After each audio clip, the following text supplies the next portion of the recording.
magic numbers. Forever Lost. I was taken unawares because I opened that thing, what is it? The confectionery? Well, we were sort of doing it ironically, like people getting shameless plugs by giving us stuff, but then I opened it, and it's brilliant. It is brilliant. It's all retro stuff. It's got a curly whirly, a fountain, sherbet fountain. I've just been eating a drumstick that I didn't quite finish in time. It's got some of those little cola bottles. That's Hope and Greenwood and their confectionery, which are available there, the perfect summer gift, once you've got to go to a wedding or barbecue party. We've got some rubbish to give away now, haven't we? We have indeed, yeah. If only we hadn't opened that, we could have thrown that in the mix. But no, it's too good to give away. It's time for Rockbusters, the quiz that no one looks forward to. And we've got, as usual, the bunch of CDs, DVDs, I should say, which... Just tell me we have got another copy of Ladder 49. Ladder 49's right here. That's Brilliant. in the mix, yeah. How many did they send you? Joaquin Phoenix, John Travolta, Ladder 49, the movie that no one's seen. Yeah. I've never met anyone who's seen it. But it's owned by every single XFM listener. Exactly.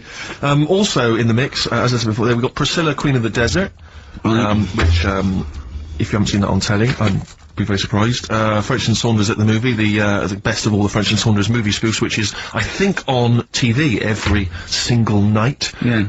It's a very gay giveaway so far, It's isn't very it? wicked. Well, this got Ladder 49, the people in uniform, you've got Queen of the Desert and French and Saunders, Well, the gays love them. You know how much a fan of Chevy Chase. You know I love Chevy Chase. Yeah. Well, we've also got here National Lampoon's Christmas Vacation 2, which doesn't feature Chevy Chase. It was so bad, even Chevy wouldn't agree to be in it, so instead Randy Quaid, who plays Cousin Eddie, it's him. Right. And on the back I notice it says, special appearance by Eric Idle.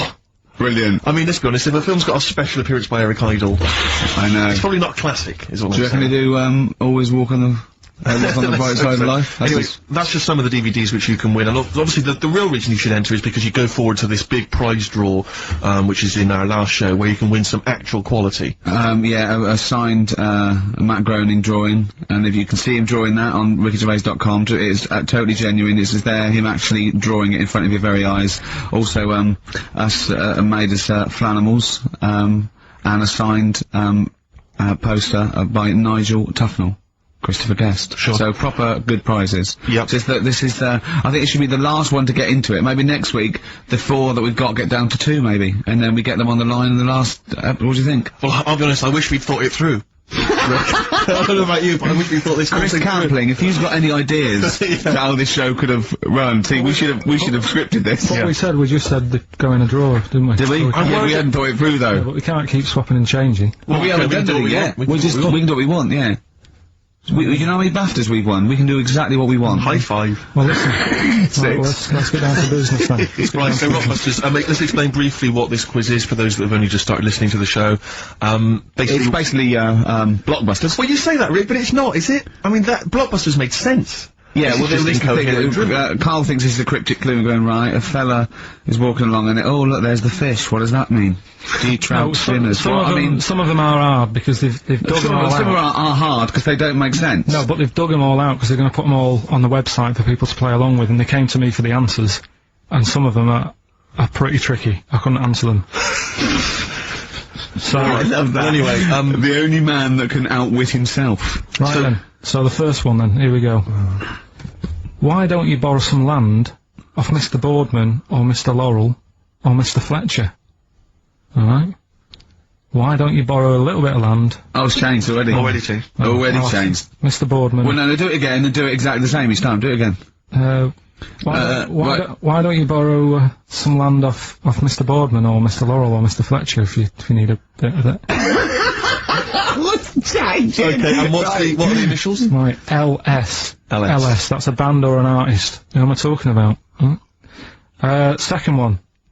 I'm gonna, sorry, he's got a sweet in his mouth. I'm gonna annoy those seabirds over there. Right? Right? I'm going to annoy those seabirds over there. Well, just those seabirds, it don't matter where they are. I'm gonna annoy them seabirds. I don't know what he's talking about anymore, Steve.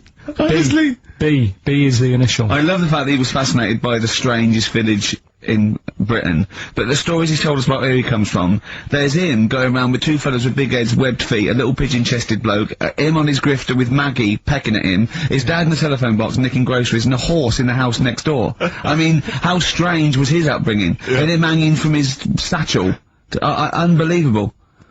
There's another woman who I remembered. Actually, I'll tell you later. Go on, what? No, I'll tell you later about another woman who I rememred. What is it? Give us a teaser. It's just a woman who rode around on a three-wheeled bike with her husband in a basket. I'll tell you right, and the final get clip. teasers like that on the other radio That's the head of a funeral service. Right, listen. Right, the final clue. What the Scouse fella said to the robber who he found in his house next to his vineyard. Oh, Jesus Christ. What? Again? Right, so what the Scouse fella said Right, this is going to be a pronunciation thing. to the robber he found in his house. Oh, God, which was I've next to lost his- the will to live. I want to get in that woman's basket on the street. We'll just be driven round and the rest of my life. the initials there, AW. AW. Who is it? Alright. Well, Email in and that. should we have also on the text 83XFM? You can win Christmas, one to get National the Lampoon's three. Christmas Vacation 2 and Ladder 49. Yeah, David Bowie. Watch that man on XFM 104.9. Now, coming up, Steve, and listeners, I'm talking to them mainly. I'm not really, I'm talking to you and Carl, really. Yeah. But, coming up, an old feature, Knob News. Oh, Knob News, the welcome return of Knob News. Yeah, and, Monkey News is still there, isn't it? Yeah. Just briefly, you don't think you really gave that, competition justice, did you, not handing out the email? Let's notice? just quickly whiz through the questions again. Yeah. John's texted in, by the way. He says, I never get any of the Rockbusters clues. Is this a good or a bad thing? Definitely a good thing. Definitely a good Definitely a thing. good thing. Yeah. Yeah.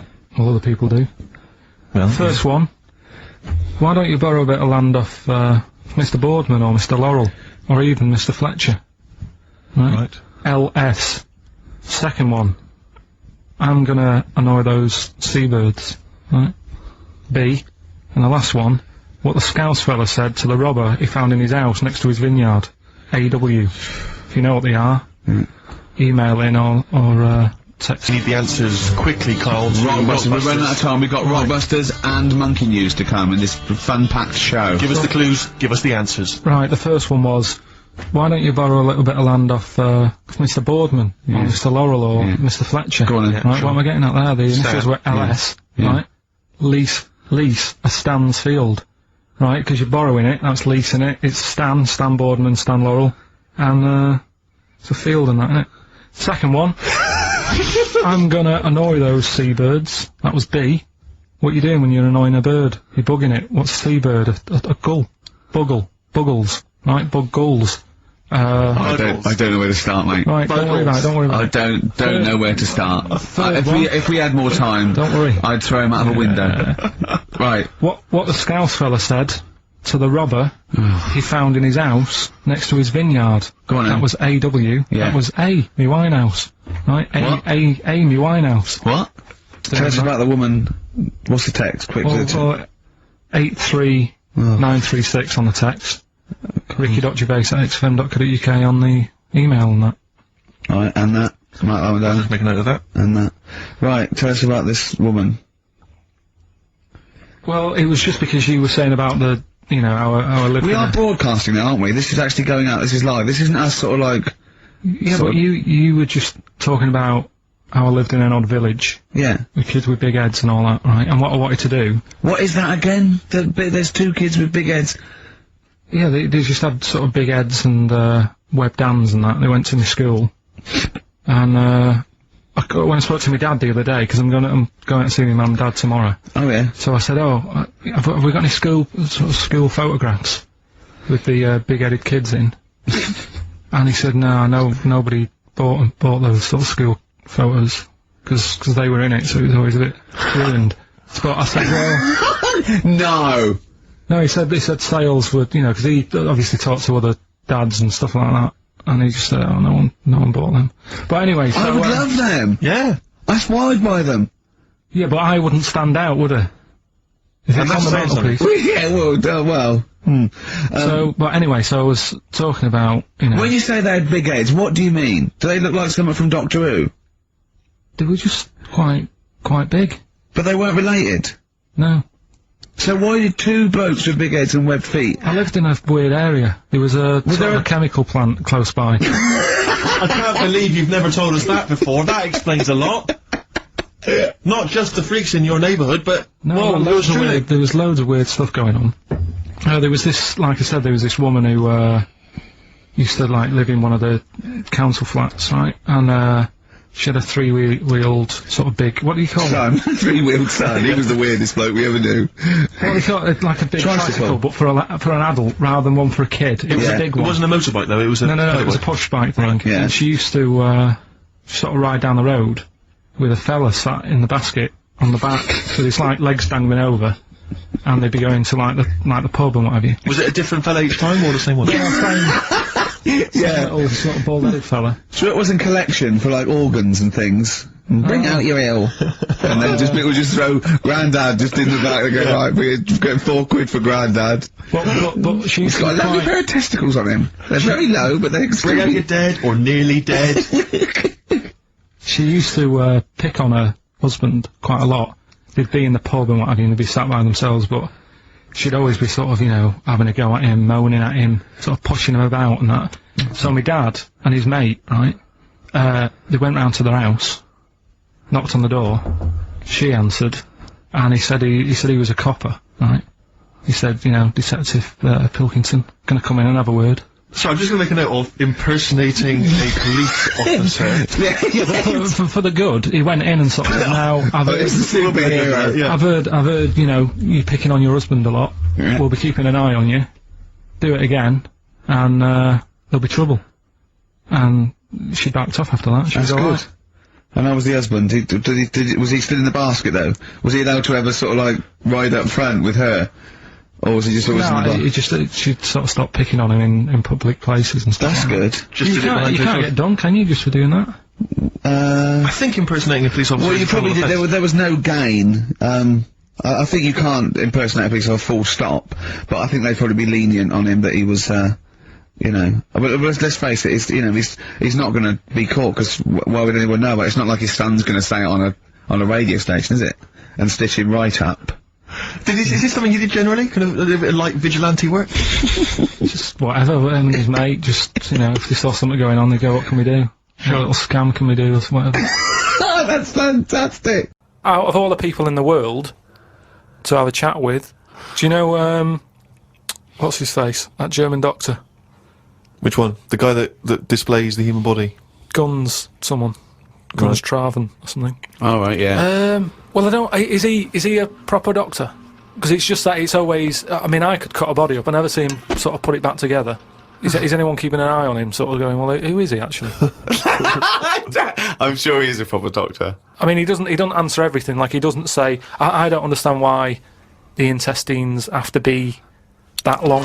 I don't know why it just can't go from the throat to the belly, exit straight dark line down, out the arse. You must know. Well, no, because the way he dragged it out and it was like miles long. Yeah. Pointless. No, it's not pointless. It's Just have a straight. Do you know what I mean? It's Straight. what you're talking about. Again, the evolution sort of worked this out for us. It really works. I don't think you're going to improve on it. What I mean is that's probably that long because years ago they were eating dinosaur, and that might have took a lot of indigestion or something. I don't know how chewy it was. It might have been quite fatty, dinosaur meat, and it needs to go through all that. Now we're eating like yogurt. So I mean, we don't need anything that, you know, is doing that much work anymore. All the food is mashed up. Aunt Inora, right? All her food is mashed. Right? She doesn't have to chew anymore. She's got teeth, but she doesn't need them. And that's how.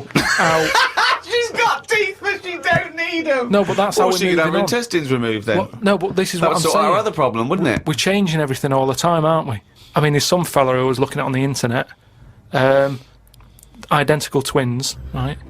They were sort of sick of looking like each other, so they were like, "What can we do?" Right? And one of the twins said, "You have my arm," right? And he had his arm taken off and stuck on his twin, so his twin's got like 3 arms. No, it's not true. It's on the website. No, it's not true. What, for a laugh? They were born, So so they did that for No, a but laugh. we're just like- what doctor's doing this then? Well, they're old enough to sort of say this is what we want, and No. Doctors don't go, well, if he wants another arm and I'll take they don't, doctors don't do that. What sort of practice is this doctor going around and go, Dr. Jekyll. I mean, Carl, think of what you're saying. but with- where would he have stopped? Can you put his head on my knee? It's up to you. No, You sign this. If you sign this, you give my consent. but we, you know, it isn't. What do you think these doctors are doing? Just to do as they're told. They don't do as they're told. They do if someone wants it, and twins sort of, it can get you down, can't it? Being a twin, because it's like... Sorry, what would this solve, though? I thought you said he gave one of them a bigger nose or a beard or 2 front teeth to make him look different, right? Not... I'll tell you what we could do. Go on. Would you like one arm? Go on, what are you thinking? Well, me 3, you 1, therefore not twins. Novelty. I mean, you are a mental man. But they can do it now, can't they? There's no sort of... There's no line drawn anymore. They don't go, you're crazy, we're not going to do that. Yeah, in Saw 2, not in the real world. No, they but- don't do things like All this. right, there's another bloke, right? I don't know the sort of full ins and outs of it. Go on, you surprised me. But what he asked for, something happened to his tackle, right? It's penis. Yeah, right. So he was at the doctor's, and they were like, "Oh, what can you do for me? It's a bit embarrassing. I've got nothing down there." Right. So they were like looking at it, going, "Yeah." Doctor, I don't know if he started like rubbing his chin with his finger or something. Looked down. He's thinking, "Got an idea. You know, you've got a lot of fingers. How many of them do you use?" The patient's like, "Yeah, I see what you're thinking." They cut off one of his fingers, sewn that on to where his tackle is. He's happy. Well, that's different, though, isn't it? Well, That's where they've really taken different. tissue. No, but I assume they fashioned it into more of a knob than a finger. If you were doing that, use a sausage. I mean, why lose a finger for... Well, I'll tell you why. Because your finger has your tissue, your blood type, and therefore would graft near your testicles. A sausage is a thing that's made by a butcher out of offal, okay, that really can't be grafted onto any part of the human Yeah, but- body. That's why they very rarely use any meat products Yeah, but in surgery. I know, yeah. Well, I mean, why not use a sausage? You're a mental case. I always remember this story when I was a kid about some bloke. He had throat cancer, right? And his doctor said, "Carry on with your life, right? It's not going to be that good, but just carry on. But don't eat meat." And he was like, "Oh, I love meat." He's like, "Yeah, but just don't, you know, have your veg, keep yourself strong, but don't be eating that." Anyway, he was fed up because he loved his meat, and his wife was feeling a bit sorry for him one day. And thought, you know, I'm sick of him looking fed up and that. All he wants is some meat, for God's sake, give him some meat. So she goes to the butcher's, gets him a big piece of, like, steak and what have you. He can't believe it. He's like, "Oh, brilliant, cheers for that." Anyway, he's got the meat on his plate, just about to tuck in, and the cancer comes out from his throat. What? No, it's something, I know, it sounds really weird, but it's something that I was told about years ago when I was growing up. What are you talking about? It was just some bad illness, some cancer thing, and it sort of, it was coming out waiting for the meat. It was sort of dying. Again, a lot of your medical knowledge is from The film Alien. So this guy with throat cancer, okay, as opposed to it being a disease of the cell. It was like a living. The Alien. It was Alien. So it was the animal. It was the little animal cancer. That's why What he are you wasn't allowed to talking eat about? meat. He wasn't allowed to eat meat. So it's 'cause of- sitting there. So it's actually sitting there in the throat. Why? I'll tell you what I'd have done if I'd have had some cancer in my throat. I'd go, there you go, rid of that. What are you talking about? So what happened? He choked to death on this thing, and the wife was like, "Oh, I shouldn't have given him the meat after all." Just That's listen to your- bollocks story. listen to your doc- It's all. There's loads of weird stuff like that There that is. happens in medical stuff. Well, the terrible thing is, if you got testicular cancer and you eat meat, your bollocks come out of your trousers, and they're all over the plate, Yeah. and you have to be asked to leave the restaurant. Okay, then listen. Right, I've found some things that I think will interest you, and I want your first thoughts on these. Okay, now these are facts that I've sourced. Okay. What's the actual topic? Well, you love animals, don't you? You're interested in animal Some facts. of them. I don't love them. Some of them fascinate me and stuff, but a lot of them also get on my nerves. I don't know how an animal can get on your nerves. They just do. Okay, then here you Right. go. There's a frog, Carl. Just a little frog, a poison arrow frog, that contains enough poison to kill over 1,000 human beings. Why is it that annoyed? It's not annoyed. Well, why is it going about killing 1,000 people? No, it has the potential to. It has enough poison, it has enough toxin in it that could kill 1,000 human beings.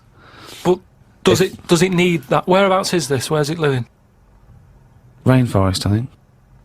And does it need that sort of power? Is it in that much? Is it getting threatened a lot? Is what I mean. Well, no, because it's saying, don't come near me, and it shows it with its colours. It's got the colours that say it doesn't want to be eaten. It doesn't want people to chew a bit, right, and go, oh, I'm an idiot. It's saying, look at my colours, don't eat me. You don't want to come near me. But then why give it bright colours? Because now it's standing out. Yeah, and it's going, don't eat me. Yeah, but make it a colour that fits in, like camouflage. Why make it orange? Of course it's going to stand out, and then they'll attack it. And then it'll turn around and bite and kill 1,000 men or whatever. No, it doesn't bite. It's the fact that if you were to eat it, you would die. Yeah, but who's going to eat it? Well, things that eat frogs. The French. And they go, sacre bleu! You have killed me and 999 of my friends. But why is everything, like, surviving like this, though? I thought it was all about survival of the fittest, not the one who looks the hardest. Well, but survival of the fittest is whether you're chosen or not by nature. No, but I'd survive if I could go about killing 1,000 men at one bite.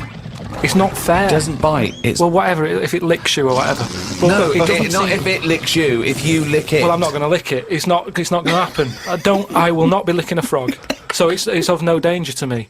So I could still kill it, and there's no chance. At no point am I going to lick a little frog's head. Not when it's alive or when it's dead.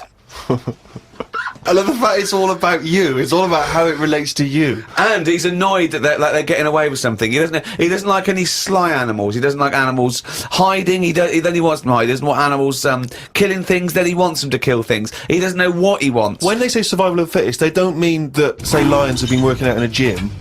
It means the fittest gene pool, and the fittest gene pool is a gene pool that's still around. That's all it is. You think that everything, slugs, cats, are all somehow, their ambition is to be like us, or to have the attributes like us, that they can speak, they can talk, they can think, they can act. I only think that because when you see people with these pets, lizards, cats, whatever, they treat them like the humans. So I think if you do that enough times, they're going to start getting familiar with certain... Planet of the Apes. No, He's thinking of Planet of the Apes. Say like you with your cat, the way you talk to it, you give it a little cheeky massage and that when it's stressed out. No, you made that up that it was stressed out. I'm just playing with my cat, right? If anything, the cat is to de-stress me. Wallace Chambers, Kings of Leon on XFM 104.9. I'm Ricky Gervais, with me Steve Merchant, Carl Pilkington, and England are world champions again then, so... Oh, it's brilliant. It was amazing, wasn't it? See, I'm not a rugby man at all. I never watched rugby. I think the last time, was when we won about 12 years ago, whenever it was. And I got into it last week because I realised we were doing so well. I'll watch England win anything. Yeah. Do you know what I mean? I don't care what... In fact, I wasn't into war when I was little until I realised we were so bloody good at it. We are really good at it. You know, it's brilliant. But, yeah, fantastic. Yeah, it was great. Right, that's the rugby thing over. What next? That's it. That's all I've got. That's all I had today. It does steam me. Sometimes I watch it and it does remind me of when I play rugby, because one of them will boot it down the field, and then someone will catch it and boot it straight back again. Yeah. Which is essentially how we play rugby. I was made to play rugby. We had to play rugby. And I don't think I'd get rid of the ball so quickly. Yeah. I don't think I ever got tackled or fell over. Yeah. I think I touched the ball about 20 times in the 2 years it was compulsory. Yeah. I was terrified. Yeah, absolutely. That's the same as cricket. I'm a terrible batsman. I'm alright at bowling, but it seemed like the pastime for people I went to school was to injure you. Yes. It was funny to see someone poleaxe. It was funny to see someone get a cricket ball in the head. Absolutely, yeah. You know. I never relaxed into rugby because the first day I was going to play it, my mum, I swear to God, my mother said, you're playing rugby today, you got the kit and everything. Enjoy it, be careful. There was a kid at my school who broke his neck. And thanks very much for that. See you later. So we just went to school absolutely one thing, broken neck, is that all? Did you get better in a couple of days? Oh, no, you can find a wheelchair. No. Enjoy the game, though. Yeah, no, it was absolutely I was just petrified from that day. See, at least American football, you know, Got the padding, helmets. the helmets. Yeah, but anyway, well, no injuries, thank God. Thank goodness. So, Well, I tried to play rugby, but it's awkward when you've got glasses. I don't know, there's something about you didn't really play with glasses on? Yeah, quite. I couldn't see anything, could I? I couldn't see anything. How else was I going to play?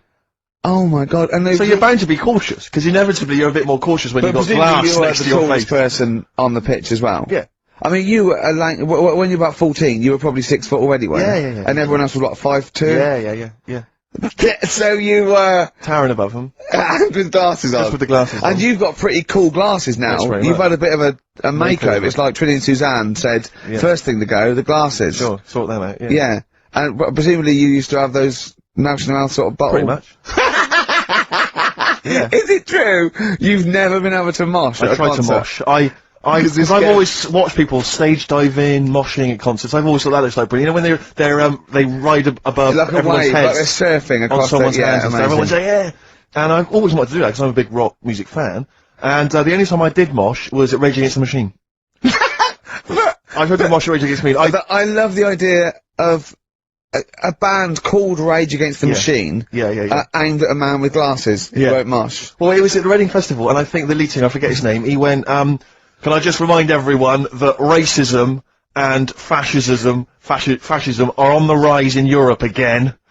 Let's not let it happen. What did you do? And we all cheered, obviously. I mean, if there's one thing that guarantees a cheer at Reading Festival, it's down with fascism. And what did they do about it after the concert? Pretty much went back and... went home and had a cup of tea? Probably, I don't know what they got up to. They didn't go to Europe then and try and stop. I don't think they got involved politically in Europe. I think they just continued to rage. Against the Machine? Yeah, mainly. but largely in America, I think. Sure, But, sure. I tried to mosh, and I got moshing, and, glasses flew off.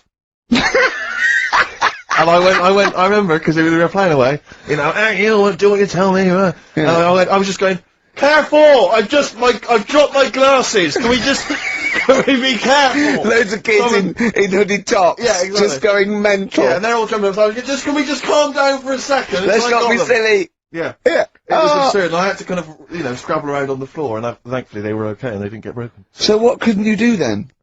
What do you mean, what can I do? What, at school? Can you not see without glasses? No. I mean, it's like that you couldn't do anything. It's a blur. Really? It's a blur, definitely. God. Yeah, it's like being kind of punch drunk or whatever. So yeah, you can't play sports when when you've got glasses. But why not contact lenses? Because they're not strong enough. No, they seemed a bit fiddly. Oh, brilliant. Bit of Lou Reed? Is that what you want? Yeah, Satellite of Love. Classic. A retro cut.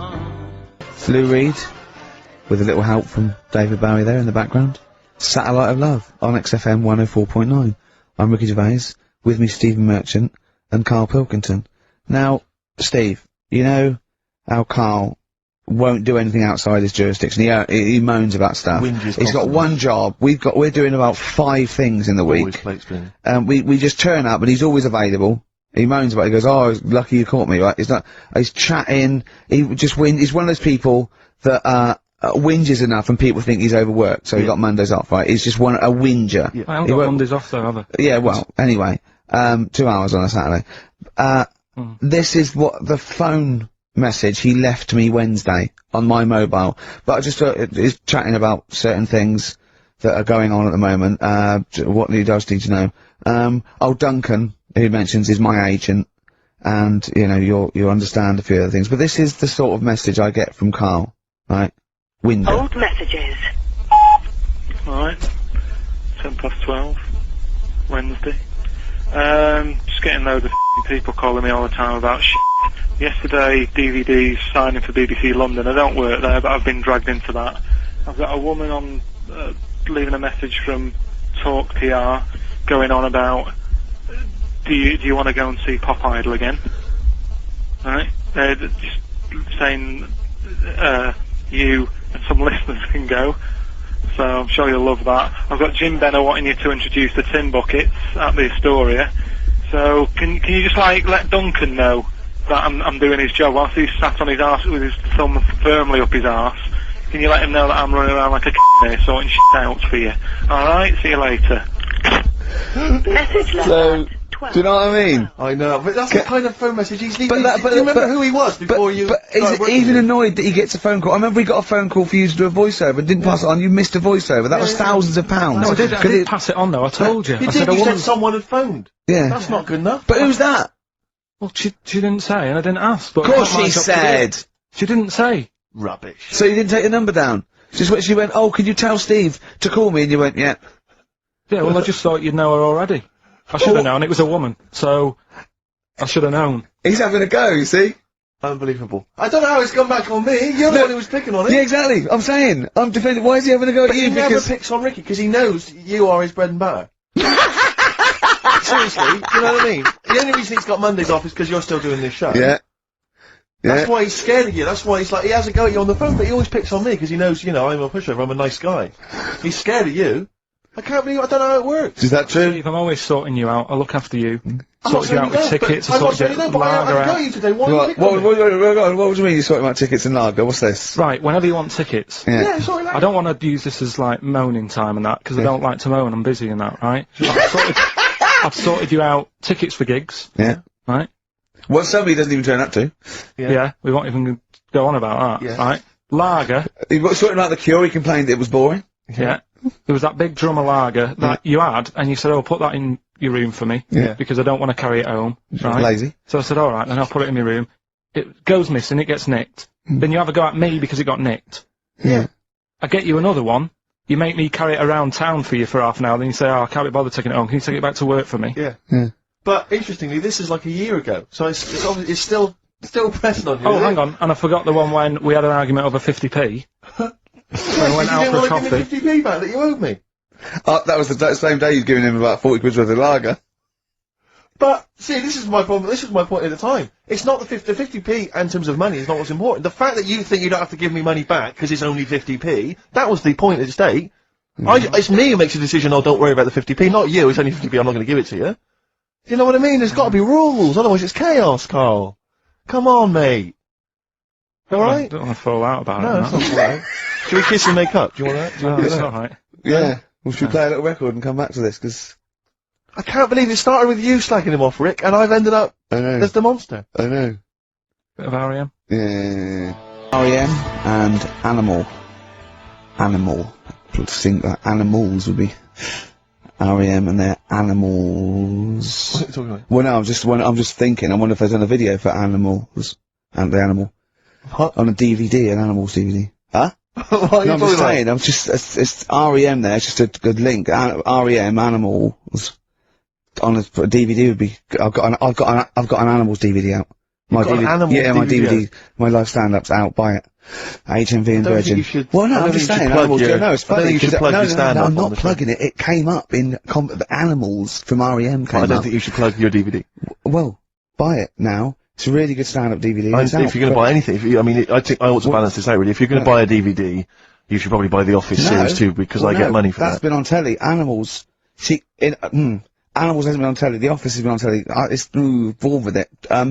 But I don't get any money for No, the I know. Animals That's DVD. what I mean. I get wasn't everything involved. from Animals, whereas I've got to share The Office royalties with you and some of the other actors. Whereas I get the lion's share. Lion's an animal. The lion's share of Animals. It's all mine. You see. So. By, I mean, the truth of it is that it's not. I mean, it's your stand-up, and it's Yeah. not great. It's a bit no, but weak. nor's my A acting. lot of the observations Nor's my are quite acting or poor. writing. No. No. You're a but great actor. I'm rubbish in The Office. One trick pony. Well, I I just agree with touch my that, tie and I look at the camera, bored with that. Yeah. Animals, whole new side. Yeah. But frankly, you've been 15 quid. doing so much publicity on TV that, you know, if people have seen it all, they'll have probably seen all the best clips. No, yeah, And I but mean, The there's only a Office, couple of decent it's gags. only really the dance, and you can get that on a JPEG. So I Some other wouldn't- great stuff. Don't in buy there. The Office. There's some other great stuff in there. No, Phoenix Nights is better than The Office. So buy Phoenix Nights, don't buy The Office. Okay? Well, right, let's get on with it. That's yeah. that. Right, what else is You've happening? probably heard most of the stand-up observations on this show, so. Right, what have we got for us? Available in Action B. Go on. Oh, well. I'm annoyed. Office.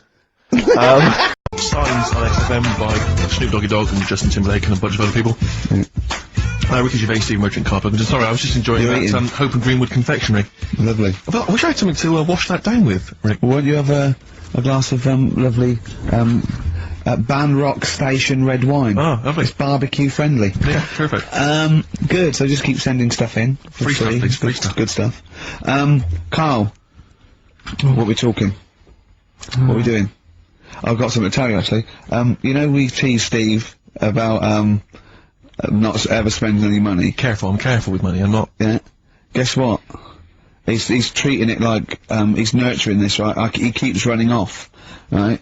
In the edit, he's having a suit made, and he wants to be just right because I reckon he's forking out quite a lot. He's having a suit made. Think of that, him. Let me tell you this though, I don't want you thinking that I'm getting all flash with my cash. It's very hard to buy off the peg when you're 6'7". So, you know, it was a necessity. Karl, I don't want you thinking that this is the beginning of some new phase. Well, is everything you buy sort of made to measure? Or? No, I'm afraid if only I could afford it, mate. But, no, I'm off the peg generally, but... So what, like properly done and that, just... Oh, yeah, it's the full thing. The full works. Got to keep going back for fittings, they got that little bit of chalk, you know, the pins. That's where I had mine made, you know how good I look all the time. Did you have to have that, thing done where they say, what side do you wear your member? What side you dress? They don't say what side you wear your member. That would hardly be a euphemism, would it? So they say what side you dress, sir. It means what side your little John Thomas leans, doesn't it, on rest, usually to the left, isn't it? Your little Do left you know, testicles. if I said to you now, what side do you wear? Hang on. Do you know? It would be left. It would be the left. That's what I mean. If standing there, right, with nothing restricting it or holding it in or holding it up, right, it sort of leans, your one ball is sort of like slightly back and lower, isn't it? And your little John Thomas rests there, so it's left. And the reason they ask it is so they don't put the tape measure up on the left and squash your willy or touch your willy. So it's nothing to do with like, well, you'll need a bit more room, sort of more material on that side, or... Well, no, I don't think they compensate. It's just when they put when they stick that up into your groin, they don't want to come in contact with your The thing is, I don't know what side I wear stuff on. I just sort of pull my pants up and wherever it wants to go that day. But maybe it's not big enough to sort of make any, you know, real decision. But, like now, I'm sat here, right, with my jeans on. I don't know where I am. Well, that's clear from hearing you talk. No, but what I mean is, if a fella said to me, what side are you, what side's your member on? Member? What is this the use of the word member suddenly? I'd go, Well, it's usually not appropriate, and also, I imagine in the old days they had big baggy pants and used to sort of like hang down, and now, you know, like with those stretchy boxers and briefs, it's sort of held up in a nice neat little parcel, isn't it? So it's probably not appropriate, it doesn't come in contact with your little snake. So, you know. Did you ever, have you ever heard that? Are you telling me a tailor has asked you that and you went, what do you mean, mate? No, I've never, I've not really had one made to measure. I had one made when I was a kid, but since then, I've sort of bought a suit off the hook. But when you were saying about buying a suit, I know that question sort of crops up and I don't know what the answer is. It just annoys me the way I don't know, there's no surprises anymore. Do you know what I mean? People know. What do you mean? He's gonna go like, right, I'm gonna measure you now. Which side shall I measure? Go, well, pot luck, go on, have a look. Right, there you go, oh, you got it. You took me No, off. but What do you mean there's no surprises anymore? What are you talking about?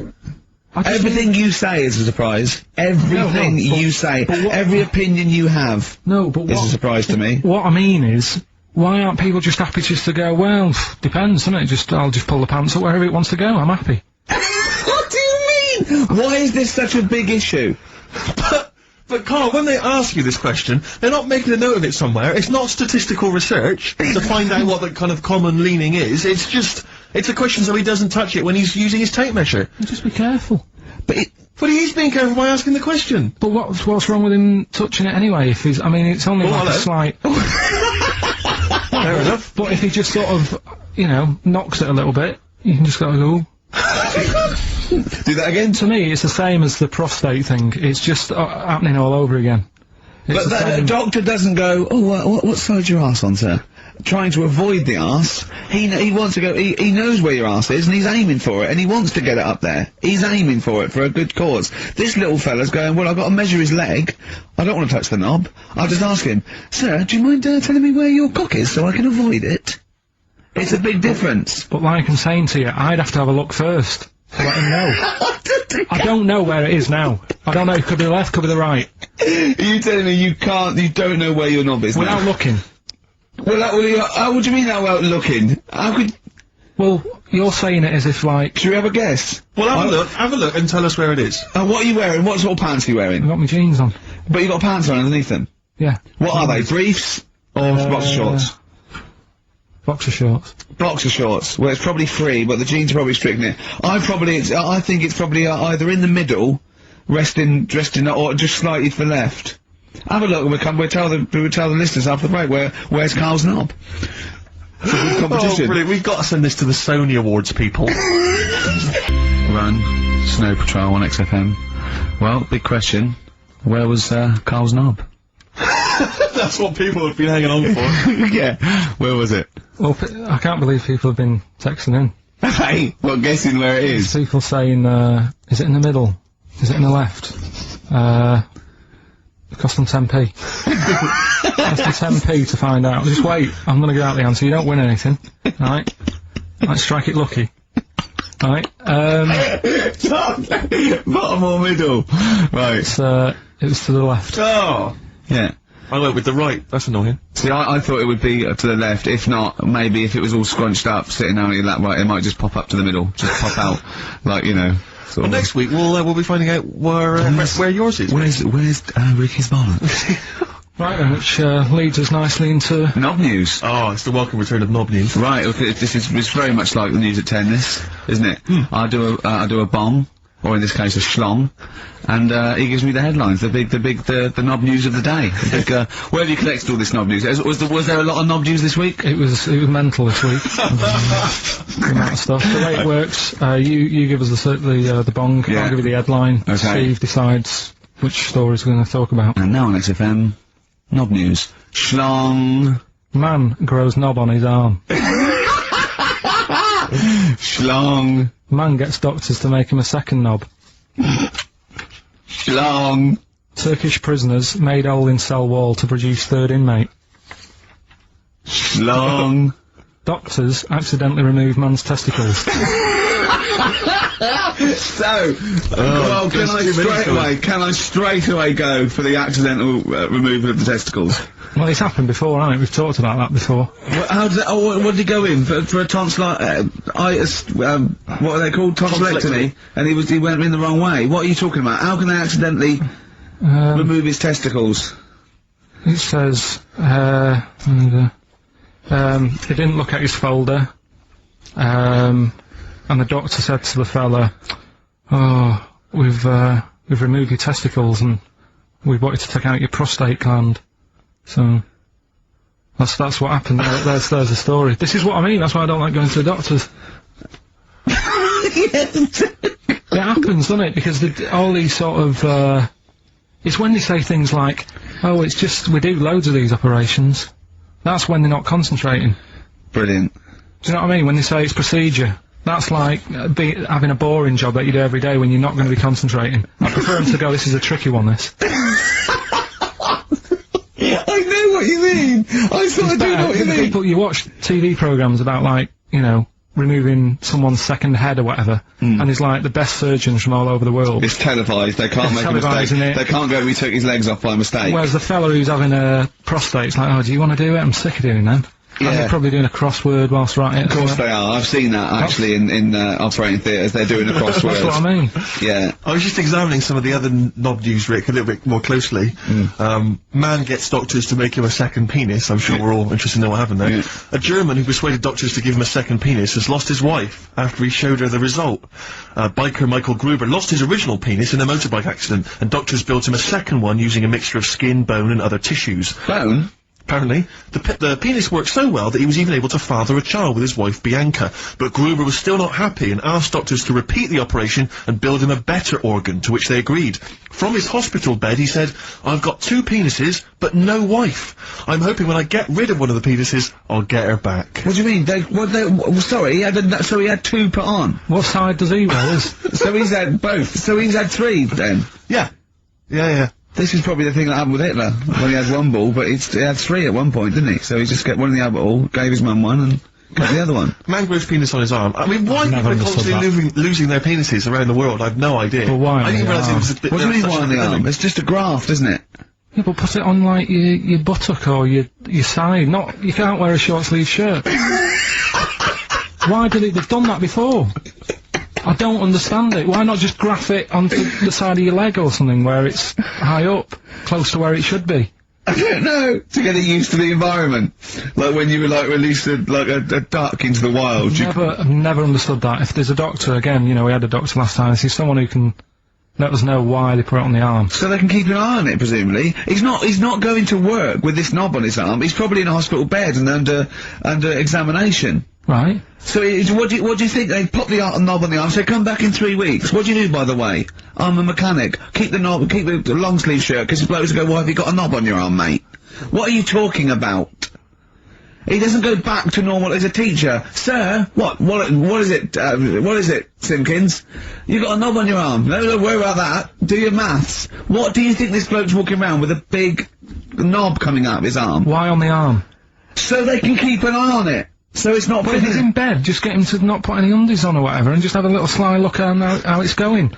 Even in hospital, if you're in a shared, like, little hospital room, people going, oh, I've had heart problems, what's your problem? He's there with his arm out. He's got his knob out! Yeah, but I don't think it counts as indecent exposure when they're grafting a knob on your arm. Sticking that out of the bed! Imagine if he's driving, he's just got it out the window. People driving by. Yeah. At the end is that bloke giving me the finger? Yeah, at the end of the man grows penis on his arm story, it says, a Moscow surgeon said the man will be able to have sex in a few months. He said, women will never suspect. What kind of a doctor talks like that? Yeah. I'll tell you, it is caught now, seriously. The birds will never know. He'll be able to go berserk. Yeah. They'll never realise we grew it on his arm. That is unbelievable. Will he have a little scar on his arm, do you think? Yeah, I don't get it. Like I say, 83936 if there's a doctor out there. Or indeed if you've ever grown Or a tailor. Making you a shirt. What side do you wear your cock on, sir? On my left arm. Cooper Temple Claws. Who needs enemies? Good question, lads. Nobody. 6FM 104.9. I'm Ricky Gervais. Oh, they should print a little book of those. They're great. Oh, how you can relate any song or artist to anything else. Easy. Joyful. Easy. Well, yeah, so, me and Carl went out, for a beer, and it was great, wasn't it? Yeah, We started off, and you met my mate Robin, didn't you? Yeah. And some of the stories. Do you want to tell Steve some things about Robin that you Robin, learned? do you know him well? Yes. Well, do you know about his worm problem as a kid? Go on. Right. What I can remember is he had worms as a kid. Not sure how you get him. He never answered me. He was getting a bit touchy about it. But this is like the second time I met him. And I think he was a bit annoyed that Ricky told me about his problem. What now? Now straight away, you not being there, instinctively, what do you think went on with this story about worms? My suspicion is rather like when you told a group of people that Robin had once suckled milk from a cow's udder. Yeah. Did he mention that as well? Yeah. Yeah. My suspicion is that, like the cow story, the worm story is not true. But and why would he get so sort of uppity about it? Well, imagine if that wasn't the first time he'd done it. Imagine if he did that every single time he was with somebody for the first time and Robin was just met them. He will tell that story to anyone. But they do say there's no smoke without fire. Oh, Robin! I also told him that the way Robin cured these worms was because the doctor told his mother, right, to hold a piece of ham or cheese near Robin's anus so the worms would come out for the food, and he believed it. I'll tell you why, though. I said to Robin used to sit on spam to try and get the worms out, and he believed it. But Steve, right, do you remember that story about 3 or 4 years ago where there was some bloke in the army? He went away to somewhere, Vietnam or whatever. He was messing about in the woods. Messing about in the woods? Shouldn't he have been fighting? Whatever. Yeah. Right, and he walked through some lake, and I think he'd cut his toe or something on something, and some worm of some sort crawled in the gash. Yeah. And it was in his body, and the doctor said, we've got to get this out of your body. So what they did was, they said, right, the thinnest part or something of your body that things can crawl through is on the top of your head. So they wrapped where the skull is. So they wrapped some bacon. No, they didn't. They did. That's all right. Everyone... So it's gone in by the toe, So what we do is, I'll tell you what, that worm's probably heading straight for the head. We'll put a bit of bacon on it. The thinnest part of the body is the skull. Of course it's not the thinnest part of the body. It's where your brain case is, isn't it? It's the skull. There was a reason for it. And it was like they stuck some bacon on his head. And As ever, the vital piece of information, i.e. the reason, Carl seems to have forgotten. because the worm was in his body, and they said everyone likes the smell of bacon. Including worms. Even a Vietnamese lake worm. They love Remember bacon. Remember last week when I said about the little fella with the bone with no brain, and you were proved wrong? No. We were saying it wasn't a little fella. We were saying it was a stillborn child. It wasn't a little You're fella. changing it now. You weren't having any of it last Right, week. hang on a minute. I'm getting confused. There was a Vietnamese snake that went inside of a soldier. worm. A little, like, maggot or some sort that you have to get out of your body because it causes problems. Yes, and so in order to get it out of the It was body, a lot. they strapped bacon to his head. Yeah. That is great. This doctor. And did that work? I think so. They had a picture of him smiling. Oh, God, what, the worm or the bloke? The bloke. Oh, dear. Honestly, I hope someone knows the story. Right. It was about 3 years ago, I reckon. Okay. And, yeah, it did work. GI bacon. So this is why And so what, the worm burrowed out of his head to get the bacon? get to the bacon. Right. That's great. So this is why when Robin was telling his story, I was a little bit disappointed if it wasn't true. Right. Because in a way, You know Robin's never been to Vietnam. No, but what do you really think that Robin, well, as Robin said at the time, Carl, why would I sit on ham, then tell Ricky Gervais? It's a very good point. because if he was a kid, you do daft things like that as a kid. Right. Do you know It's what I the mean? telling Ricky Gervais, though. Yeah. And then, Yeah. oh, bless him. Okay. And then anyway, Robin left, and I tried to chase him, but he got away, and he knows that and then we had a few pints, and then, Carl embarked on some of the greatest stories ever told. Can you tell the story about your dad? Let me run it. I haven't spoke to him all week, so let me run it by him. Okay, play records. Because What we got? we've got one of Steve's. Yeah, well, bizarrely enough, this comes from the Teachers 2 soundtrack, the soundtrack to the current TV series. There's a slight whiff of nepotism in the air. Yeah. Rick, would you like to explain why? Well, that's why you're doing it. My girlfriend worked on it, but Yeah. you were going to play this anyway, weren't you? Well, I was actually. Bizarrely enough, I was going to play some I Am Clute, and this is from, as I say, the Teachers soundtrack. This is called To You. It's a good track. That's I Am Clute, and a track called To You from the Teachers soundtrack. That's also got, I noticed the Electric Soft Parade, The Hives, Star Sailor, Feeder, Turin Breaks, Mercury Rev on there. It's a good little collection. Lovely. Carl has just had confirmation. He's looking smug because someone phoned up and went, "It is true. It's a Laogai chi worm, and you wrap bacon around your head." That's all the bloke knew as well. Yeah. And his name was Gary. Yeah. So I'm not having it. No. And he said, see, that's why the Robin thing isn't so weird. He said, but when you said he tried it with cheese, he said I was having none of it. He's got standards. Strokes, hard to explain. Like Carl, really. Yes. Yes. So, Carl, concentrate. Yeah, go on. So, we'll leave the worm with the bacon wrapped around the head, shall we? Well, if you're ever caught in the jungle, Yeah. Always carry some... bit of Danish. Good advice. Lovely. So, would you like to start on your... to Steve, because I've heard all these.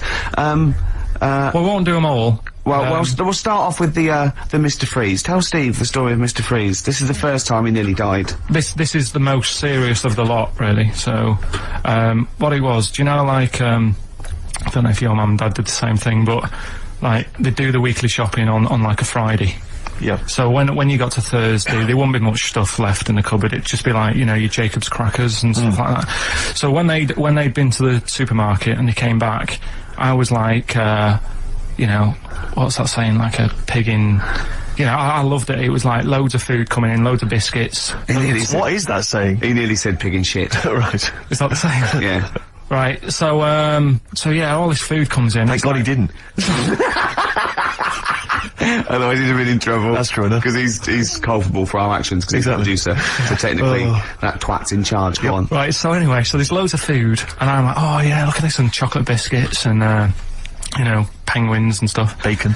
And bacon. Just in case, you never know. So anyway, my mum and dad's putting the food away, me and our kid are like, he's already grabbed something, gone back upstairs. It's like feral children. it's like a quest for fire. And then they run upstairs. What did you sit under the bed, gnawing at some sort of pig's trotter? So I saw, do you remember Mr. Freeze Pops? I do, yes. Well, they're kind of like popsicles, icicles. Yeah, but really long, like a foot long, right? Yeah. So I thought, I'll have one of them, so I grabbed it. Went for the nutritious stuff first. Absolutely. And like my mum and dad are putting this stuff away and what have you. And I rip it open and knock it back, right? Straight away, just right back like Swallow that. it, Right, yeah. But it went down the wrong way, right? So What's down your shirt? So I was like, oh God, I can't breathe. And my mum and dad didn't even know what I'd ate. Do you know what I mean? I ate it so quick. Yeah. And I'm sort of tapping my mum on the back, going, and she's going, oh God, you know, he's choking again, because I was always choking. If it was one thing, I don't know if I've got like a small throat, but I mean, even Ricky knows I can't drink that much, can I? Yeah. Do you know, or eat pebbles. I'm not a quick drinker. I'd always, I think I'm scared of like swallowing stuff. Yeah.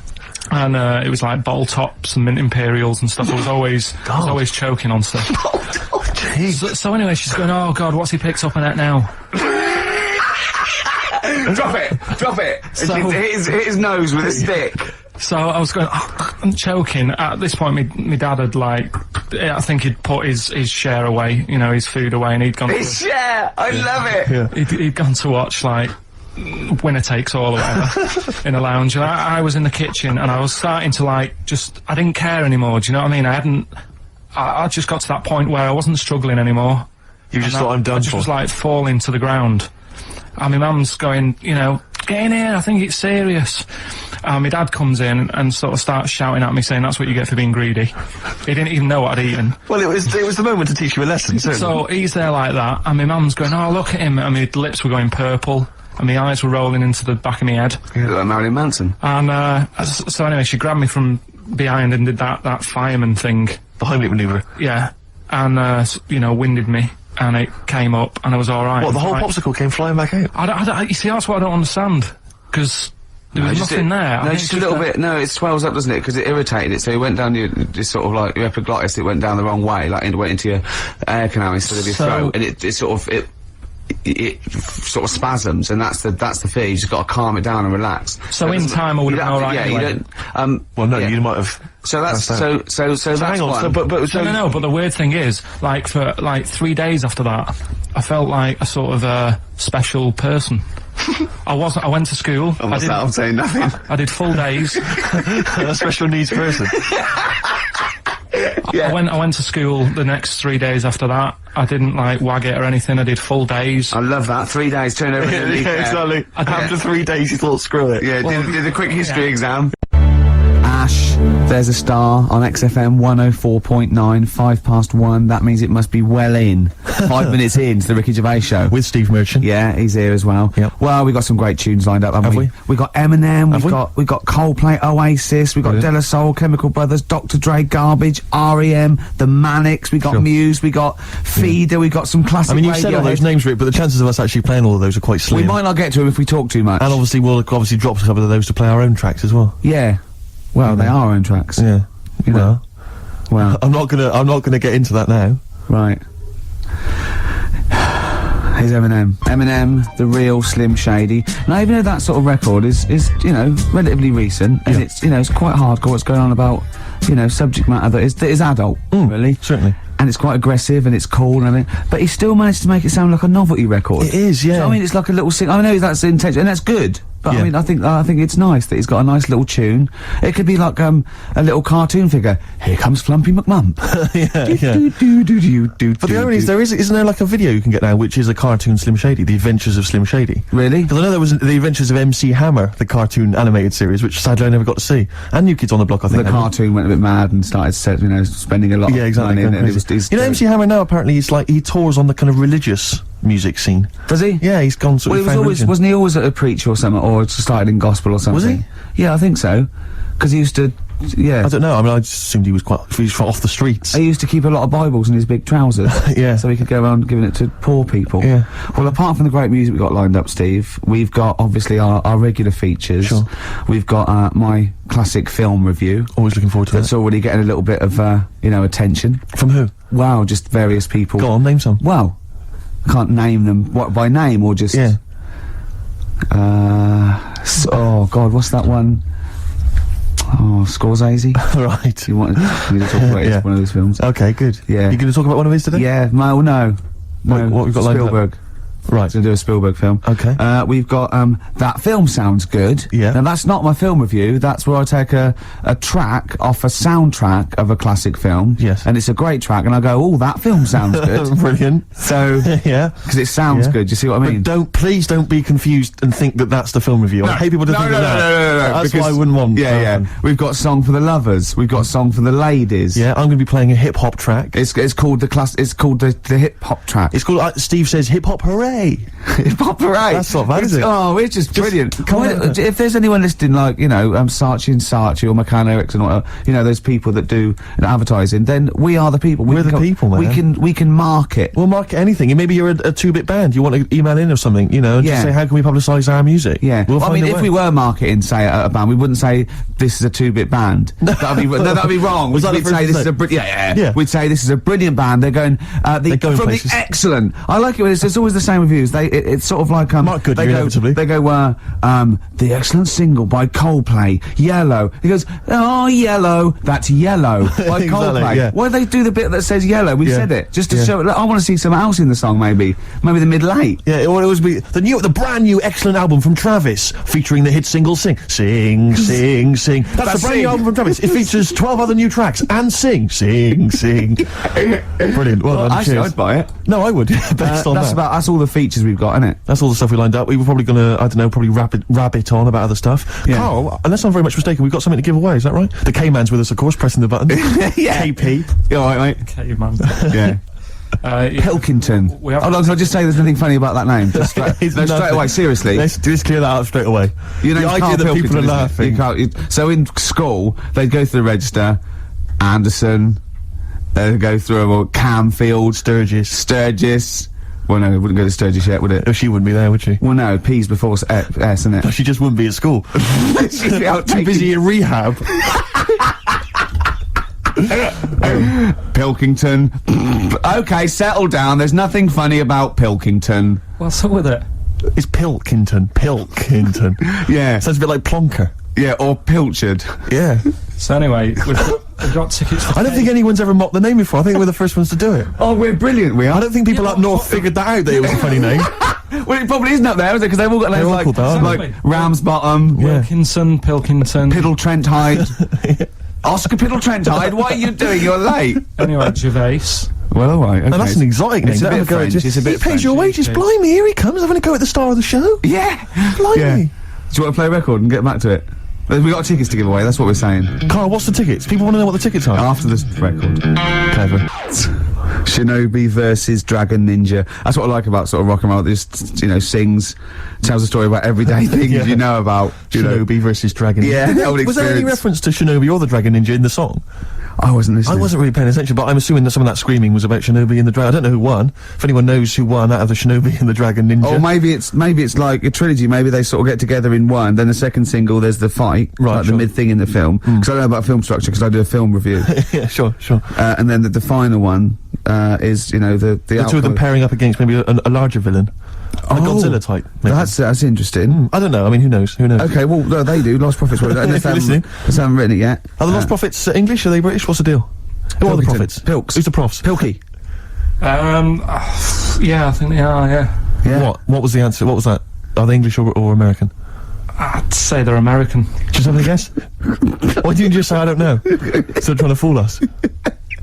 KP again trying to deceive us. KP, you were going to tell us, Pilky, you were going to tell us, Pilchard, you were going to tell us What tickets are we away? But it worked for me, you see, because when I was younger, I Yeah. had a mobile disco. Brilliant, so did I. And it was me and my mate Colin Makin, and the disco's called Pilky's Making Music. That's brilliant. I mean, genuinely brilliant. Pilk is making music. Guess what? When I first started the mobile disco, and this was when I was about 14, we didn't really go out touring, we just would do it for like people's parties and stuff. We were called the rock and roll DJs. No, really? We drew it on some sort of see-through paper and put a light behind it. Rock and roll DJs. My first disco, I had 2 nights a week in this pub. What, you ran a disco? Yeah, this pub near King's Cross, right? And it was just their records, right? And I had to play this number of songs every time, the same time every week. So all the locals, all drunk, were dancing and everything. One of them was American Pie by Don McLean, right? And they just sing along all the words, sort of drunk. And it's about 7 minutes long. Or something, yeah. The other one was Baby Jane by Rod Stewart. Nice. If I didn't play that, I'd get lynched. And what was the other one? There was another one that I always had to play.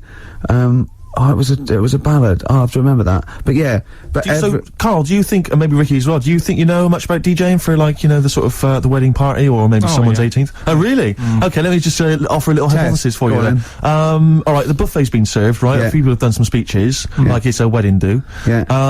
So you've already played some records early on. You've stopped for food. Yeah. You've just played some light backing music in the background while the food's been served. You want to get the party rocking again. What do you kick off with? It depends. It depends. I've already got it down to 2 or 3 records. Okay, I'd like to hear what they are. Well, I've got it down to Earth, Wind and Fire. Right. That'd be great. You know, if there's, depending on, or you want to go a bit modern, I'd probably start off with sort of Will Smith. Well, careful, Rick. I've got to bear in mind it is a wedding do, so there's people from age 8 to 80. You got to cater to every market. Okay. Carl, what about you? See, this was back in '88, so Kylie. Yeah. Can I tell you what the definitive track is? Go on. Oh, What a Night, Frankie Valli and the Four Seasons. Ding, ding, ding. People don't realise what it is exactly. It's straight away. Ding, ding, ding. Bow, down, down, down, down. I can't actually play it. But, the record, oh, what a night. Late December back in '60s. That leads you straight into a 70s medley, and everyone's loving that. I'm thinking Bee Gees. There's going to probably be some kind of ABBA track, Dancing Queen, all going to storm. You're turning your noses up. I can tell you this, that we got bookings endlessly. People are going, you're amazing. I don't know how you do it. I wouldn't have got up. I would have sat there. Well, you might be, because you're one of those grouchy, you're one of those kind of moody teenagers. Oh, I'm not going to dance to this. I'll tell you, the old ladies would have been up. The people with a decent bit of musical taste would be up. No, the Ricky first Gervais person to get up is a fat lady in a dress with bad ankles, and a little kid who's got problems, and he's in a little DJ. See, the problem with you two is you're not catering to the market. You're trying to be all sort of bohemian and kind of off, you know, teach people about music and stuff. There's no place for Kylie, not at a mobile disco. Far too avant-garde. All right, kick it in. Grease Megamix. Play a record. Come on, Eileen. Have you got Come on, Eileen? Play that. What are you gonna play? Love Shack. Coldplay. Excellent. Yellow. Well, you'd never It's play the that, excellent single by Coldplay. It's Yellow. Oh, Yellow. That's Yellow by Coldplay. That was the stunning new single from Coldplay, Yellow.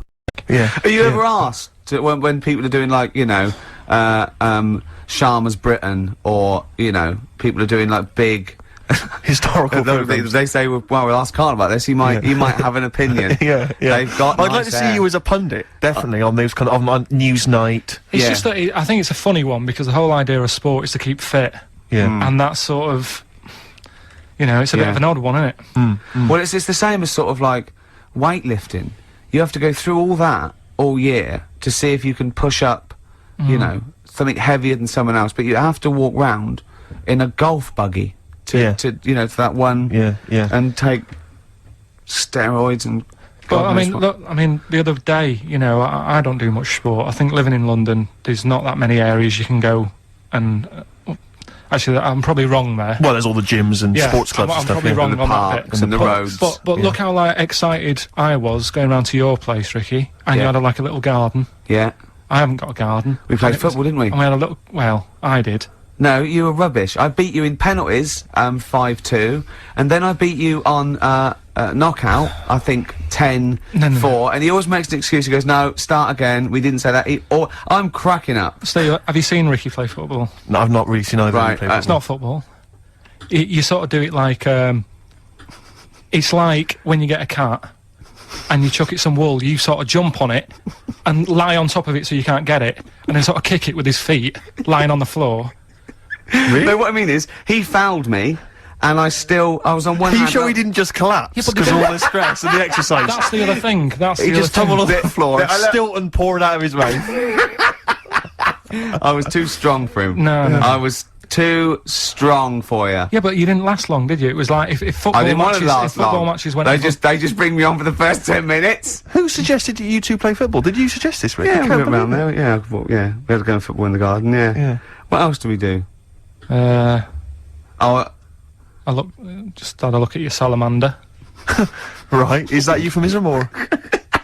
Because I know that when I first went round to your house, you used to show your genitals to people a lot more than you do now. You definitely used to do that. You used to think that was hilarious. yeah. I don't know what it is that you get to a certain age, men of a certain ilk Yeah, get to a certain age and just got start. it out, didn't he? Yeah. Yeah, when Ross came in, he did the same. Yeah. It's that weird. Yeah, I suppose. I thought, oh, you've seen it Childlike now. I thought mentality. you've seen it. You know, you weren't impressed the first time, to be wasn't, quite honest, to be honest Steve. with you. So, Yeah. yeah. No, it's it's but, nice. you know, always nice. it's Always a treat to see. Yeah, yeah. What do you make of Ricky's place? What do you make of it? Again, that's not a euphemism. It doesn't mean that I've got it's like a flat fish. Yeah. Do you want to see my place? Yeah, There it is. It's all right. I mean, I've You've seen better. the pictures you've got on the wall. I'm not keen on the same sort of art as you are. Right. What you sort of seen art? Because yours is quite sort of modern art. He's got this big like bit of Abstract. canvas with like just loads of dark colours on it. Yeah. It looks really miserable. Yeah. I'll be honest with you, it sort of brings the place down. If you're going to sell it, that woman on Channel 5, the house doctor, if she came round, she'd say, take that down, and you'll get double for it. It's just, I thought it was, like a wall he was Take that testing. down, get that salamander out, and just pop those back in your trousers. yeah. It was like, he didn't know what sort of colour to use on the wall, so he's like been putting a little bit on, no, that's not good, I'll use like a bit of a darker colour. Yeah. And it's just loads of different... Are you Brian Sewell? Because you're just saying... So what kind of art do you like? I'm intrigued. Yeah. I like, Athena. I like Lowry. Larry, the worst painter in the world. The most overrated. You see, it depends. You're getting excited about Rubbish. your stuff you've got on. Lowry, right? Yeah. You can look at He his, really is the Brian and Michael.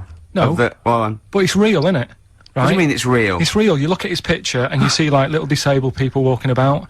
You see kids That's not playing, real, then. playing with like footballs. You've got your dad coming home from work, working in the factory. Got a little dog barking. It's life, right? And you can look at it for like 10 minutes, go away, go and watch telly or something for a bit, go back to it, and you'll see different things in it. Really? Really? What is it, like one of those magic eyes? You sure that's not a telly? Yeah, you've been sure looking out the window, Carl. You sure you weren't watching When the Boat Comes In? People will agree with me. It's better than your stuff that you buy. This show started off slick. Yeah. We had something to say. No, what are you talking about? We're now discussing art. We were taking the big out of fat people, and now it's And now all- you've taken it all highbrow, Carl. Play a record, we'll come back to fatties. Badly Drawn Boy, something to talk about on XFM 104.9. You're listening to Ricky Gervais. Well, then the Steve Mitchell. Well, let's just get on with we've already had a complaint. Yeah. Someone saying, your TV show's so good, why is your radio show so hard work, you useless fat. Yeah. So, Yeah. you can't please everyone, Carl.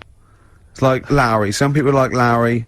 Some people like that fella who did the dark painting for me. Talking of emails, there was some guy, he hasn't mentioned Larry's his name, or rubbish. maybe his name's Steve, but he said that he was checking out the Office DVDs. DVD's going on sale, isn't it, soon? I think the video and the DVD of The Office are going on sale soon. But he was checking it out on Amazon, and he said that, it says on there, and I did check it, double check it, that, it includes, some special frottage.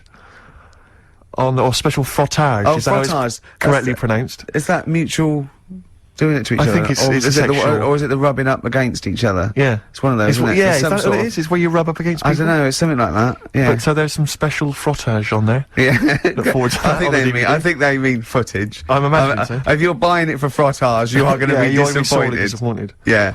Yeah. Yeah. We're gonna that first hour then was about eating too much, wasn't it? I think we can. That's essentially put what that- we talked about, yeah. That is probably. Do you know? I read something interesting. You know, they've banned. I used to get the Guinness Book of Records every year from about the age of 10 onwards, and I went to the section like the biggest, fattest, all that, right? And there used to be gluttony records, and it was like these ridiculous looking Texans, and how many hamburgers they can eat, and of course they would. It was just so dangerous. They've put it down to how many hamburgers you can eat in a minute now. Yeah. And so they've brought it down to things like 17. You Yeah, know, they still yeah. burst their stomach in hospital. But I remember I was watching the Big Brother when they had to break that record. Like eating sweet corn and balancing. I was thinking, Who wants to beat that record? Yeah. Most of the records in the Guinness Book of Records exist because no one wants to contest them. There's one in there, a bloke there, they had his picture taken with a milk bottle on his head, and it's the record for having a milk bottle on his head. Yeah. And it's like 4 days, I want to go, no one wants to beat that record. And there was one in there, this is amazing, this is absolutely true, right? Like last year's Guinness Book of Records, it says, in Thailand in 1980, some sort of temple or ceremony, these incense burners fell over and I think crushed people or burnt people to death. 7 people died, and it's under the heading worst joss stick disaster ever. Do you reckon they're going to try and beat that one? Oh God. There's a guy up north, right, who's he's in the Guinness Book of Records for being able to put a car, a little Mini, Up his arse. on his head, right? And you think, oh, that's good, but without the engine in. I know the fact that he puts this thing that still weighs like, 50 stones on his head, and you're going, boo! Yeah. What do you mean he puts the Mini on his head? He wears a little cap with a little bit of sponge on, They all do up there. and and he picks up this Mini, Yeah, go on. and it takes like 2 blokes to put it on his head, and then he walks around for about 10 seconds showing off, but it doesn't have the engine in it. So I mean, if you're gonna do it, Yeah. Go the whole hog is what Yeah. you're saying. See, the reason I think he didn't do it with the engine in is because he couldn't, Carl. Yeah. we'll do a motorbike or something. My mate went to see that, what's that circus that came to London? And that was in, the Camden, and it's sort of like really weird sort of gothic thing. Oh right, yes. I And remember. there's he said at one point this nude woman got into a jar. He went, but it was a big jar. He said it was a jar big enough for a woman. Yeah, yeah, yeah. People want to go boo. Yeah. But, get into a jam jar. Exactly. And I'll be applauded. But Yeah, that was a yeah. big jar. That's a jar shaped like you. I will get into a wardrobe. What, that big wardrobe? Yeah, well, I can get into that. No, I will get into the Well, I wardrobe. remember, I told you about this before, Rick. I was devastated a couple of years ago, when I read about that guy that won the world record for staying underground the longest. Like, Oh, what yeah. happened, right? He got in this box, and he was buried like 10 feet underground. It was in a pub car park in Yeah, Mansfield. and the only way he near could Nottingham. communicate was through this tube that they had that went up to the surface, and he could talk to people, and I assume that was how he got oxygen. And it said that while he was down there, right, he began and ended a relationship with a woman. She put a She was note a down. passerby, she chatted to him, they started this relationship, and they ended it, right? Now, my point was, right, obviously, my luck with the ladies is not triumphant, and, I haven't got a girlfriend or whatever. You're not And Don Juan. Well, yeah, exactly right. And what I'm saying is, when you read that there's a man 10 feet underground pulling women through a tube, Yeah. you've got to sit yourself down and ask yourself some very serious questions. Yeah. I was Yeah. a little bit, as you can imagine, a little bit upset From by the that. Midlands. Exactly. Yeah. A little bit devastated. Oh dear. Really upset me. You've got Right. the problem gene in your head. You've got to fill it with a problem. Yeah, he's not a geneticist. Got the problem hole in your head. No, it's Got not. a problem hole in your head. Shut up, Ricky. Let him say what he means to say. He's got a problem hole in his head. He's got a problem hole in his head. It's called his mouth. Yes. Right, that is your problem hole. So, if someone comes up and they go, I've fixed your boiler. Sorry, could I just ask No, let him speak Let for- me ask one question, Steve. Is the problem hole different from the problem gene, or is that a new term for... No, you put things through the problem hole and they end up in the problem gene. You feed something in the problem hole. Is that right, Carl? It goes through the problem Yes. tube into the problem gene. Okay, so it's down the problem conduit. Okay, go on. Right. So it's better to have... You've got a problem hole in your head, right? Yeah. So you stuff in a problem into the problem hole. In Okay, it yeah, goes. okay. Now, all the little problems can't get in because of the big problem. Right. Right. Is that good or bad? It's a But good that's thing to not true, have is The it? problem hole is a standard size on everyone. Right. Right, no, but that's Shut up, Ricky. Let him explain. Now, Ricky, I'd say his problems are not even problems. Well, how big's his problem hole? Same size as mine. Same size as okay. yours. But his problems are all little ones. They're like, you've got like a load of Skittles. I've got a big cream egg. Right, but why... Shut what- up! Let him but- speak. He's but- just expanding on his idea. Why But do you what is keep his interrupting? problem? What is your problem that's so big Okay. compared to my little Skittles? Loads of problems. You get stressed out about things that I'm like, what's up with you? You get annoyed easily with stuff. People chewing loudly. Or someone breathing loudly. Or someone coughing. Whereas I'm like, that doesn't matter. Like you say, to you, the boiler is like, get it ripped out, put a new one in. It's not as easy as that. It is. That's why the problem ball is growing. It's He's got a gene, a ball, and a hole. So the problem No ball- wonder there's no fucking room for a brain. Right, shut up. Let me ask, I want to clarify this. The problem ball exists in life. It gets bigger and bigger and bigger. It has to go through the problem hole, down the problem tube, into And the problem bounce gene. into the problem gene. Right, now then. So you've got the problem ball. Everyone's problem hole is the same size. Okay. But some people's problems are smaller, so they can slip straight into the problem hole. I've got a question, Stephen. Wait. And listen, has anyone got a pair of problem balls? Or is it always just... Can ladies have a pair of problem balls? No, because Hitler had one problem ball, didn't he? But could anyone ever have a pair of problem balls, is my question to you. And some people's problem balls are much bigger than another man's. Or another woman's, right? Yeah, Right. depending on the problem. So you could have you could have a pair of problem balls and one problem hole. The way I'm saying it... Okay, look, Listen. supposing I came to you and said, listen... But a man it's- starving in a foreign country might have huge problem balls. He might have, but if I went to a doctor and said I've got a problem hole, and the doctor said, "Well, let me see it," and he said, well, "Let me see your problem hole," and hanging down in front of my problem hole was a huge pair of problem balls. What would he treat first? Is my question. Well, would he look into the problem hole? He said, he'd say, right, take your problem jeans off. Right, I want to see your problem hole clearly. But he would put his hand or his finger into the problem hole to try and remove the problem He ball, would, wouldn't he? Or the problem- he could feel the problem balls, but he'd have to insert his finger into the problem hole, wouldn't he? Right. Okay, so Carl, go on then. I'll just get in the tank.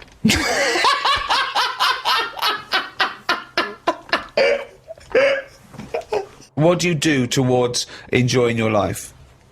I don't normally enjoy the thing when I'm doing it, it's after. It's like that holiday. When I What was do you on mean holiday. you don't enjoy the thing when you're doing it, it's after? What's an example of not enjoying the thing at the moment but you do after? You didn't enjoy the holiday? Say but like you- the holiday, I've just So been you enjoyed away. coming off holiday? What? I want to hear it. You enjoyed the holiday. You didn't enjoy the When holiday. I'm there, I had fleas biting me. Yeah. I had mosquitoes biting me. Yeah. There was a funny smell of damp in the bathroom. I was worrying, getting in the sea, thinking, is the stonefish in it? Right? Now, you've got all that going on. Yeah. When you get back, you forget about the damp smell. You forget Well, about you the haven't. fleas because the bites have gone. They're not as much of a problem. Yeah. So then your brain starts going, well, hang on, what did I enjoy? And you go, I enjoyed the dorada fish I had that I've never eaten. Yeah. That's an experience. At the time, I wasn't enjoying it because I'm thinking, when I get back, I'm going to have fleas on me again. Yeah. Now, when I get a menu given to me in a restaurant, Yeah, I go, right, what am I going to do here? yeah. Right, well, when I came here, I thought I'd have some lamb chops. They've got lamb chops, great. Wonder how much to give you, because I quite fancy this pudding they've got. Right. Now, I have the lamb chops, it comes with extra veg. I eat it, I enjoy it. The pudding I wanted, it's gone out the window, I've got no room for it now. Yeah. But you enjoyed the lamb chops. You enjoyed that jobs. You can only get packed so much. If you're enjoying all your life all the time, there's no point in regretting anything. That's just greed. No, but I was looking forward to the pudding. Well, you shouldn't have eaten all the veg. Yeah, but I was enjoying it at that point. But then you take the pleasure that you had at that point. No, because I wanted a pudding. Yeah, but you... But you didn't want to put in, or you've had to put in. No, because I would have had it for the sake of having it. And then it's Yeah, ruined. but I don't know what the whinge is there. You had a lovely meal. You had some lovely lamb chops. You enjoyed the hour. Because when I read that they had like profiteroles on there, I Yeah. thought I fancy a couple of them. yeah, And the chance has gone. I'm probably not coming back to this restaurant now. yeah, but you 'cause haven't missed a chance. You had the chance. You didn't want to take it because you were full up with lovely lamb. It's What's not the like you problem? didn't... I had a spicy sausage. In the garden. Right. Now the problem was I was enjoying it, but I thought this is the spiciest sausage I've ever eaten. Right. Now I could only enjoy that the next day night when I knew that it's The gone next day through my night. body. There hasn't been a problem.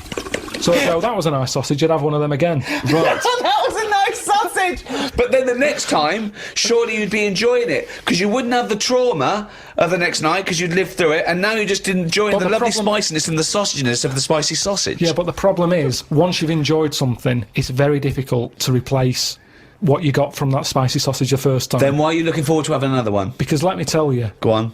Auntie Nora, I've told you she prepares all the food, right? She's got them all in bags in a freezer, Monday, Tuesday, Wednesday, Thursday, Friday. Right. Now, what she normally does, she makes a big pot of curry. Right. She goes, what I'll do, I'll pop that in the Monday bag and I'll pop it in the Thursday bag. It's the same curry. Now, she has it on the Monday. Yeah. She loves it. She thinks I got the mix just right there. The spices are good. The Yeah. chicken was tasty. I'm looking forward to Thursday. I'm looking forward to Thursday. I can't wait for Thursday. Yeah. I'll call her up on the Thursday evening. I'll go, how was the curry that you had on Monday that you said you were having again on Thursday that you enjoyed? Didn't enjoy it. Why is that? Dunno. Just want the same. She was expecting too much, and that's the problem. If I had that spicy sausage again, he's never going to live up to it. So forget the spicy sausage. I've had it. I've experienced it. So you're If never someone gonna says, "Well, it depends." So do you have anything twice ever? Maybe not. But this is insane, Carl, because aside from you and your Auntie Norma and presumably all the other Pilkington clan, or are all as weird as one another, why you phone her up and ask her what she's having for tea, I don't know. Yeah, that's one thing. What, and That then shows not you only what it's happening on Monday, but what you're going to do on Thursday as well. I'll make a note of it in the Auntie Norma the food diary. That's proof that you really aren't enjoying your life now. Exactly. To go, right, oh, fucking hell. Well, what what else can do you say? But to then other he's people? phoning her up again late on the Friday to find out how the Thursday curry went down. I know, exactly. Yeah. That's two calls that week. Unbelievable. Well, it's just Just good to- read her journal. No, the question is it better to enjoy something once and not again than not at all? But you're an What do you idiot mean? because No, you're the that's only not person who choice. experiences this. That's not the choice. That's not the choice for normal people. You can either never enjoy summer or only enjoy it once. You can enjoy things loads of times. you can't. That's what a hobby is. A hobby is enjoying things over and over again. I haven't got a hobby ever. That's why. I've had loads of hobbies in the past. I did the dancing. I did the boxing. I did. What else have I done? That is it. I think that's what. But that's what I'm saying. Though I soon get bored. And it's like how you enjoy. You know, I love munchies, Yeah. but I always enjoy the last one more than But that doesn't make sense. That goes totally counter to your argument. no, because it's from one packet. What?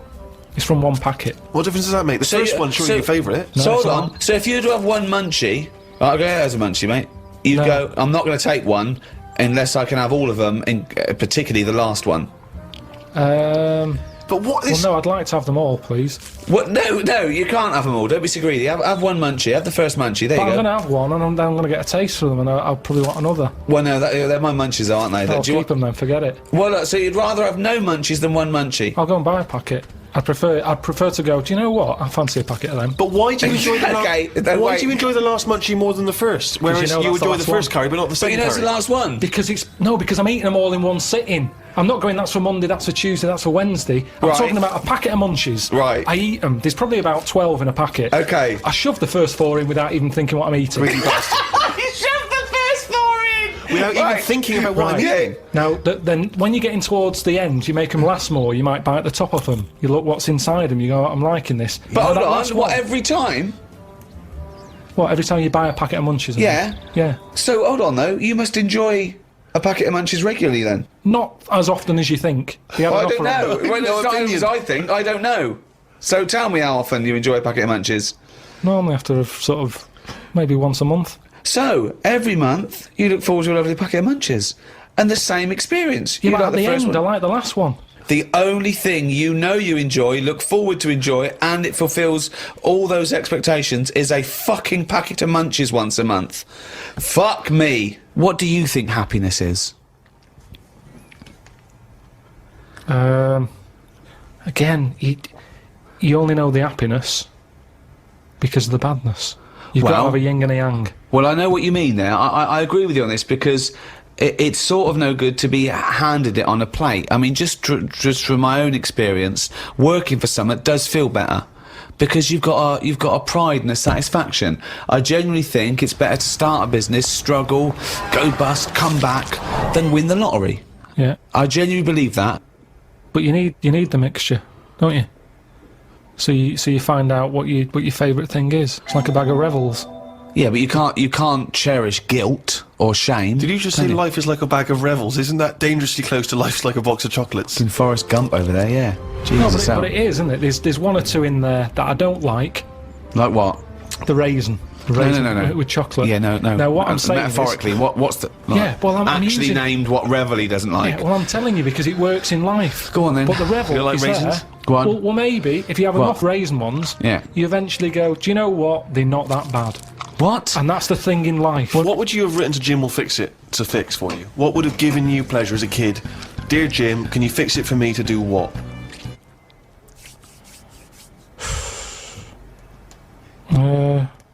When I watched Jim will Fix It as a kid, they never really lived up to what the kid wanted. Did they? But what would you have requested? But I don't think I would, because I think I saw how disappointed most of the kids were. God, it's A kid exhausting. like whistling, they brought out This Roger is Whittaker. exhausting. Yes, because they look at it, they go, can you fix it for me to go into space? No. Can I dance with Bananarama? No problem. That's the ones they pick. Yeah, so Do you know what that's I mean? why I wouldn't write in, because whatever you ask for, you're always going to get a watered-down version. But if Jim could fix it for you to do anything, what would you have chosen? There's not many things I wanted as a kid. One though. thing. Jesus Christ. Just one thing. To choose one thing, please. That my name was Brett.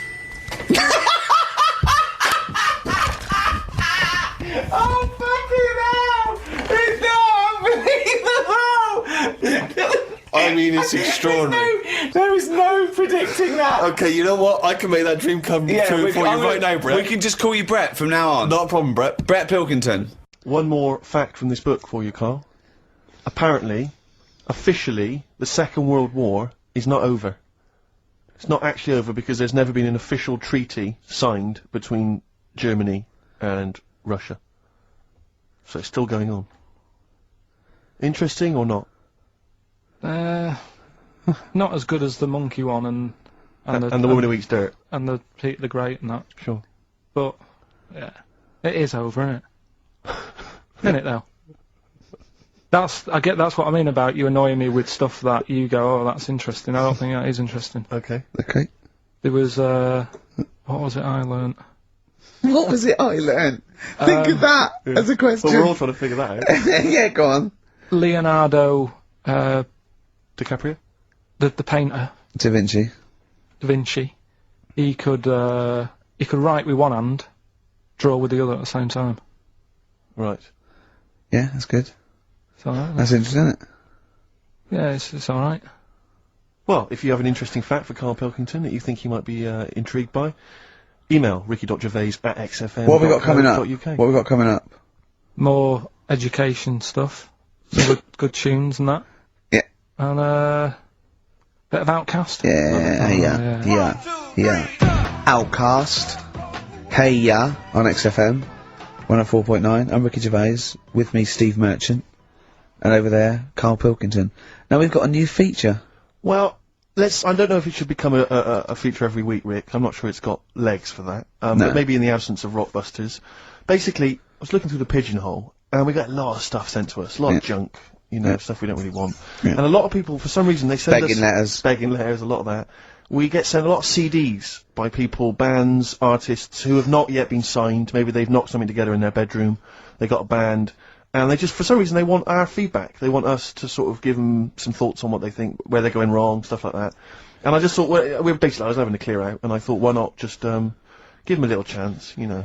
Yeah. Just throw them a bone, Rick. Honest critique. Honest critique of some of the artists that sent us stuff. Okay, go on these are then. bands that have not been, they've not got a record contract. This is like exciting. themselves. Okay, name the 3 bands Well, first. no, we'll go through them individually, and I'll hear a little snatch, and then I'll get your opinions, both from you, Rick. I know you've been in the music business, you've got a good general knowledge of music, you've got good taste. big time, and big also time. Carl Pilkington's views as well. Yeah. We know what to think of them. So this Go on. first band is called Kellerton Road. I'm sure they're very excited. As I said their name then, they probably can't believe it. They're phoning each other now, they're getting so excited. All friends are phoning them now. Yeah, Turn your exactly. phone off. They for can't people in believe this that. band. You don't want to... Yeah. Well, okay then, Kellerton Road. Kellerton Road, play a track from them. So that's Kellerton Road. I think that's a track called Secretly. And looking on the back here, there's 6 of them in the band. They all pretty much look the same.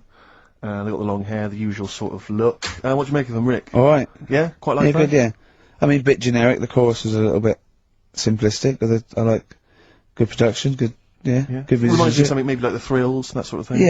Yeah. I mean, yeah, good. Jukebox or junk box? What's the junk box? It's just, I'm just trying to make it sound snappy. Jukebox or junk box? Don't, because you haven't got it. Don't ever stick to what you're good at. Okay. Um, What, being sexy? just sort of watching Doctor Who and stuff. You like that, don't Yeah, you? I love it. Okay then, right. What's the next one? So, well, let's just ask Carl Pilkington's opinion. Carl, what were your thoughts? Yeah, it's all right. Yeah? Yeah. That's it, is it? Yep. Is that why you're no longer right for the enemy? Go So on. what's this next one you've got for us then, Carl? Toffee. Toffee. It's called Born Depressed. Oh dear. Brilliant. There we I are, quite Toffee. like that. Yeah? That's sort of bit glammy, bit underground. Yeah. What do you make of the name, Toffee? I don't like the name. It's not great, is it? No, but I quite like that track. Quite like the track. If I'm just that's looking at the representative. CD, they've made it themselves, and basically the band feature on there completely nude. Oh. What do you? Well, we know what we think of that. What do you think of that, Carl? I'm not What's- happy with that. Let's have a look, though. Have a look there. That's no point, is it? There's quite a lot of blokes and there's one naked lady. Just having a look, though. Just... Yeah. What are you looking at the blokes? What are you looking at? Why are you looking at the blokes? Let's Knob. just having a look. But you're looking at the knob. I can see by the way your eyes are I'm looking. looking at the woman's knob, though. Well, she won't be happy with that. No, that's a bloke, Carl. Yeah, that's where you've been going wrong. Yeah, that's the woman. Yeah, Yeah, that's what I was looking at, that one. The woman's knob, so that's alright. yeah, good. So Rick, hit parade or shit parade?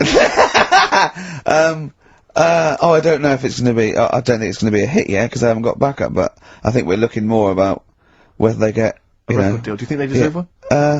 Yeah, yeah. Thumbs up for both of them. Okay, excellent. well done. All right, well done. And Carl, play the last one then. What did you right. make of it? Sorry, we didn't ask your opinion. We weren't interested. Like to see him on CD UK. Just like that on the CD cover. Okay, okay. And this Right. last act, I think, is this right? Picture Centre? Yeah. Picture Centre. Picture Centre. My favourite. You like that? Yeah, that's my favourite out of all of them. Good. There's a bit of Amy Mann in there. Mm-hmm. A little bit Cocteau Twins. Yeah, Yeah. No, really good. I really stuff. like. Really good. Really intriguing that. Carl Yeah. Pilkington? Yeah, it's alright. If you didn't like it, what would you say? It's weird though, isn't it, music? No, do you know what I mean? It's like, it depends what you're doing. Do you know what I mean? That's alright. If you're just having a game of crib or whatever, it's just on in the background. That's the thing with music. I don't think you can sort of slag any of it off. It's times, and it's depends what mood you're in and stuff. Yeah. So, So this So is it's a pointless pointless. teacher. It's a pointless Points teacher. for you. We'll do it well, I again didn't come up with it. No, I don't. Alright, don't slag it off. then. Okay, won't do that again then. I was quite enjoying that, but okay. No, do you understand what I'm saying? Well, That it's not worth having an opinion about music. Well, I'm not that bothered. I'm just saying, imagine if he was on the panel of Fame going to be your pop idol. Yeah. That'd be great. It'd go along, and Nicky Chapman go, yeah, you've really improved. I really like that. I don't know what you're wearing. Dr. Fox, you were hot, baby. I loved it. Like your legs, like all your boobs and all that. Brilliant. Come to Carl. Not bothered. Alright. Yeah. Brilliant. no, we'll keep it up, you know. Play a record. And roll over DJ on XFM 104.9. Alright? Carl, just an email. A question for you. Can you please let me know which school Carl went to? What school did he go to? Cessav. What? Cessav. Cessav? Yeah. What does that mean? It was on Cecil Avenue. Cecil Avenue in Manchester. Yeah. It's just he says, I'd like to know so that I don't send my kids to the same place. He also says, he says, P.S. Does Carl look like Gollum in Lord of the Rings? Yes. He does, doesn't he? Yeah, that's very good. Yeah, in fact, I was just putting a little bald wig on you, wasn't I? Like he needs one. Yeah. So, if you Just want some a of the picture... fun and games we have when the songs are on. Yeah, did it hurt? Just a little bit. The bit that worried me is when you said, let me just staple it. Yeah, well, I was trying to get it under your chin because it looked funnier. And he was scared. Oh, I remember. Do you remember I did that thing with the tea towel? Have you told Steve about that? I don't think I have. It's not something I'd shout about, to be honest. Go on. Went round his place. And he said, oh, before you go, I must try something. Because I couldn't get squeezing hard enough. I can't, because I'm not strong enough to hurt him anymore now, or am I? I think I can take it a bit more than I could at the start. Yeah, so I wanted to squeeze his head more, so what did I do? So he said, just hang on, I've got a tea towel. He brought a tea towel in now. I need something sort of long and thin. What can I get? He's asking his girlfriend, where's that? Comes in with a spatula. Right? He puts the tea towel on my head, and manages to sort of put the spatula in and turn it round so that the tea towel is tightening on my head. Yeah. Using little pressure, would you say, from you? Yeah, just little, it's brilliant, it was like a tourniquet, and I just turned it a little bit, and he screamed almost straight away, didn't you? It hurts. But So- I don't. But why did you think that was good? When would you need to use that tool? And yeah, I did it on my other bald mate, Rob, who was over, and he screamed as well. Because he just put a tea towel round, like a little bandana, just stick the wooden spoon down the back, just turn it, and it's even half a turn, isn't it? And it really... Hopefully children listening will be trying that on their friends. No, they won't, don't try that at home. songs someday. XFM 104.9. Ricky Gervais. Lads, can I just stop you there straight Right, away? Because listen. the record finished before we'd finished chatting about what we're going to do Well, next. we're gonna do Carl's stupid competition again. We're just trying to get the. I think that. You, What you are the should just- rules? Right. I Because think last that- week it was a shambles, Rick. I know it was too easy. That's The why. week before, I should no, say. I think people should phone up now and be held in the queue, and then he should have the clue. Otherwise, because people are just phone up when they know the answer or not. But how is that entertaining to the listener? That's what I'm going I to throw don't think- back at you straight away. I don't think this is entertaining at all. I just think people might want to talk to Carl for just a Right. split second. The way we'll do it, right? Yeah. Right. This is me roll here, right? This is the way we're going to do it. Right. We're going to say if you want to win The Office on VHS, right? You can call Don't it say now. it like that. Like Yeah, it's a don't say it rubbish like- prize. There is some. If you get the DVD, there's some special frottage. All right, so it's impressive. Right. So they call up now on 08 700 800 1234, right? Yeah. We bung on a bit of Elton John in a bit, right? We line up 2 Look forward callers. to that. It's a beautiful track. Yeah. We line up 2 callers, Yeah. right? And then we have them on the air and we say, right, I'm going to tell you the little story. You've got to tell me what song it is. And they're playing against each other. Well, Right. could they be up at the same time then, so I can speak yeah, at the same yeah, time? of course, yeah. But how can they play against each other? Because they haven't got buzzers or It's the anything. first one. They can say the name. They can shout out the name, and it's organised. Don't And they just got as put- many goes as they want. No, I think they should have one go at a time, and then the other person can have a go, and then they can have another go. Yeah. It's like dueling. It's like and, dueling. And if they don't win, no one wins this week. We're not giving away prizes willy-nilly. Sure. You know, we can give one away next week again. Because you know, like, Maybe The give Office away- is not costing us anything. Because we were, involved. I We know, can get but as many copies as you want of that. I like Seriously. it. I like it when We got them coming out of our... Do you think the listeners are usually in on sort of board meetings like this? Or do you they I usually- said this before, guys. I said before. I We should know. do this off air, but you refuse to chat. Imagine Chris Talent going, hold on, what, they can, what do they do? They can phone a friend. They just phone a friend, look, come down, right, okay, look, we haven't got this. We've got right, this sorted. What if Phone you up do- now. Phone up. We'll play some adverts. Phone Yeah. up now. Yeah. Right, so that's the plan then. Okay, we're gonna have a beautiful track here, continuing our... Wait, don't- whoa, whoa, hold on, wait, Steve. Go on. Right, I've said your name 5 times now, I don't need to mention you at all next week. Right, we're gonna play, Elton John, continuing our sort of thing of don't diss them just because they're old and bald now. Yeah. They used to be good. This is a beautiful track. I dissed him, didn't I? Yeah. Called Tiny Dancer. We're gonna enjoy that. Yeah. Enjoy that. Enjoy listener. that, And if- then, if not the now, show. Steve, what were you gonna say? Thanks for asking. I was just going to say, what should the audience be doing now? If they're listening at home, they want to play the game, what should they be doing, Carl? Should they be phoning Say you the now? phone number They again. should be ringing 08 700 800 1234. 08700 800 1234. And 2 lucky contestants get to play your game. Yeah, what's the song? What's the song that Carl's thinking? Could I give you a clue when you call up? You've got more chance of playing if you don't sound like a mentalist. Exactly. Most of the people that phone sound a bit like Carl. We're not interested. We don't want those No. sort of people. Yeah. We want people who can, who are maybe eloquent. Why you watch me in my pants? Elton John, Tiny Dancer. What Beautiful. a great track. Oh, it's that is. magnificent. Well, we've got... Despite Carl's actions, you should have seen Carl. It was like squiddly diddly. His arms and legs there. He'd have been better with feet, I'll tell you. He didn't know what he was doing. We were getting angry. At one point, he went, oh, we get a man and a woman. And he, bloke phones up. He goes, are you a bloke? Bloke goes, yeah. He goes, hold on. And then another bloke goes, oh, you're a bloke. I went, we wanted a woman. And the bloke said, I've got one. He goes, put the woman on. She came on, he went, are you the woman? It's the way he speaks Oh, he's to people. magnificent. So who have we got on the line? Here's the woman. It's the woman. Hello. Hello, Hi, what's your name? Sarah. Sarah. Okay, right. Steve, you want to be rooting for this? Well, I think we should. It seems to me because you may need some help because obviously Carl's mind is a viper's nest. Yeah. It's a jungle in there. Yeah. So if you want to call anyone at any point, maybe you've got some questions you want to just consult or confer, then I'll be on I your have side. to. You're Then like, I- she's like, you're like her phone a friend. Exactly. I'm the phone a friend. I'm And the who's- ask the audience. Who's the And- bloke? Here's the bloke. It's Owen. Owen. Okay, I'll be helping you out should you need any help or clues as as insight into Carl's mind. I must tell you though, we don't know what Carl's going to come up with now either. No. we I keep it real like this. I Go should on. just say for people who've not heard the show before, this is where Carl now will tell us a cryptic story, and basically hidden within that will be a clue to the title of a song. I say cryptic. It's Gobbledygook. Yeah. Nonsense. So okay then, just to find out who goes first, my lad or your girl. I'm going to toss a coin in my head. Okay. So who can guess? Well, first? ladies first. Ladies first. What Okay, was your so name again? Sorry. Sarah. Sarah. So, Sarah, okay, so... Heads or tails? Heads or tails? Tails. No. Right, my lad will go first. Okay, so then. so what this means is when he's finished the cryptic clue, you, Owen, will get to guess first. But if you get it wrong, it goes over to Sarah, and then back and forth until hopefully one of you gets it right. Okay. We could be here for some time. Yeah. Right, and what are we playing for here? Of DVD or video of The Office? Whatever we can Whatever find you've on got, there. whatever format you've got. Yeah. Okay, then. Brilliant. Okay, Carl, go. Right, so here we go. So then, it's the right? name of a song we're looking for. Brilliant. Right, this bloke, he's had a good night out at the Yeah. pub. Right? This is probably all irrelevant.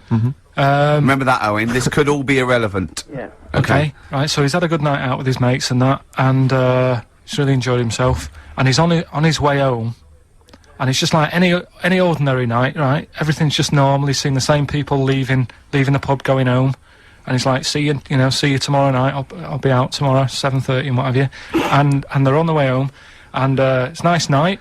Everything's nice, and he's walking home, and he sees this sort of smoke coming out of a grid.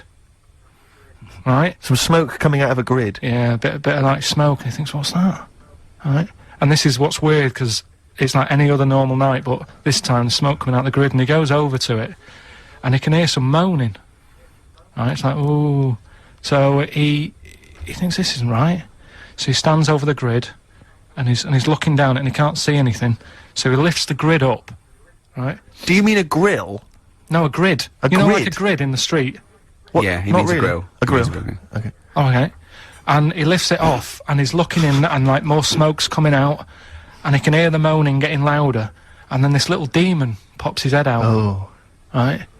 Bloody demons. And he goes, are you alright? Yeah. And the little demon goes, oh, I'm hurting. And he goes, what do you mean you're hurting?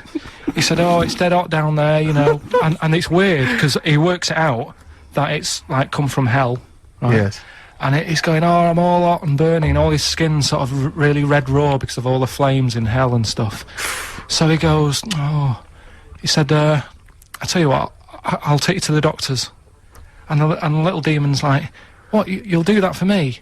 And he goes, yeah, I'll do that. And he takes him to the doctors.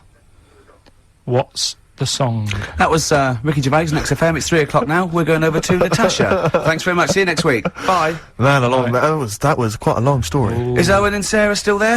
Yeah. Have you dozed off? You still with us? Okay, Owen. Any clues?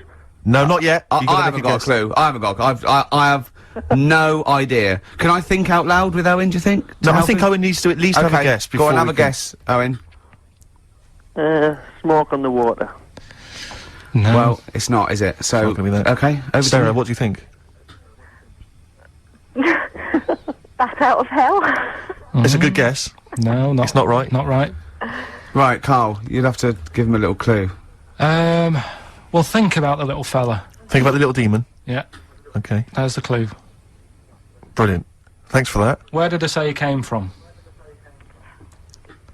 Highway to hell.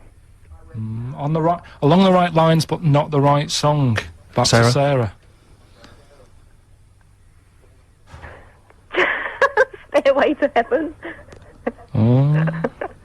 Carl, if this is rubbish, I'm never working with you again. If this doesn't work... What do you mean, if this is Right. rubbish? Right, okay. Take the main bit of the story. What's happened? We don't know what What's the the main main bit bit of is! the story? It took 30 minutes!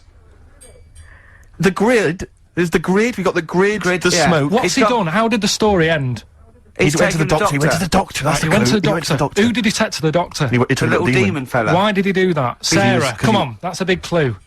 Right, why did... Sarah, come on, let's think about this. Why would he take a little burnt demon to... Was he burnt?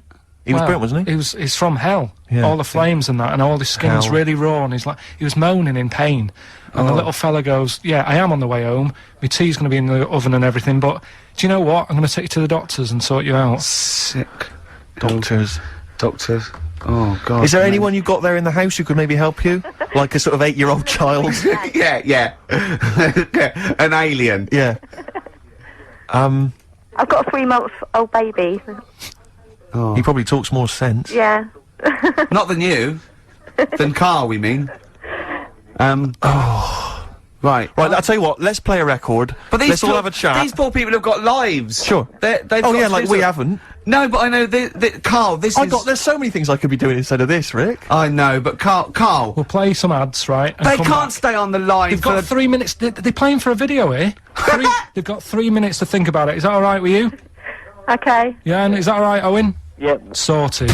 Right. Please try and guess this, because Carl's threatening to roll it over to next week. Oh. I know, I don't want to live a week trying to think of a little burnt devil in a grid, as he calls it. Burnt devil in a grid. Devil Must in be a, it. devil in a grid Devil in by a grid. excess. Smoky devil. Oh, God. Oh, burnt devil grid. Sarah, any... Grid? What's a grid? Any He means a idea? grill, he grill. means the little thing in the smoke. Burn. Smoke on the water. smoke. Barbecue to doctor. Burnt. Doctor. Owen, any ideas? Devil Without a Cause by Kid Rock. No. What we're going to do here, then? Is the word devil right? Yeah. So devil's a key word here. And you're thinking about what's the bloke done? He's took him to Devil, the doctors. isn't he? They can't Why really did he do that? Why didn't he just say, oh yeah, it looks terrible, but I've got to get off home? He's a good He's a Samaritan. good Samaritan. Right. He's a good guy. He's He's a good guy. Saviour. devil. Saviour devil for later. We're really running out of I've got time. it. I've got it. Have you really? Sarah, Yeah? I tell you this, love. You have got something to entertain yourself with in about 3 weeks' time when we get the DVDs and videos through. Cool. Ladies and gentlemen, I give you Sympathy for the Devil. Well done! Sympathy for the Devil. Carl, Oh, it's man rubbish, alive. mate. It's rubbish. That's not a cryptic clue. It's not rubbish. Sympathy for the devil. You said he wasn't the devil. You said he was a demon. Right. Yeah, but I one. couldn't- no. Right. Okay. Sympathy for. What's all that rubbish about him being burnt and taken to the hospital? Sorry, Rick, but I'm noting a little whiff of jealousy there. It's so rubbish. No, I'm sorry, but Sarah is It's happy. not allowed to try and make people Her guess. baby is happy. Sarah, her husband, or maybe partner, Sorry, maybe they're not Owen. married, maybe they're living in sin. He's also happy. Yeah. They're happy. That household is happy. Owen's got it. devastated. Classic. Yeah. Oh, do yeah. you want it on DVD or video? DVD, please. DVD. Sarah, Okay. thank you very much indeed for playing. Cheers, Owen, Sarah. commiserations. Sorry, Owen. yeah. Triumphant. Another You're so triumph. rubbish, Carl. You are so rubbish. There you got it right. Oh then. dear. Rubbish. Well done, Steve. Jealous. I love it. I Rubbish. thought it was great. It sounds good. I love the fact that it's the Carl bit he wants to replace, not the fucking No, but that Pilkington. doesn't work either, because like then Why I not, told Brett? because I told me mum and dad that that's what I wanted. They started calling me that, but then I forgot that. They went along with it. Yeah, So you said, Mum, Dad, call me Brett from now on. And they went, alright. yeah, but then I kept forgetting that I was Brett, so I wasn't answering, so they went back to Carl. It's amazing! So you've had that dream come true. Yeah, and it wasn't that good, and that's what I'm saying to you. Things never live up to what you want. Dreams, what are they? When I was on holiday recently, Yeah.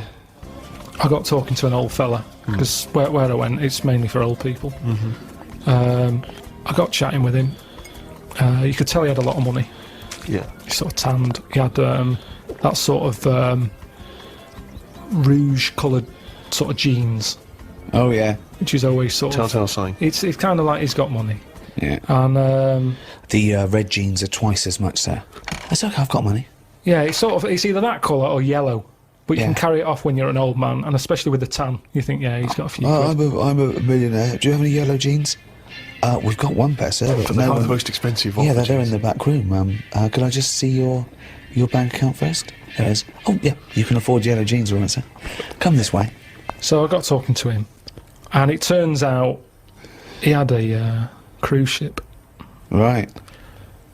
Loads of money. Now, I was chatting to him for about 10 minutes. Yeah. What colour was his jacket? Said he didn't have a jacket on, just a white shirt.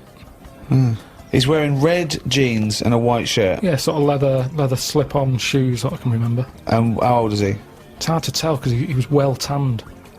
Was he an attractive man? He's a good-looking fella. So he's rich. So you saw this rich, good-looking bloke with just a shirt on. Oh, he had a shirt and his pink Yeah. pants. It's picked pants, and he just went over and struck up a conversation. I don't know. Why did you notice what colour the crotch area was? What? Why did you notice what You were colour looking the... very much at the arse I of the can see crotch why area. you could see if you're looking at his face, you could see a white shirt. I'll But tell why you could why, you see I'll tell you what why. colour This is what I'm the telling you. fabric around his This is what testicles I'm were? saying. You saw a good-looking old man sat at the bar. You went out and bought him a drink. Yeah, you I was you waiting noticed for the it- barbecue to open. Right. Okay. And I you got noticed there a man's. early. So you noticed So a it was man's 9 in the trousers. No. Yeah. No. I was annoyed. I Right. don't like late nights on holiday. Right, With okay. jet lag. Suzanne said, let's go down there early tonight. Right. I get there, I find out the barbecue's not for another 40-odd minutes. What time was The it? holiday rep. Well, I don't know, it starts at 8. You're so I had to noticing wait for people, 40 you're minutes. noticing old men's genital coverings, but you don't know what fucking time it is. Yeah, but what get I'm your story saying, What I'm straight. saying to you is, the Right. reason I noticed his pants is because what he was talking about, Right. there was no reference points. I didn't have a clue what he was going on about. Right, what was he talking about for your eyes to wander down to his penis, is what I'm trying to say. What made you look at his penis? Because I got bored.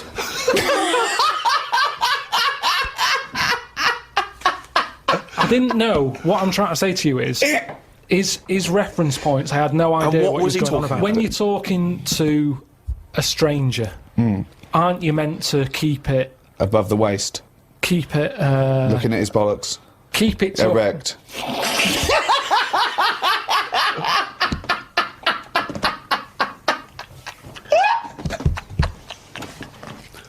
I made Carl laugh. So, it made me think of something that I'd heard about. There's a thing that you can do, and I don't know why, for people with really hairy backs and people who are hairy all over, okay, called back, crack and sack.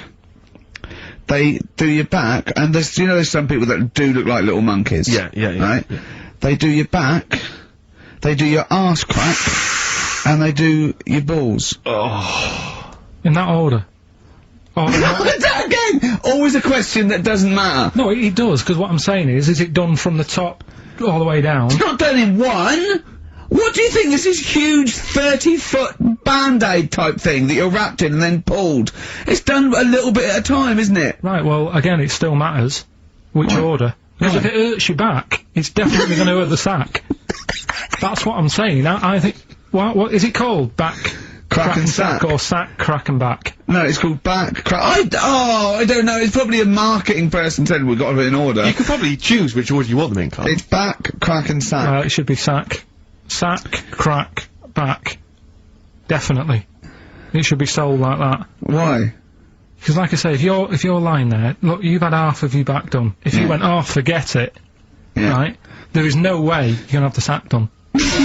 Is it? No.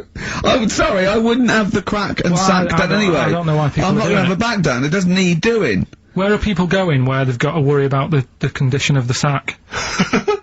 At what event do you go to and you go, I've got to look sharp. I've got to look the part today. I don't know. Having the sack done. Nudists?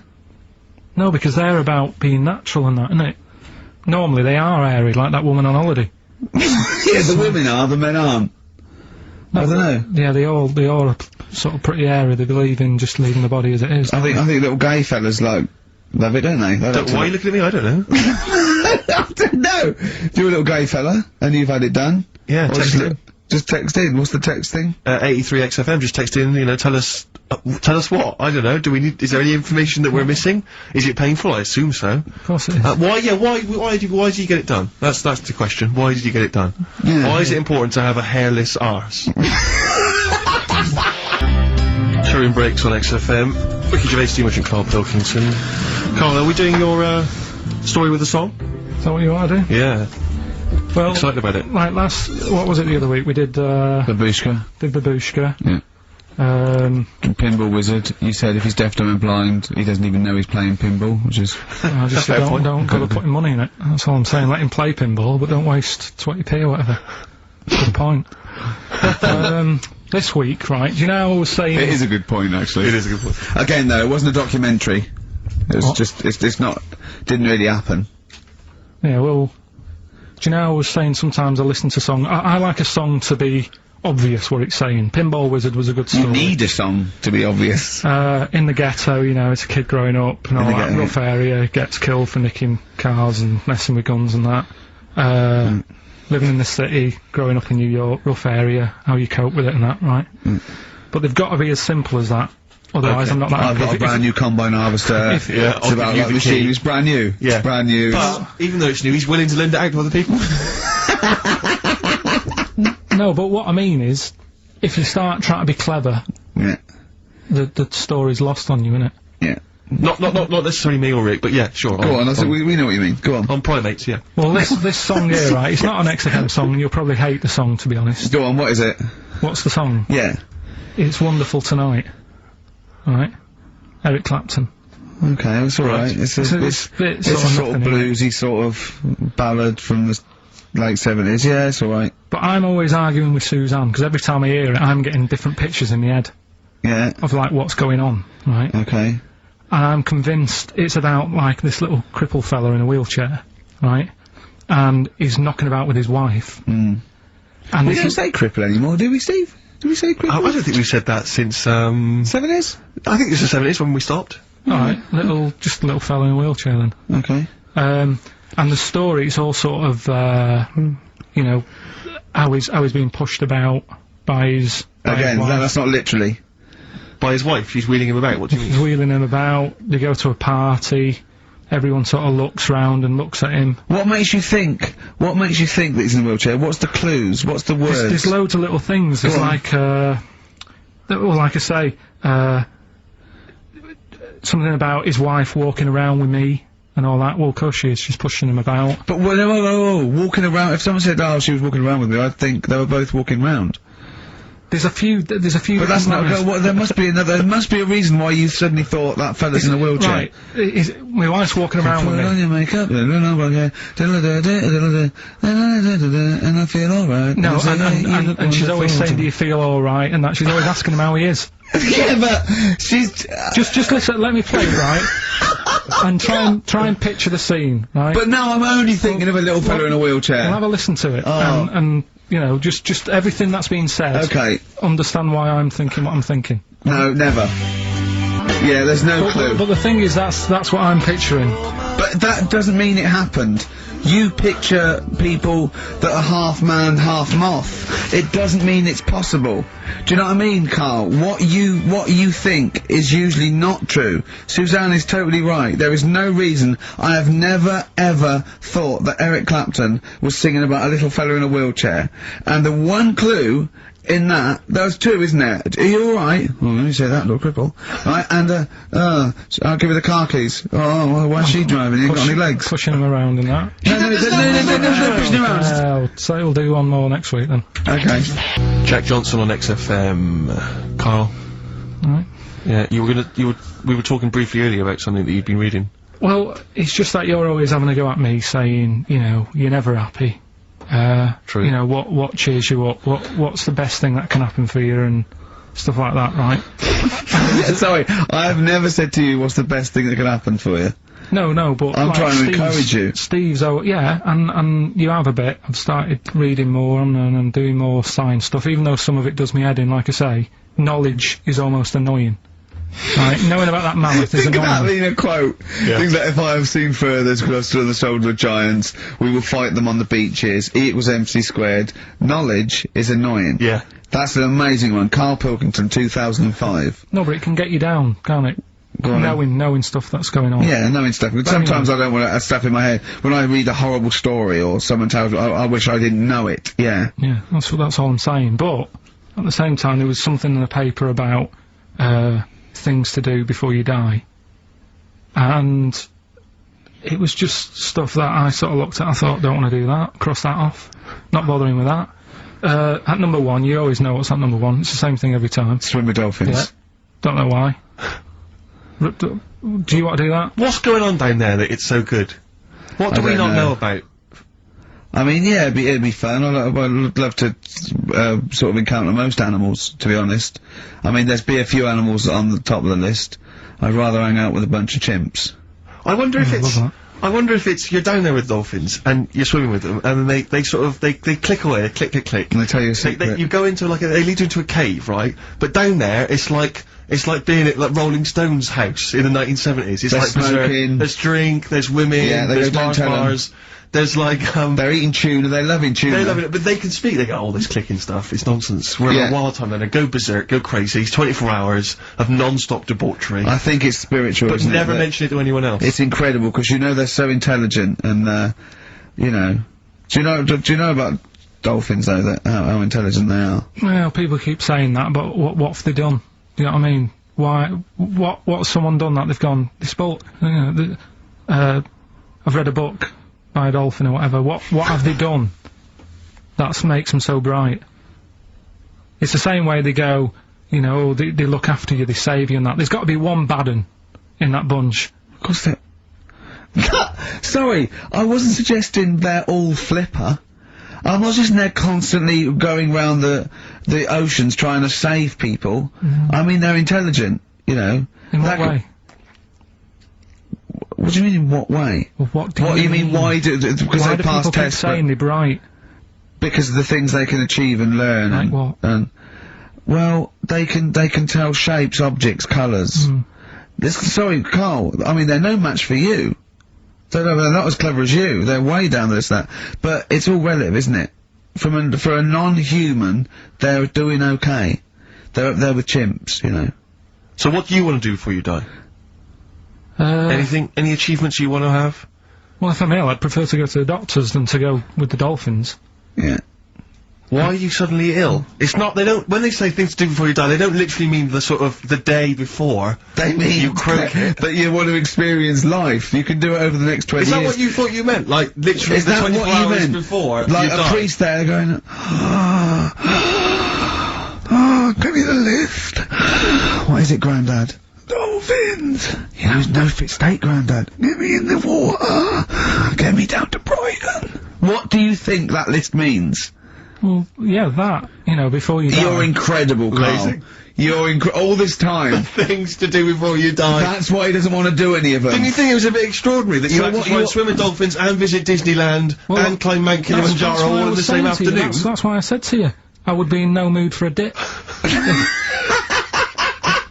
That's incredible! Always a new twist on things. Always a new twist on things.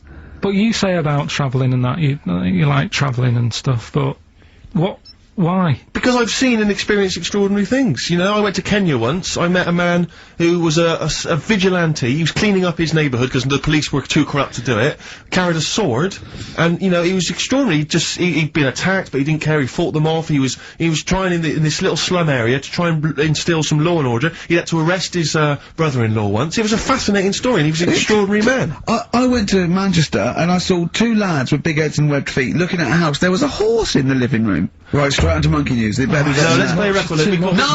We've got to do Monkey News. It's only 5 minutes to go. We've got time for a record and then to Monkey News, surely. Oh. Bit of XTC.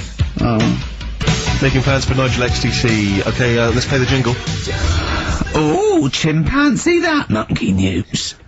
Right, this happened in Pittsburgh. Right, there was a rock band, and they've got this studio in Pittsburgh and what have you, and they're laying down tracks and stuff like that.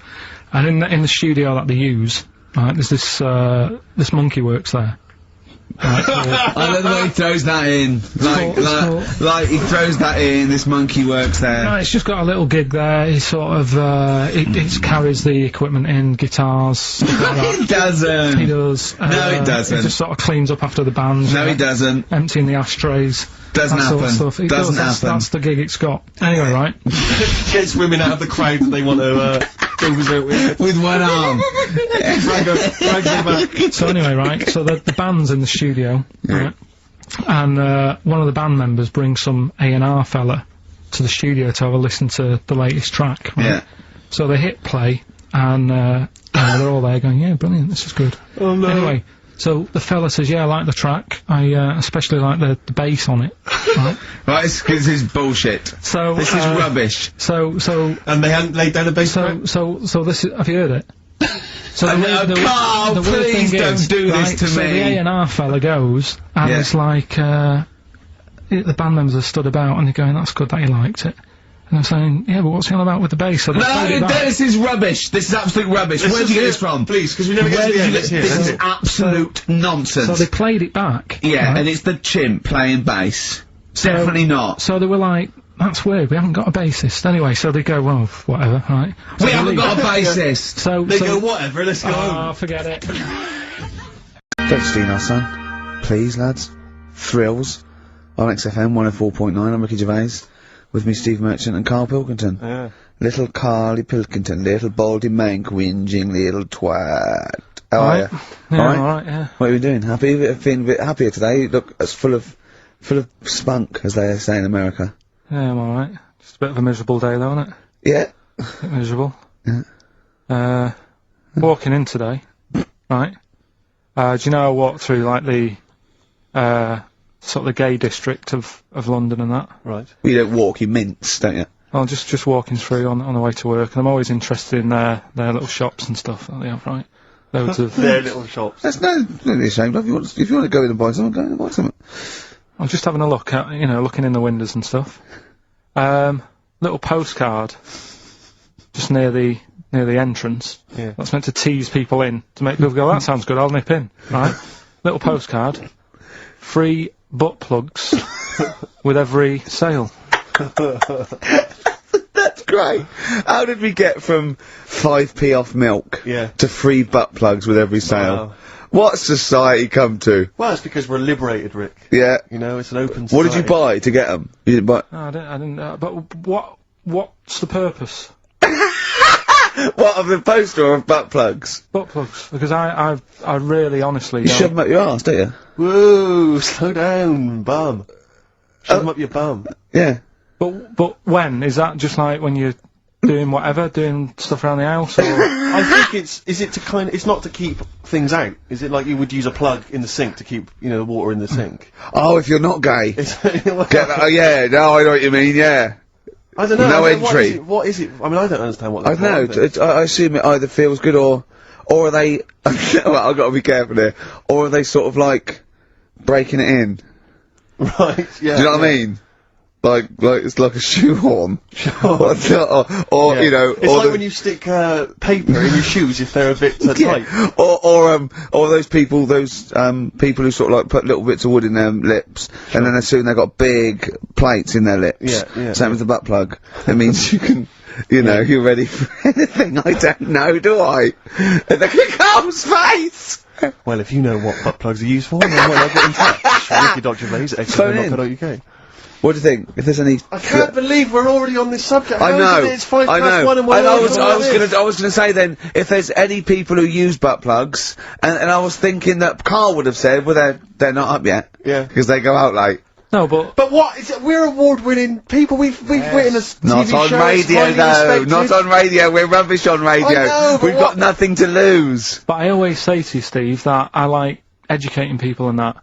Now, the way I see it is I didn't know what they were. Let's phone to go. Someone know about butt plugs. All right, well we'll get. No, to get them on. Get them on. Ask them. No, because they might say something dodgy. Oh! Yeah, whereas, what have we just been doing? Just take a chance. Take a chance and tell them not to swear. Well, you tell them. Okay. Right, Steve, do you I want... haven't got my headphones on. Hello, who's that? Oh, Come on, hey, hold on. Who, sorry? Nicholas. Nicholas, hello, mate. You're not going to swear, are you? No, I'm not going to Keep it clean. Yeah. Keep them keen. What were you calling about? I'm phoning about your plugs. About, well, not my plugs, but sure, plugs in general. What, do you know much about them? No, Are you a plug user yourself? No, I'm just thinking if maybe you've got some gay friends and you're spending the night at their place, you might want to use one. Right. What, you mean experiment with them, or?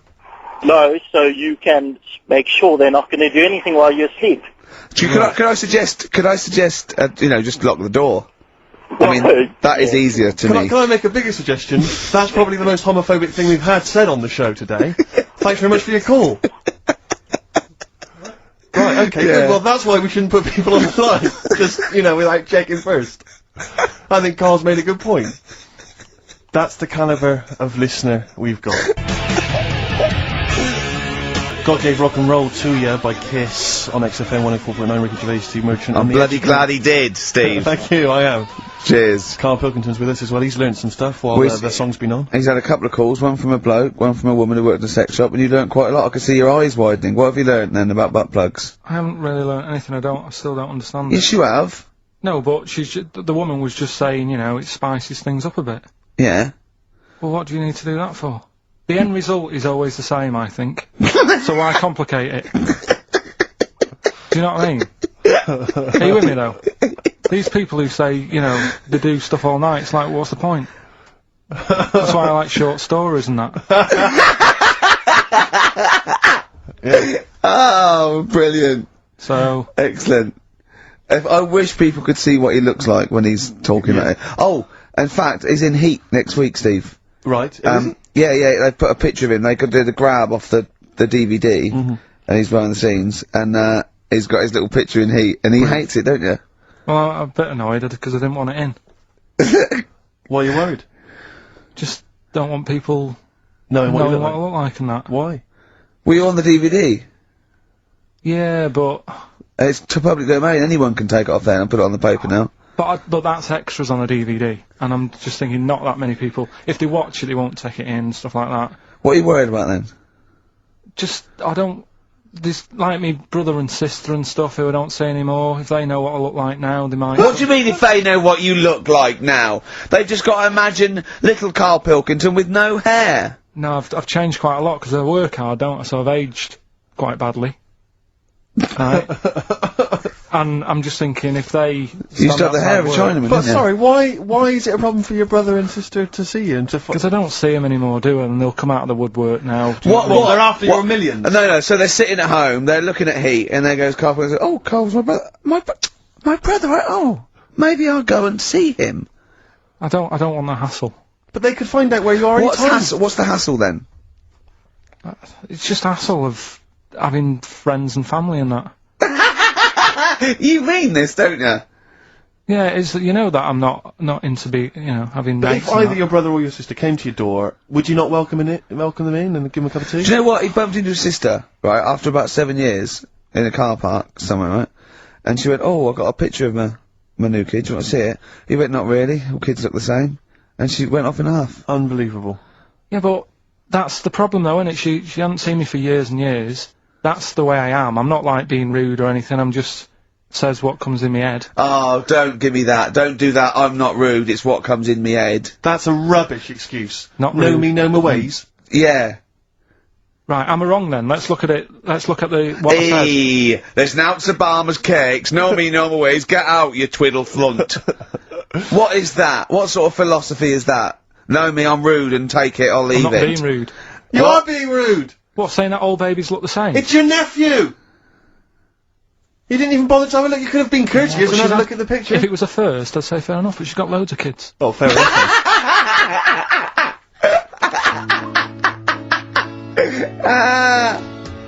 What kind of woman is she? David Bowie, Lady Stardust from Ziggy Stardust and the Spiders from Mars. I went to see him Tuesday. I know you went to see him Wednesday, Steve. I mean, obviously I'm a mental fan, but I think objectively that was one of the best shows I've ever seen. Yeah, it was brilliant. He's got the best band in the world. He played all the hits. It was an amazing show. The sound was incredible. Do you know what I mean? With It's his just voice as well. I think people don't realise how incredible. incredible his voice is. It was absolutely Soulful is the word I'd use. brilliant. Yeah, it was absolutely brilliant. You don't care, do you, Carl? We don't care about this. You never It's really got- go to gigs, do you, Carl? The live music experience is not something you enjoy. Can be alright. I Yeah, mean, but go on. I heard that someone else who went to the Bowie thing said that he sort of messed with the songs a bit, which would annoy me. No, he didn't. Not really. Hardly at all. He said when they did Life on Mars, instead of saying something about just the tune of it, he messed with it so it wasn't the same. That would annoy me. What would you do? Get up and leave? But I mean, we're not talking Bob Dylan or Sinatra. He ad-libbed a little bit, I suppose, and it's his song, but it was totally faithful. He was singing the songs. What do you mean? Well, it's just don't mess with stuff. It's like if you went to see Titanic and then the boat didn't have a crash, you'd go, what are they doing? It's like, oh, I fancy messing with it. Well, he That's what I didn't. mean, Well, don't I'll mess with it. tell you, he didn't mess with it. Relatively speaking, he did not mess with the songs. They were brilliant renditions. That would be a hell of a film, though, where Titanic gets to New York. Absolutely fine. What I think's interesting about that is how much therapy it provides for these often mentally unstable people, which is another important value of art, of course. People's self-expression, people being able to give a little piece of themselves through their work. Do you not see any value in that? How do you express yourself? Whistle. You whistle. Yeah, I found over Christmas I whistled a lot more than I usually do. And I think that was just freedom. What do you mean freedom? Right, freedom. expand on this point, if you would. Well, that's what art is, isn't it? It's you being free of all the world's heaviness. on your shoulders. See, that's a great quote, that. That's great, that. For art is freedom. I love that, because I think you've really hit on something there. Would you include the free of all the world's heaviness? Well, I know what you meant. I know what you meant there. Would you include that one in it? I mean, I would include the world's heaviness in my freedom. You know, some artists are attracted to the dark side, the heaviness of the world. But I just want to return to you whistling as your artistic expression of freedom. I mean, why did you find yourself whistling more? That's what was weird. So just few take us days through a typical day. When would the whistling begin? So this was that you spent Christmas down in Kent with Suzanne and her parents. Yeah. Yeah. Could I suggest something? Your freedom was thinking, I'm in my own place now, I'm going to annoy them. Well, it was mainly, it's when we were playing Scrabble. And they were taking ages to have their go, and couldn't have the radio on because the boiler affects the radio. You've got boiler problems down in Kent as well? It works, it just gives something off. Every time it kicks in, the radio goes all staticky. Right. So I just was sort of supplying the soundtrack. And what kind of things would you be whistling? It was like, I just sort of did a whistle medley. It was going from one thing to another. A Wedley. And a man was impressed. She was like, oh, you can whistle, can't you? I was going, yeah. And then she was saying, how loud can you go? I was just doing all different levels. Sorry, this sounds like a scene from One Flew Over the Cuckoo's Nest. The boiler's setting off the radio. I can whistle. Oh, you're good whistling, aren't you? Oh, yeah, Scrabble. Talk about outsider art. I love the fact that Carl's life is like living in a home when you're in your 80s. Yeah. But you felt that this was your way of expressing yourself. I just found it odd, because I don't whistle that much. I think just because I think I'm fed up most of the time when I'm in London. And you don't whistle when you're fed up. Whistling's a happy thing. You never get an angry man suddenly breaking into a Well, whistle. the people who aren't whistling are usually pissed off. But yeah, the bloke who's whistling, it's like, it's the least, he's the least annoyed person in the room when someone's whistling. Same as holding a drill. The only person that noise doesn't annoy is the bloke who's drilling. Everyone else wants to punch his face in. Same with whistling. Whistling, there's no point in whistling. No, there is. No, there's not. Don't know. I mean, our window cleaner was known as, like, you know, that's how you knew he was there. He always whistled. And in the end, he fell off his ladder, broke his front teeth. Oh. Retired. What, because he couldn't whistle? That was it. It was like, Well, yeah, he whistled all the time. Can't whistle, Well, yeah. can't clean windows. It's a bit tragic. Could he take along a whistle? Just pop that in his mouth. Yeah, I suppose he could have done. I didn't think of that. What about a flute? Or a recorder? Not London's burning again. Fucking clean the windows and then fuck off. He didn't really think this through, did he? He retired at the age of 28. And his whole family were bankrupt. With no teeth. Yeah. And just a bucket and a squeegee. Why aren't you working, Dad? Because I can't whistle. I can't whistle anymore. And if the day you give up whistling is the day I give up window cleaning. So you never whistle? No. I can't really whistle very well. No. I don't whistle, but I can whistle better than that. What, you did this for hours on end while playing Scrabble? About 2 hours. 2 hours? Put my word down. And this, sorry, can we just hear that again? Can we hear it? So you were whistling, you were whistling after you had your go as well? Yeah. Fucking hell, Carl. But hang on, let's just hear a bit. That is Carl's self-expression. That is his artistic self-expression right there. A name. No tune, no nothing.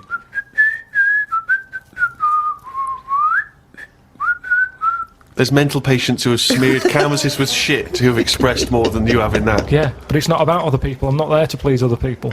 You're there to annoy them. What was the best word you came up with in Scrabble? Don't knock me out Scrabble, because I do alright. What's weird is, when I play Scrabble, my brain can come up with words that I don't normally say. Okay, this isn't... No, I'm intrigued here. Your brain can come up with words you wouldn't normally say.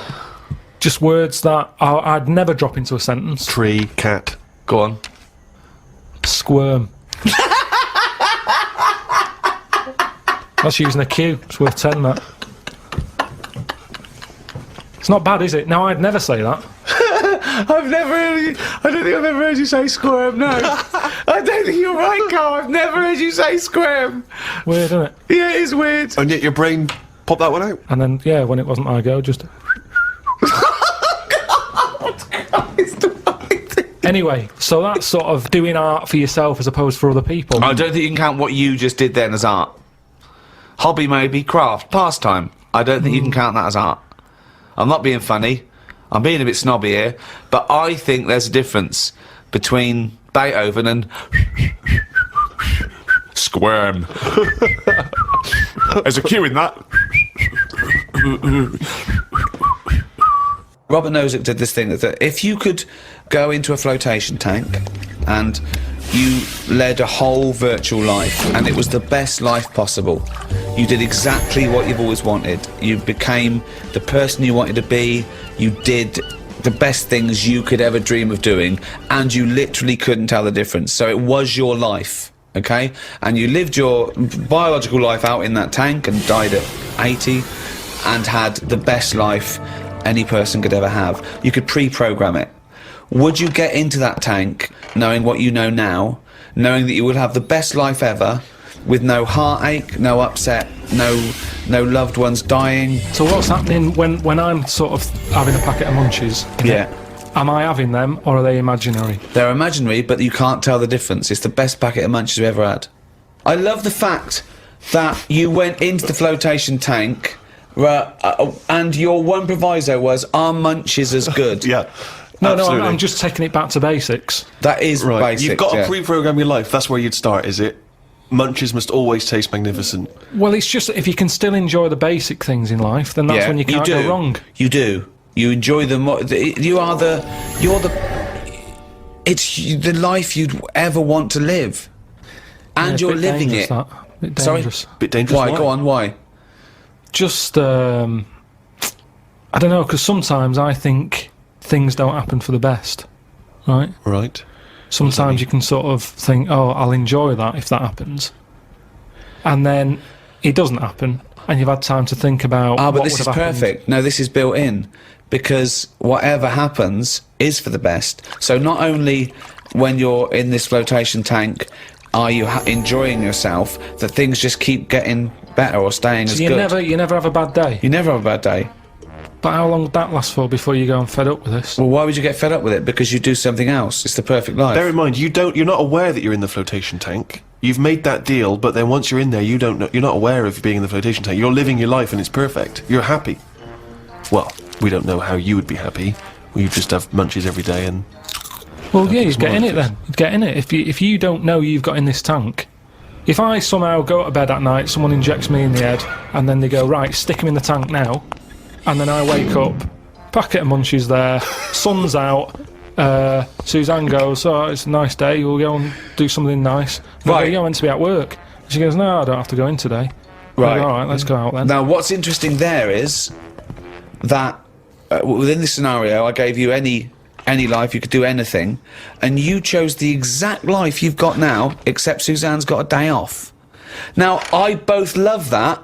Well, I was a and bit sort of- suspicious, though, that she's just taking a day off. No way, willy-nilly. it's not happening now. It's not happening, really happening. You could do anything you like, but I like the fact now you even question it and you're not in the tank, and why has Suzanne got a day off, right? Now, I love that, because that suggests to me that you're a nice, happy, satisfied, whatever you want to do it, contented person who's got the perfect life. However, it's almost like you haven't fully understood the possibilities. For example, you wake up, there's the munchies, sunny day, Suzanne's not at work. You go, why aren't you at work? I'll She have a goes day to off. you, hold on though, why are you flying?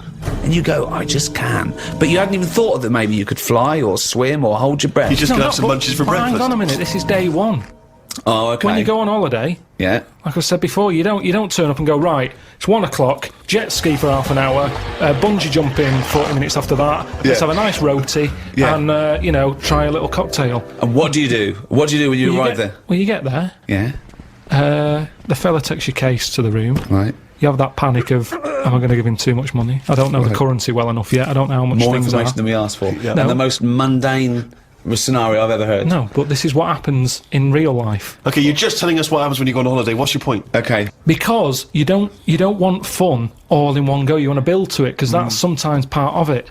Right. Yeah. Right. Okay. So- anticipation. Yeah. Good. Yeah. Yeah, that little bit. Yeah. It's about things taking time, innit? Then looking back at the journey and going, Yeah. how did I get here? Okay, well, Right. can I ask a question? Because sorry, what I'm fascinated to know is if you decided to sign up to the float tank idea. Okay, you can design your perfect life. but I prefer not to know I'm doing it. No, You you won't don't. You know. won't. But I You want to won't ask know. this question. Imagine Ricky and I are the doctors. Okay, we can put you in this tank. All we need to know from you now is what your perfect life is. We're going to program it in the computer. You're going to wake up tomorrow. You won't know this conversation's happened. You'll have the perfect life. What, if you don't mind, we're going to take notes now. What is the perfect life? You're still obviously living with Suzanne. We've got but munches. what else? We've got munches and we've got sunshine. But what else would you like in your magical life of your ultimate life? Yeah, I don't like this idea of suddenly Suzanne's never at work. I just think you need a bit of the badness to have the goodness. Right. right. But the difference is, when I next get British Gas round, they go, "Oh, Mr. Wilkinson, yes, Oh God! the boiler so is he's like fixed." to have a virtual life, so his boiler's fixed. No, Yeah, but so your boiler still goes wrong in your dream, but it you gets don't. fixed. But you don't Yes. even need a boiler. You could be the perfect But temperature this all the isn't time. the Caribbean anymore. I don't like the idea of too much change. I don't want that much of a change. But to you my life. won't realise. It won't feel like change. Yeah, but it's that old chestnut, isn't it? It's the thing of like, what's my problem then? Do you what is your method now of do you still throw little rocks at them and go, over here? Yeah, there was a kid I remember at our school, Mark Johnson, when we were like 10 or something, and we were talking about Guinness Book of Records, and Mark Johnson went, "Yeah, I'm in the Guinness Book of Records." I thought, I'm intrigued. You're a 10-year-old. I said, "Go on." He went, "No, I don't. Does this qualify? Does this qualify?" He claimed that he was in America once, and he went to see a baseball game, and supposedly that game was the world record for the number of people in an audience for a baseball game. It was like some massive stadium, and this was the most people ever. I'll tell you what it doesn't apparently. count. And he claims he was there. I don't reckon it was listed. Well, I don't reckon Mark Johnson got his name on that list. exactly. Ross Exactly. McWhirter would be going, well, that's the whole book. But I if we think I list remember them him all." looking it up and going, "There it is. I was there." Yeah, yeah. Does that count? I mean, no, I don't. I've done a similar thing. There was an ice hockey game in Manchester. Sure. And they filled it. It was the arena. Yeah. They had an ice hockey game, and I was part of it. But I wouldn't go around bragging. No. Do you know what I mean? Now you've brought it up, I'm telling you. Yeah, sure. Yeah, but you're not going to boast about it. Nah, Not going to get a t-shirt made. What's the best thing you've ever done? I don't know. Come on. What's the best thing you've ever done that we will go, did you really do that, Carl? You see, it's weird because I've been thinking about this quite a bit. course you have. Because I'm 30 on Monday. Are you? Are you really? Yeah. Oh, you're just going to try and get presents, aren't you, from the listener? No. But I say listener. Yeah. but I kind of was thinking, have I had a good 30 years? What do you think? I don't know. Carl, is this going to get a bit melancholy now? Yeah. Because we've been having a few laughs at the expense of fat people. I'm not sure we want you to bring it down now. No. We've just- been having a jolly laugh about people who are morbidly obese. It's Yeah. always when my girlfriend's working away, I always think about odd things, Do you? odd times. Doesn't she leave you shiny things or videos in so you don't get too depressed and you can... Well, last night when I sent you that text. That was Right.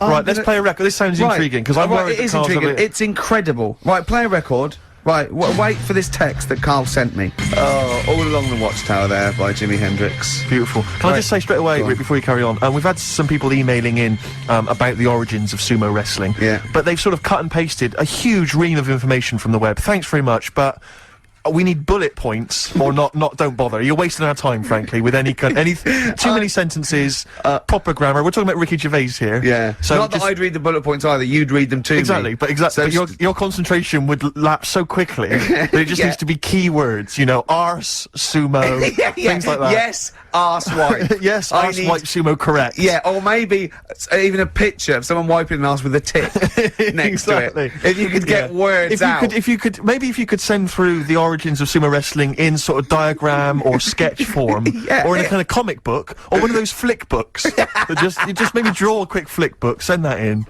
But thank you very much. But thanks for thinking of us. I woke up this morning, yeah. Feeling fine. It's not a blues song. And I turned my phone on, and it was from Carl, and it went, forget it, I've made my mind up. And I thought, Wow. what is that? And I phoned Forget him. it, I've made my Yeah, mind. I went, Carl, what is it? He went, oh no, it's about the text I sent you last night. I went, well, what was it? I just got this text. He went, I was just wondering, I was thinking last night. He said, supposing you had to have your hands removed, Sure. right? And the doctor said, well, you can either have them stay like that with stumps, or I can sew feet there. What would you have? And I was bleary-eyed, and I went, the stumps? He went, yeah. I went, alright? He went, yeah. And then what was his follow-up text to that? And then I got the text, it was obviously before it, and it went, and it was like quite serious. What would you do if surgery's not doing hands? Would you have stumps or the feet, right? Now the way, when I said, he's made his mind up, and I went, the stumps, he went, yeah. I think secretly he decided on the feet, but was too embarrassed to tell me. There's a little bit of what would you do? Because But why did you think of this? Why did you think of this? Girlfriend's How did this away, come back? right? Yeah, no, that's not why you start thinking bizarre I'll tell surgery you now, devices. right? I'll let you into my little mind, right? Last night, I had some beans on toast, right? She was away, It's good already. She was away, she had some beans on toast, she went wild. Yeah. right? Now, I was stood up. I live on like on a high street, right? So I'm washing up. I'm looking out the window. First thing that had my attention is I can look into other people's flats, right? Yeah. And it was weird how all these different lives were going on. I was watching them, and everybody had the telly on and was watching Volcano, right? Which was on last night. Right. And I thought, oh, that's weird, right? I can see them all watching it. And there was like a little Chinese lad who was dancing around in some underpants. And then there's a little old woman who lives downstairs who was reading a book, and she's always reading a book every night. And it's like, I have a better life than her. And then there's like some sort of bouncer who's always getting ready to go out late at night with all the black on. He looks like a bouncer. So I was watching all this life going on. I thought, Did you witness a murder while you were doing this? Yeah. it was like that sort of Sliver film where that bloke had loads of tellies watching Yeah, people's sure. lives. So that was going on in my mind, and then I was washing up, and I picked up the plate, and I thought, oh, it's amazing, isn't it?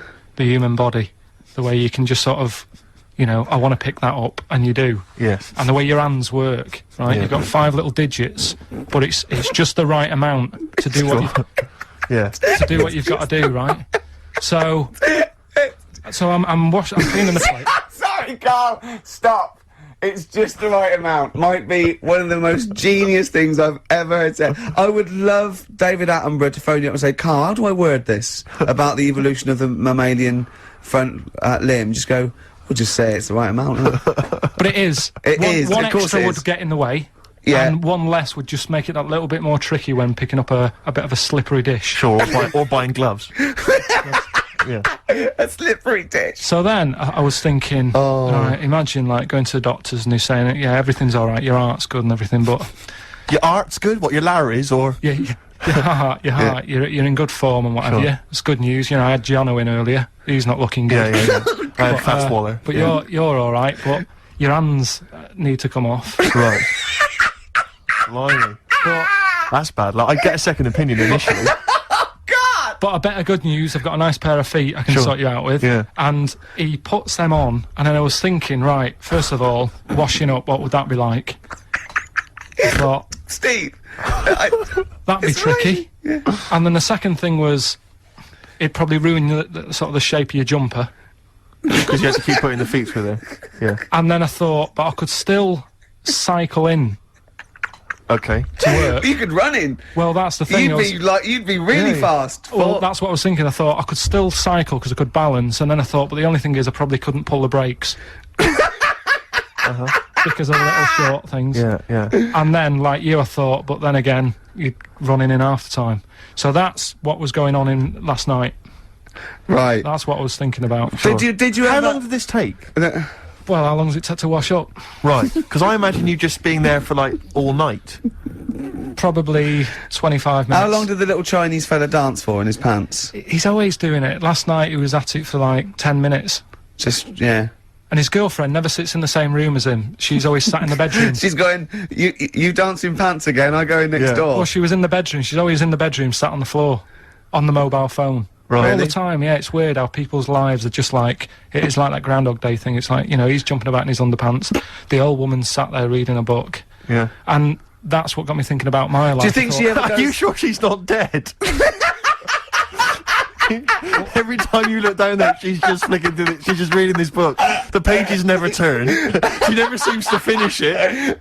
She never moves from her chair. Are you sure the Chinese Her girl's cats going? are dead around her. I'm going into next door again. That little Yeah, round-headed the fella's smell. looking in. He's looking in at me. The bouncer goes, "Don't worry, love. I'll go and beat him That's- up." But he's that's always true. getting ready. That's true. They're They probably... see you staring at him, washing up, going, "I could have feet here," and they get Yeah. scared. The old woman's dead. Oh, Carl, dear. can you tell us roughly which neighbourhood you live in, so that we know? It's central. Central, is it? Yeah. Yeah. Wow, imagine if that little... Was he a Chinese fella, did you say? Yeah. Imagine if he was listening now. I'd love him to call in and explain his actions. Well, he might be on some other radio station talking about a lad who's always washing up and looking at his hands in a mysterious way.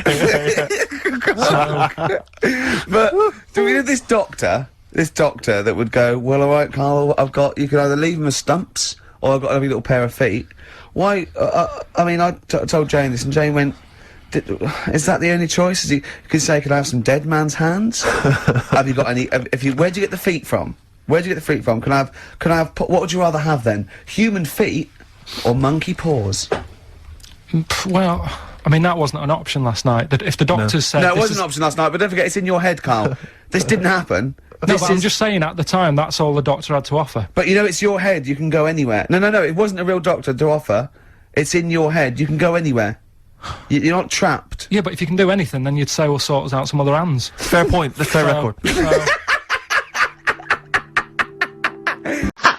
Oh, Carl. But, Oh, you're amazing. it's because I work here, though, and there's a lot of gigs going on all the time, and then you get to a point when, you know, you just go, oh, get a bit fed up with that. Well, Right. when was the last time you went to a live experience? Well, I've been to gigs, but the one that springs to mind probably is when I first sort of tried a gig out, and it wasn't a music one. It was Bottom. Do you know with Bottom the live thing with With Rick Mail and Mail Adrian and that. Edmonton. Yeah, in When was Manchester. that? Years ago, because it was in Manchester in about, I don't know, 87, 88 or something, and I was set up for like a blind date. Right, this a mate of mine sort of set me up to see this. What, so girl. you said, let's go to Bottom? Well, I didn't tell her. I just said meet us at the Apollo. I bet she was over the 8 moon, wasn't she? o'clock, Met her there. I said right. there you go. Romantic? Going to see some middle-aged men run round in pants. Brilliant. Well, it's good. It's one of them things that afterwards you've got something to talk about, haven't you, and stuff. Yeah. So And was it a good gig? Yeah, it was all right. Sort of bought some April fruits and that at the start of the night. Yeah. I think she liked that, and then we watched Bottom. Then afterwards had a bit of a chat, and then You didn't see her again, I take it? I would have done right because she was all right looking and everything. Yeah. But when we were chatting, she said she had a problem with a marrow. What? And that. She what? She had a problem with a marrow. She had a problem with her marrow? Yeah. You mean her bone marrow? Yeah. Oh! I thought you meant she had one stuck of her fanny. No, just a... Thanks for that, Rick. That's an image I can't get out of my head. No, I wondered what... Oh, I see, a marrow. I thought it was marrow. a marrow. Her marrow. And is that serious, that? You see, I just was put off it because I thought... if you Well, were it's, sat I think it's more serious than the problem with a marrow. Yeah. I mean... with a marrow and that. It's an idea if you're bored with butt I plugs. love it! I love it! Everything he says is like someone from Kes. It was just that thing that... Because, You didn't want to go out with a girl who might be ill in some way. well, yeah, I thought, what's the point in spending time with her, spending money on her and stuff, and then she's going to die on me? Oh! No, but seriously, God! no, but I'm just, but see, this is what annoys me. You asked me to be honest, but I'm just saying, what's the point in me getting upset and stuff? No, but it's not it was the one thing you said, what's the point in spending money on her if she's gonna die anyway? You've gotta realise that's not a normal thing to say! No, but what's the point in getting to really knowing someone and thinking, oh, that she's really nice, I want to spend my life with her. It's good that she told me when she did. Carl! What, during Bottom? This is the most amazing thing you've ever said! Steve, don't you understand what I'm saying? But no, because... What? Well, firstly, it's the assumption that she's going to drop dead and you're I'm going to think, well, I not a just bought her some doctor, I'm April not a fruits, doctor, I'm am I? livid. I don't know what it means when you've got a problem with a marrow and that, but she looked pretty serious when she was talking about it. So I was like, oh. Christ almighty! I don't understand what's so bad about that. Play a record! I'll tell you. I'll explain to you during the break. Play a record. Libertines? Yeah. If you're morally objectionable, why not email ricky.gervais@xfm.co.uk. It's okay, he's an idiot. True. Modest Chambers, Kings of Leon on XFM 104.9. I'm Ricky Gervais with me, Steve Merchant and Carl Pilkington. Steve, I Yes. want to talk to you. I think it was, might have been Wednesday night. I was in the pub. Phone goes. Carl goes, "You watching that thing about parasites?" Right. I went, "No, I'm out." He went, "Oh, fella with a maggot in his head." Fellow with a maggot in his head. Yeah. And they go, "Oh no, he's pulling it out now." Oh. I said, "Well, I'll get it. I said, "Yeah, see you later." About 5 minutes later, I get a message on my phone. Beep, beep. I look at it. It just says, "Oh no, there's a fella with his fish up his cock now." There's a fellow with a fish up his cock. Yeah. Right. Do Okay. you want to explain that, Carl?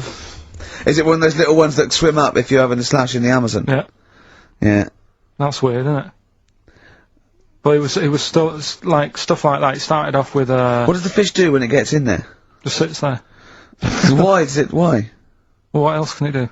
No, but why does it go up there? Dunno, I didn't listen to that bit. There's a bit, it started off with a fella who, had a bit of meat and got a tapeworm inside him. Yeah. And he grew it for however long, and it came out at the end, it was about 7 foot long. On purpose? Yeah, he did it on purpose, yeah, for the programme, right? I think, yeah. Probably slimming, isn't it? Well, I was thinking that, you know, I mean, you're a fan of Waller, could he purposely have about 8 of them? What, Rick Waller? Yeah. It's a good idea.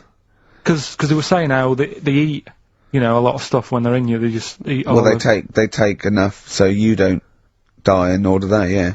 But I mean, you've got to keep taking them out, haven't you? Because you'll still have the same weight, because it's got to go somewhere. So you'll have them in you. What you got to do is, like, let them eat your meal and then take them out. Do you think worm watchers will catch on? Yeah. So anyway, so that happened, right? And then, yeah, there was a woman with a maggot in her head. A woman with a maggot in her Yeah, head. she went on holiday, it got in there somehow. And, Stowaway. it just, oh, it was massive. And the thing is, she had a hole in her head, and she's there being interviewed with the doctor, like, and you can see it just sort of sticking its head out. Like, do you know when you see a cartoon with a maggot in an apple? Yeah. And it looks out, and looks around like that? Yeah. Why didn't they just take it out there and then? I think they could have done, but the doctor's messing about. It's like, well, it's good for the show, isn't it? And they left it in there. Right, that's libelous. Well, That is libelous. but I found it weird. Why not just grab it? When Because there must be a reason. There must be one of those medical reasons that you don't really know about, Carl. right. And another bit. This was the best one, right? Grab it! Right. There's this fella, and he was on his bike, right, Yeah.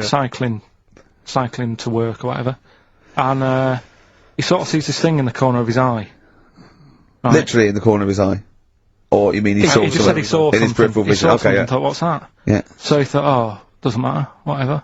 And he stops off at a cafe, right, Yeah. get a little scone, the tea or whatever, and he goes in there, and he's sat down, and the waiter comes over, he says, yeah, what do you want? He says, I'll have a scone and a tea. He goes, alright then. So he goes to get it, comes back, as he puts the tea and the scone down, his face is like, what is that, right, like a look of frightenedness on his face, right, drops the tea and legs it. So the fella's going, what? So he legs it after the bloke and goes, what? And he says, oh, something came out of your nose. That was massive.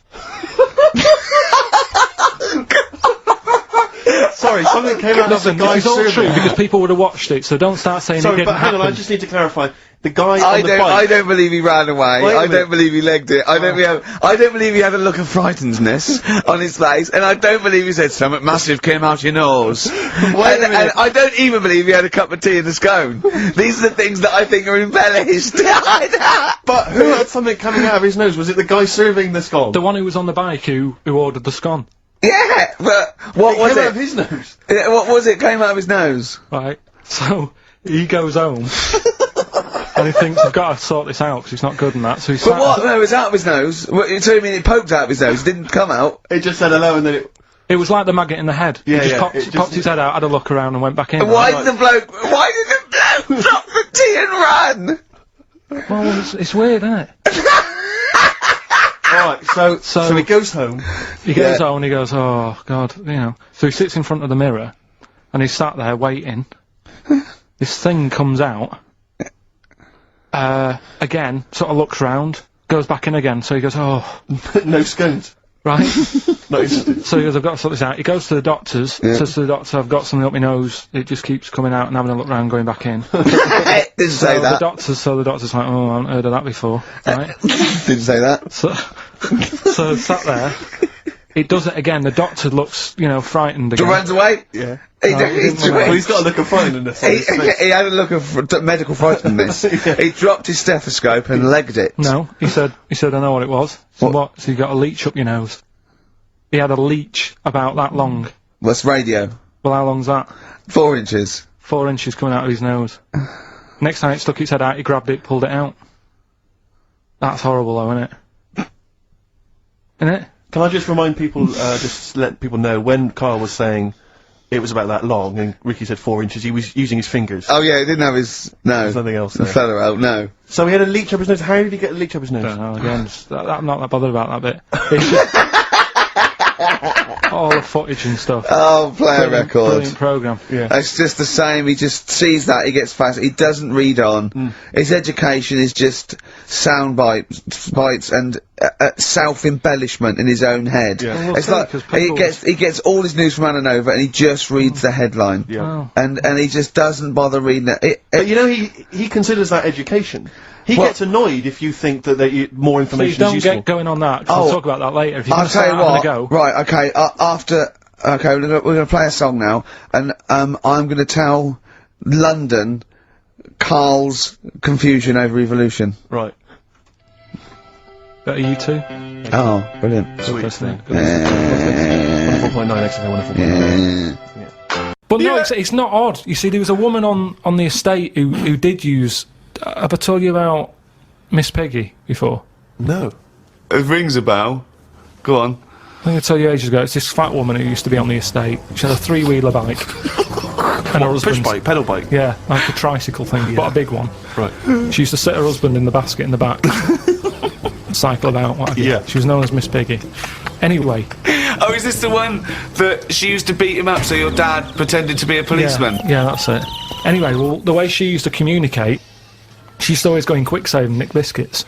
And if anyone went up to her to say, stop nicking the biscuits, she'd pull out like a little mirror out of a bag, and she'd look in it, but talk to you via the mirror.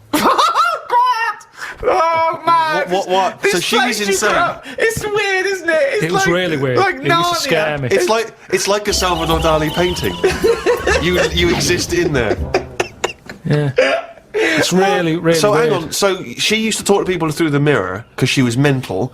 I couldn't sit, watch the telly, and look at me watching the telly in the mirror all night. No, That's no, weird. that would Why? be really weird. It's really weird, Carl. I'd be very conscious of myself. No, Conscious I of the way think I'm it sad. gives you confidence in that, and if you are Gives you sort of, confidence. well, yeah, because you're seeing yourself more, and you pick up what habits you do and stuff like that. So what have you changed through your viewing of yourself? I sort of grew a beard the other week, just something different to look at for a bit, and then you get sick of that. It's like a piece of art. Change that, have a bit of a shave, Can you see the back of the telly in the mirror? a little bit, yeah. If the flat's a mess, it's a mess twice. Oh, God! Oh. Sculptures. What do you think of sculptures? I mean, because that's something that really is getting into the 3D world there, isn't it? No longer do you have to represent something as 3D. You can make something. You know, is it... You know, the statues are amazing, aren't they? They're clever, aren't they? I mean, they always look the same. Well, that's not true, is it? Because recently there was quite a controversial one, a huge one, in London. The pregnant thalidomide woman. What do you think of that? Oh, yeah, I saw that. Thoughts? I wouldn't have it in my house.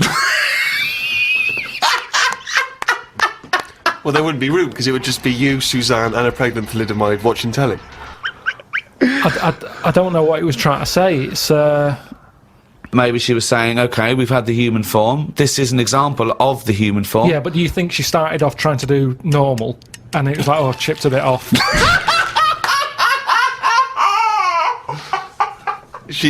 One of the arms got chipped Well, off. it makes you wonder, doesn't it? And why? You see that square, Trafalgar Square. You got that. Nelson's column. He's got one arm and a leg missing or something, and a patch over his eye. Then you've got the thalidomide. Why can't they just do a full person?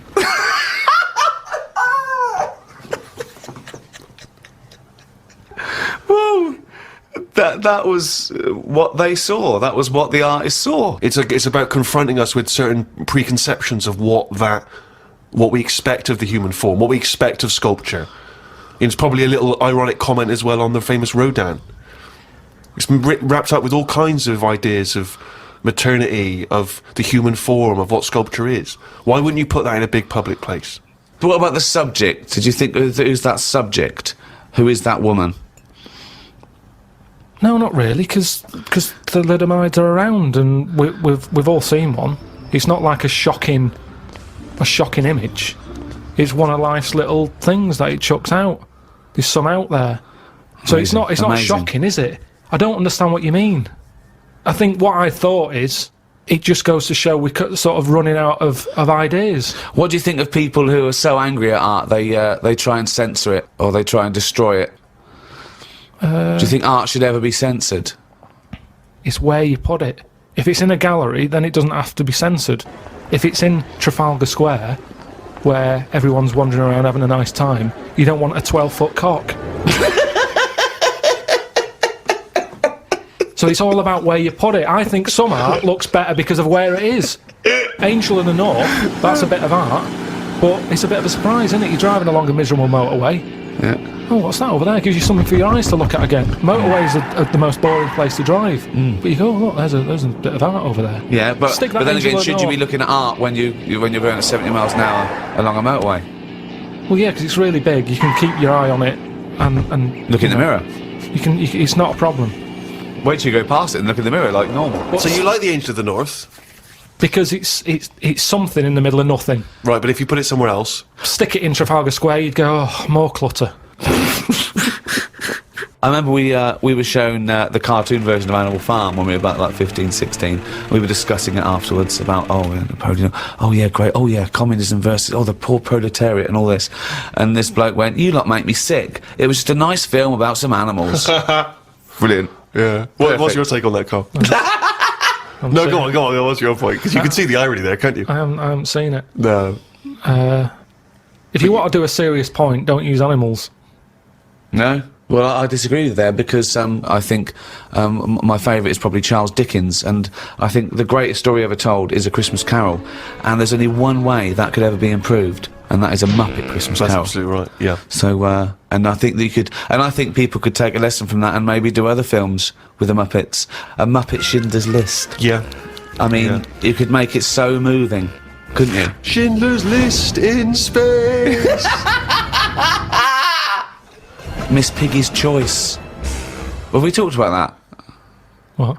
About things like that in art as well. Do you think that bringing something so serious to the masses, like films do, things like the Holocaust and like Sophie's Choice, where she has to choose which child lives and dies? Why does she have to pick? Well, because the Nazis were horrible, nasty, evil people. And which one did she pick? I don't think that's the point. I don't think that's the point. I love the idea that this is not a betting game. No, but I imagine this is like Deal No Deal. It's kind of, you're down to the last two. Which one are you going to go for? God. But why did you ask which one did she choose? Because even if he'd said the names, Robert and Alison, what difference would it make? You don't know the story. Why is No, it that because you've then said... I'd ask more then. If he said Alison, I'd go, what was it with Alison? What did she have over Robert? That's what films are meant to do. You question it. Whenever I watch a film with Suzanne, I always say at the end, what was going on there? That's because you're an idiot. That's because you've just watched Muppet Christmas Carol and you can't understand why a frog's able to talk. I'm all for films with a good storyline. Yeah? Brilliant. That's a perfect point. What an extraordinary point. He's gonna follow this up, mate. He's gonna follow He's got this up. something there. He's got Come something on, here. Carl, go on then. What's your No. take on films? Films are really good. You can get lost in them. Right? And You like one with a good story? I mean, whenever anyone asks, it's always the same. It's Elephant Man. It's Kez. Mission Impossible 2. Mission Impossible 2. These are the what you consider great works No, I'm of just film saying art. these are ones that I've enjoyed recently. There's so many films that I haven't seen, yet you always say, "Oh, have you seen so and so?" You Well, love Mission it. Impossible 1. And there's good news for you. 3's out. That's true.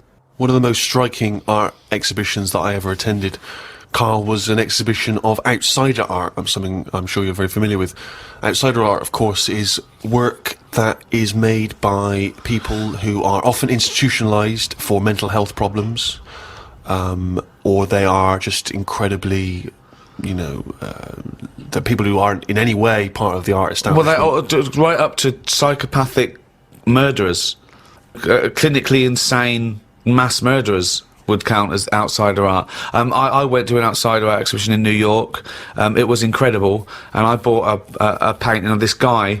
He's a chronic schizophrenic, and he paints in tar, like road tar, that he gets from roads, and he paints in that on wood he finds in sort of skips, and it's incredible because it's sort of like scratched in.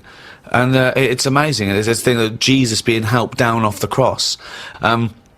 Admittedly, I was walking around there going, "This is fucking mental." And James was going, "You've got to stop saying that," because of course some of the people are mental. And there was one bloke doing a sculpture of a skull, right? And underneath, it was like a little head with his teeth. Underneath, he put a sign that said "Real Teeth." Where did he get the real teeth from? All the way back to 1999. When was it? 2000? No, 99. Was it? No, was it? About that. I didn't realise so many people were fans of the Lost Prophets. Everyone's been phoning in, emailing in, telling us they were from Cardiff. Yeah. Welsh band. Now, you're going to tell us what tickets you've got, Carl. What have we got to give away? Tickets for... Now, we kept this secret. We said, no, tell us on air, so it's a big surprise. This is going to be, if it's going to be really rubbish, is it? This, whatever these tickets are, right, is a testament to how much they rate us here at XFM, how much they rate our show and care about us. What tickets have we got to give away? A top show featuring Ricky Gervais and Steve Merchant and Pilkington. What tickets have we got to give away? Tickets for K-Fest. Right, go on. What's that? It's like a rock thing that's going on tonight. Right. If you're into that Welsh... Right, well, name some of the bands. Names of the bands. Niall. Go on. Right. That's one of the bigger ones. Mark Lanigan. Not Lanners.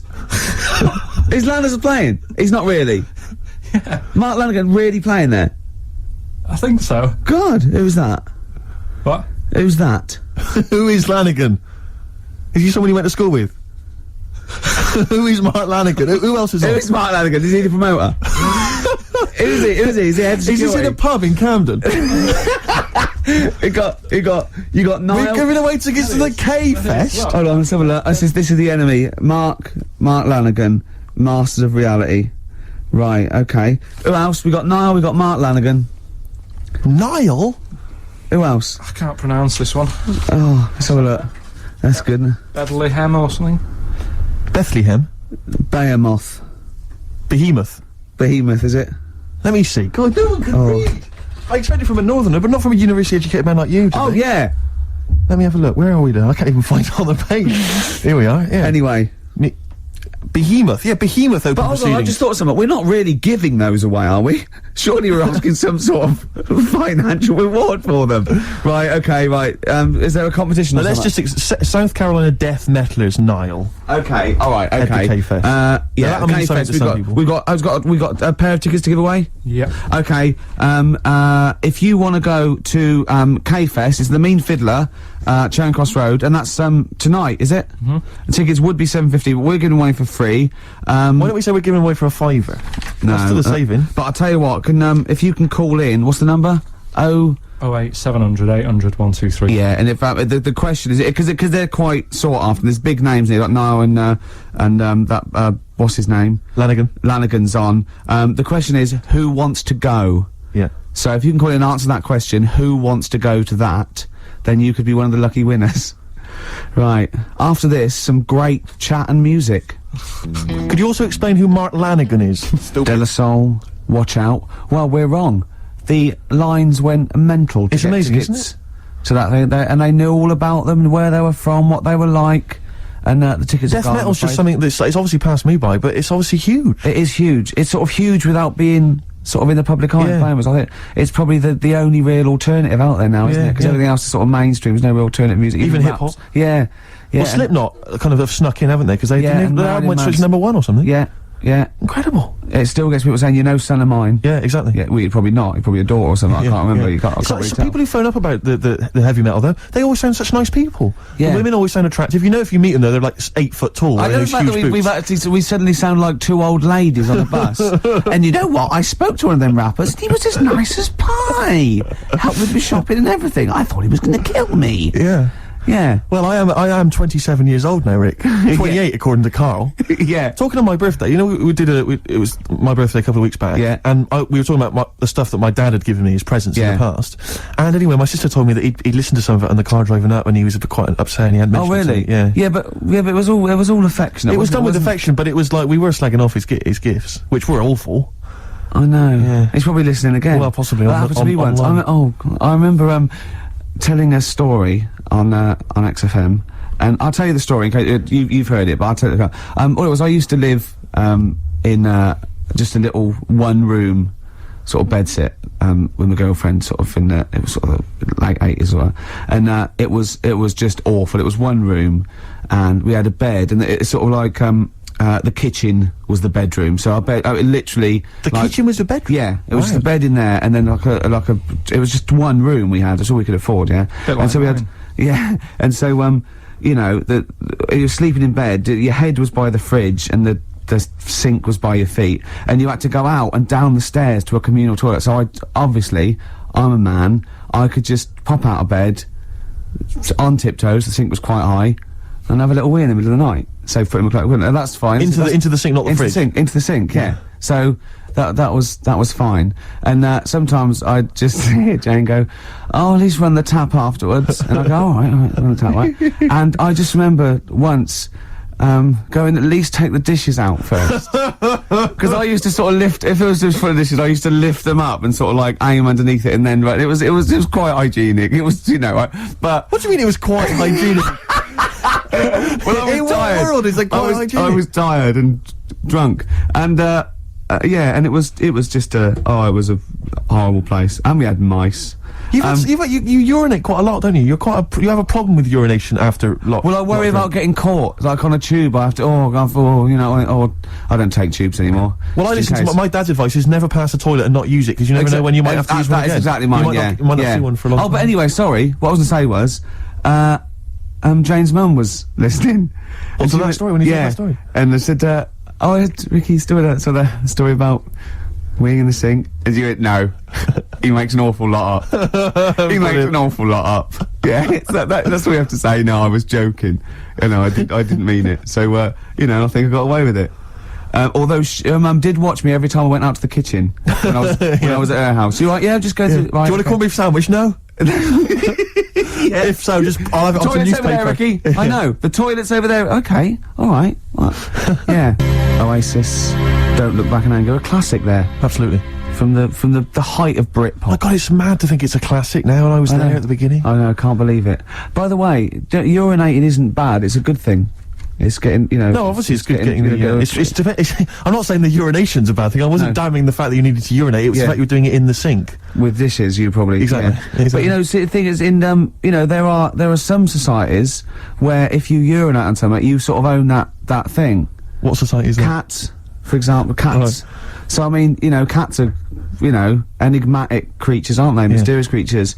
I mean, so if I sometimes I own a lot of things through that.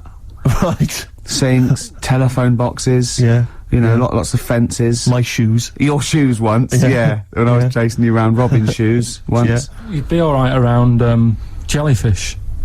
Because, apparently... Is this a band that's playing tonight? It is a band, isn't it, actually? It was, I think. They're on Yeah. at K-Fest. Yeah. No, if you get stung by a jellyfish, Yeah. we stops it hurting. Is that true? It's just for anyone listening. I mean, it's probably best to check that maybe on the internet or phone a doctor before you try that. I mean, because although Karl has got a lot of useful information, he's not a medically trained man. Yeah, because I got in trouble once coming out of the sea at Bognor, running around, people going, wee on me, please. Yeah. Please wee on me. Just running around. I'm laughing, but... Yeah. You know. But, have you ever wet the bed? I honestly haven't. I've Ever? never wet the bed. Never wet the bed. Never. Okay, let's play a record then. Oh, we did What? a bit of, You've wet the bed, have you? Wow, not as Go on. as such. Well, you may as well tell us. Well, yes then. Well, is there a story attached? Well, I remember once, right? Was this when you were a child? Sort of. How old? 26. Okay. And, oh, God. Oh, it's another story involving... Anyway, right, once... just wasn't a sink handy. Oh, God. it's Come on, okay. Gervais. Well, once... I went to, stay...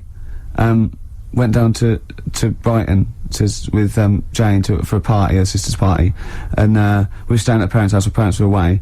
And, first of all, I got too drunk. I don't think I'd known them very long, might have been.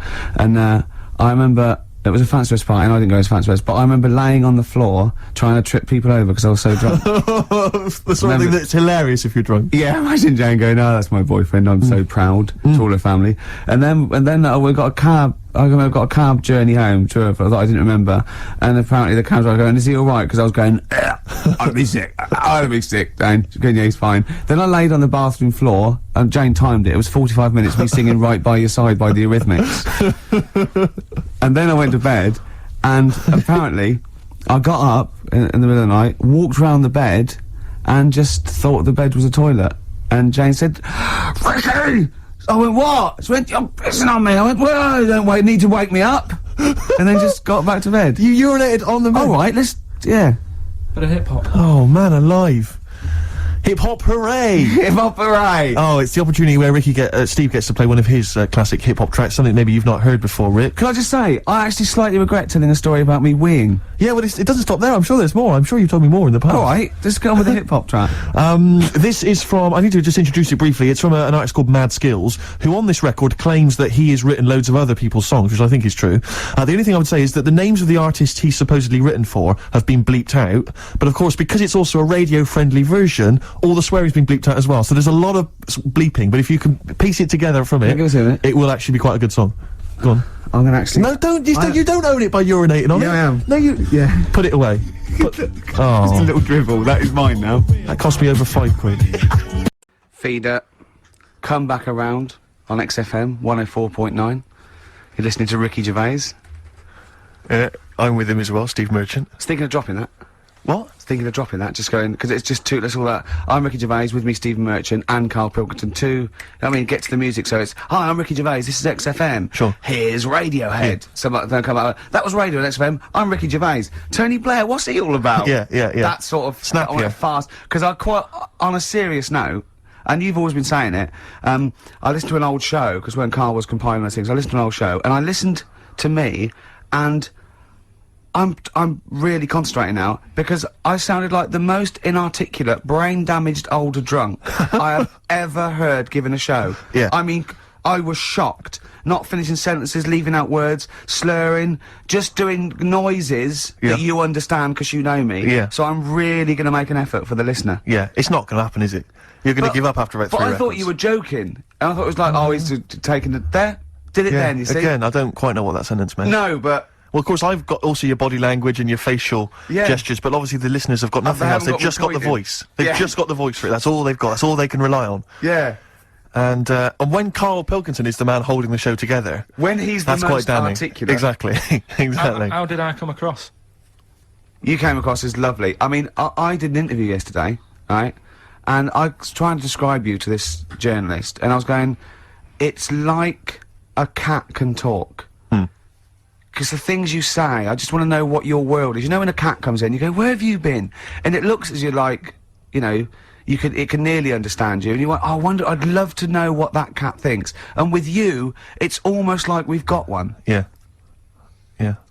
Did you like that? You can also lick your own testicles, I think, can you? So, yeah. Should we play the Doves? Doves, Caught by the River on XFM 104.9. You're listening to Ricky Gervais. Welcome, I hope you're having a lovely Saturday. Were you asked to appear on Celebrity Fat Club? No, no. Was there I any? wasn't. Was there? Seriously, they didn't invite. No, I don't think they did. I knew about it, and I was waiting for the call, and I was Yeah. going to be insulted, but it didn't come. Didn't come. It didn't. How come. much are you looking forward to it? I'm quite excited about it. I really am am. excited to it. Yeah, I don't yeah, know if very- people know. Are you aware of this, Carl? This is this Celebrity Fat Club. It's a new one of those reality shows. It's 10 celebrities, I think. They're all overweight, and they've got to lose weight over the course of the series. And they're celebrities. And they're celebrities. That's why I've called it that. Celebrity Fat Club. So who've they got?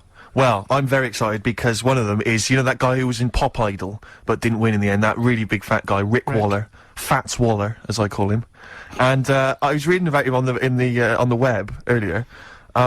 It says he's been told to lose 17 stone because they reckon he might be dead by the age of 40 if he doesn't lose weight. How old is he Seriously. now? I don't know how old he is. He's only in his 20s, isn't he? Well, that's still a good But 20 it says, years of cake eating. it says he was shocked to find he weighed 31 stone when he stepped on the scales at the start of the show. 31 stone. 31 stone.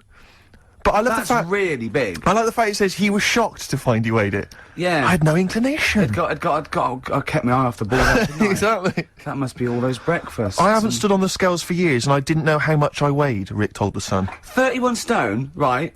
That is having a man on your back and carrying a man in your arm. Just basically two men are going everywhere. It ready is for a obscene bus. because he looks. Have you seen him? He looks like one of those people who's wearing one of those inflatable sumo outfits. Yeah. He's just a little head and like a sort of. Oh, We're not having a go at fat people. I'm having a go at him, Rick. No, because it might be glandular. It's not. It's greed. Exactly. Do you know what? This is true. When I did that Room 101, and I did one they cut out completely. I don't think I'd cut it out on taste. I think it was just too long. And one of the ones I put in was fat people who say it's glandular, right? And they'd done the research, and 2% of obese people can claim it's glandular. The rest, they just eat too much. But the Alright? thing about Waller is he was on the telly going, it's good, what a wonderful role model I am for people who don't conform to the usual pop star sort of stereotype. No, you're not a role model for anyone. You are a fat pig of a man. I'm sorry, but you are... No, Rick, But be honest we've with you, it discussed is this. obscene. It's not his weight that disturbs me more, it's his gums. Well- they've been through a lot. Yeah. Haven't they? They have been The through a weight lot. does concern me slightly. Do you remember when he did his version of I Will Always Love You? Yeah, but I thought he was just singing about like a buffet or something. yeah, outside the chip shop. Yeah. Go away, Mr. Waller. Yeah. Do people- Just let me watch the kebab rotate once more. No! Can I lick the fat off the floor? No, you can't. I just imagine those people who run all-you-can-eat buffets, when they hear him coming, they shut the door. It's like it's one of those 1920s speakeasy. The front changes into like a laundrette. Just move on, fats. It's not. I can smell chip fat. No. Move on you go. But, I mean, we're not Olympic fat Brits. They are some fat. Like 31 stone is sort of, quite big. But the American, that one, did you see that one? Seriously, we talked about it before. That one on Jerry Springer. And he was 75 stone. Did you see him? 75 He was stone? in his bed. Honestly, it looked like a, I don't know, sort of molten lava in Yeah. this bed. And it was actually sad, and I was really sad, because he was, he was in tears, and he was going, this is it, I'm gonna do it. And Jerry Springer took the wall down, and they had to get him in a special ambulance and everything. But my point is this, right? When he got to say 50 stones, didn't he go, that's a lot, innit? I gotta be careful. For a human. Exactly. For someone that lives on land. Yeah. That Yeah, is, exactly. that is, I'll tell you, the fact is they have to have special weighing equipment, so wasn't that a clue? That must have been. The fact they had to get in someone from next door to lift up a bit to tell him Yeah. how much he weighed. Yeah, the fact that he featured on the Ordnance Survey map should have been a clue that We've given it's you time- your own man. Yeah, you are. Yeah, Stop eating. Oh, Always amazing to hear that, isn't it, Rick? It's Sugar. fantastic. It's I such can't a change your mind. great tune. I was listening to Copper Blue, the album from which Yeah. that's taken again. It's just fantastic. Old it really Mouldy. was. Old Mouldy. Mouldy old dough, as I call him. Exactly, Bob. You've got a real problem with Rick Waller, haven't you? I just, And he's he probably turns my stomach. I know, but don't... 'Cause he's don't say arrogant that. as well, though. Exactly. That's the problem. Don't explain to people that... No, you he know, is a bit arrogant. It's his whole thing that it's the whole package, so to speak, that you don't Well, there's like. another thing in this quote, because It's he's not just the fact that he eats too much. he tried apparently apparently to lose some weight, and he said the first month I lost 11 pounds, the next I lost a stone, but in the third my body did somersaults and I put on 9 pounds. I had a slip up. I can't say when, why, or how, but it just sneaked up on me. Yeah. I don't believe it. Yeah. Don't believe it just sneaked up on That him. body's never done a somersault No. in its life. No, it just sneaked up on him. me, yeah. It was the cakes again. Yeah. It was the same old cakes as before. It was exactly the same problem. Sleep eating. Yeah. It's called. It was the KFC bucket again. It was the family-sized KFC bucket for breakfast. Dear. Poor man. The other thing is that I don't think that's a very good shock tactic for a doctor to tell a 20-something, well, to be honest, you've got 20 years to live. Yeah. That's not, you know, Doesn't mean anything and when when I you're was 20, the thought of dying at 40 was fine. Yeah. I didn't want to live to 40. I Yeah. just thought, oh, what can you do when you're 40? Yeah. Just laying around doing nothing. Eating cheese. And then you got there, and you discovered... No, but someone sent me... dream came true. Sophie here sent me something, and she said, I realise you're not Graham Norton, but I had to send you this. And she sent me the top of a little cream cheesy thing, and it's the brand name is Gervais. How odd that is. Have you been... They've named a cheese after you. I think it's a big French company, and this is from the Czech Republic. It's all over Europe, and so it That would shows- be a dream come true, wouldn't it, if they named a cheese after No, you? I think it's probably, you know, ancestors, and so I've cheeses in my blood. Sure. Quite It literally. literally is, yeah. Another heavy Friday night, was it? It comes out of pores like those Play-Doh things. I can squeeze out different shapes. Jane, Like- bring the Stilton in. It's Friday night. Oh, this man isn't alive. fried. Exactly. But yeah, so we can't really have a go at Rick Waller. I eat too much, but, But I you're not exercise. big. I mean, one of the other contestants on the Fat Club, Celebrity he is, Fat Club, isn't is another one is Jono Coleman. Oh, we love John. Now, Jono, I don't know, you know Jono, he's that guy who does, he used to be on TV, and I think he does a breakfast show on a rival station, doesn't he? He's happy, isn't he? He's so trivia, and he's a really nice bloke, Jono, It's but... funny because he does a breakfast show on Heart, which is wrecking his own. There's a bit of irony. I love Carl.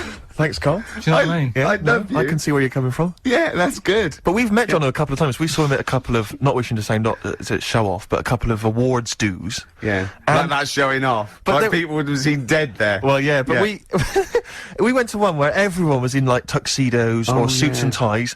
Not Jono. Jono was wearing a pair of Bermuda shorts, Big Bermuda and a shorts, Hawaiian knee-length Bermuda shirt. shorts with just these little. But I saw him again another feet. time, and he had shorts on at Yeah. a similar event, and I've seen him since in the street, and he's all. I don't think. I'm wondering if he can wear trousers. I don't think he can actually wear trousers. I don't know if there's a medical reason for that. Whether he's just his No, legs are too fat. I think the material is a waste of money. I think it's just Yeah. that you can get shorts that big and they're comfortable, and you know, I mean, to be quite honest, I don't want to squeeze into a tuxedo anyway. So if you can go, I'd love to turn up those things in Bermuda shorts. Well, of course. Flip flops. You know, But do you think he started off by wearing, maybe he just had the upper half was a tuxedo with the tie and And then the everything, shorts for and the shorts comfort. underneath, and he would just have to come in to kind of sneak behind, you know, a sideboard. Potted plants. Or a potted plant, or his kids, bring his kids ahead of him. Yeah. You know, And they you are just wearing go- trousers, aren't you? You're Yeah, wearing yeah. trousers. Of course I am, yeah. In you go. Kids move a bit. Well, no, just leave the, Exactly. of course I'm wearing trousers. Why Of would course I? I'm wearing And then he trousers. just thought, oh, this isn't fooling anyone. So now I'm going to make a wacky effort to sort of, you know, The next excuse zone it. is, I've heard he's going in a grass skirt and a garland around his, and Yeah. he's gonna come in limboing. But you did ask if you could go to the BAFTAs in a dressing gown, didn't you? Just for ease. Yeah. But I'm in agony now, and Are you in agony right now as we speak? yeah, certain. But it does make you think now, do you know what I mean? Like, life and everything. I mean, it's weird how it's all happened in the last month, from seeing that bee sort of die. No, not really. No. This is not a near-death experience. It is You a had a little bit. routine operation to remove kidney stones because you don't drink enough water. No, I know, but... This is not a shark attack. Yeah, but it's all life-threatening, otherwise you wouldn't have to fill out forms, would you, saying, if everything goes wrong, Suzanne can have the house or whatever. They keep taking your heartbeats and stuff, and your blood pressure. I don't like knowing about that, I just, like, leave it. It's happening. Don't be messing with it, stop measuring it. Stop measuring it! No, do you know what I mean? Is that the same with a knob? It's that thing of like, they put that thing That's what on. the anaesthetist was doing when you were under, wasn't it? Yeah. He was comparing the diagram to the actual thing. Oh, God. What is the closest thing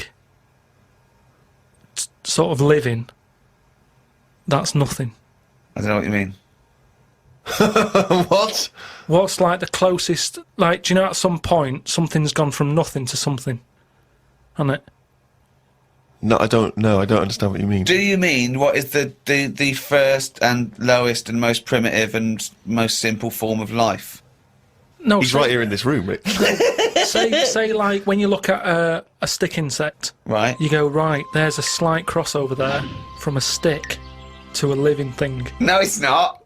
It didn't used to be a stick. No, it's not. There's no biological relationship between it and a stick. But there isn't much difference between the two, is what I mean. Of course there is. It's a huge There isn't. difference. They just sit there looking like a stick. That's their skill. Yes, but there's nothing to do with being a stick. It's like camouflage. That's like saying when a soldier puts on combat gear, you're saying he's a cross between a human and a shrub. What I'm saying is, have you seen them weird things that just look like they sort of look like a leaf? Yeah, they're insects that have evolved to look like a leaf. At some point, something has had it away with a leaf. No, at no point has something had it away with a leaf. No, to make it look that much like a No. leaf. At no point did a beetle shag a leaf. It's superficial. It's the way it looks. That's all it. That's like saying chameleons must have mated with green once. They are green. No, but it looks like a leaf. But then how does it meet? How does it have relationships? It will be going around sort of having it away with a leaf. No, it won't, because it doesn't know what it looks like. It doesn't matter. It's not like they, a stick insect will be talking to a stick for ages and go, "Oh, I've wasted my time here. This club's dead." Rude. I was chatting to her. She was foxy, but she was giving me nothing. But Dave, that's not a stick insect. That's a stick. What are you talking about? That's a stick. You've been talking to a stick all night. I can't believe it. I just thought she had a great slim figure. No, it's actually a real stick. Well, I've been watching birds more than insects recently. Oh, In okay, the you moved last- on from in the insects. last week, just because I've sort of looked at the ant and the bee and that. And what I've found with pigeons is they've got wings, yet they walk a lot. I'd love that to be a thesis where he got like a £500,000 grant from a university, and I said, well, Pilkington seems to. He's done ants and he's done bees. He's followed ants. Apparently, they're not doing anything. Some of them are lazy. He will grant him another £500,000. He's been working on it for a year. Please welcome KARL Pilkington. Carl, what have you found? Well, even though pigeons have wings, they walk a lot. Well, I heard, and you told me this, so I know it's true. What? Do you know when I talked about replacing blood with coconut? What was it? Well, one, it said coconut milk can be used as plasma, but I haven't had that verified because it's off one of those websites where there are spurious facts. What do you think of that, Steve? I mean, I've sort of touched on it. But I've just got to echo what Ricky said. I can't have an opinion unless it's been verified. But why aren't you just being open-minded enough to go, well... Well, no, But that's that's not not being a question of being open-minded. Open-minded isn't believing everything you hear. You don't believe everything you read, do you? a lot of stuff you kind of go, well, that's interesting. So But what we talked about this. What about Noah's Ark? what about it? Well, you know, you said you believed it because it's in book form, but according to that, didn't he get 2 of every species on a big boat? But we know that's impossible, don't we? Depends where he was. If he was above a zoo, there would have been a lot of different stuff knocking about. That's my only problem. What I'm saying is, where was he floating where he could get an elephant, a giraffe, a cat, a dog, a gerbil? Where were all these things floating about? Well, exactly. Right, That's my these only Old Testament downfall. zoos, they were quite... Yeah, quite but big, exactly. weren't But you're right. You're questioning it. How is it possible? But I've just said, a zoo. There's no zoo that has got 1% of all animal species. Well, I don't know where he got them from then. There's a couple of million species of animal. And how did he round these animals up? Because they were drowning, so they were looking for any boat. they? So they were actively seeking out an ark. Well, they would have just been looking for anything to get hold of. Yeah, and where did he keep them all? How did he keep them all separate? How did he... At that point... Oh you- no, the lions ate the otter. No, because at that point, it's that thing, innit, of how you all pull together in a Don't bad situation. Talk shit. You all chip in, they're all like, oh, God, you know, let's be nice to our neighbours. Right. So there's spiders talking to flies and... Well, they would have just gone elsewhere, wouldn't they? They would What do you have been mean? on another bit of the boat. The spiders don't have to knock about the lions just because they're all in it together. They get their own little area, don't they? Well, I don't know. How big is this boat? How It's big, it's a big boat. How long, what was the warning he got from God to make it? I don't know. It's a couple of weeks. Yeah. Two of every species, Carl. How big would this boat have to be? Yeah, it's big. You can't just keep saying it's big, because I know in your mind, you're imagining this ark, there's a boat with Noah up the front with his wife, 2 giraffes behind him, then next there, 2 elephants, and it just, and it's just like elephant, giraffe, hippo, dog, cat, weasel, couple of frogs, and a spider talking to a fly going, let's get on, but when we're off here, you're dead. But what would you have done then? Are you saying that you wouldn't get on there because it's too noisy? It's not a question of what it didn't you've happen. done. It didn't happen. To be honest, I'm not bothered. And they got through it, didn't they? They got through it. They're here now. We're not short of them. If anything, like I said, he didn't do us a favour because he saved too much. You can't move out there for stuff.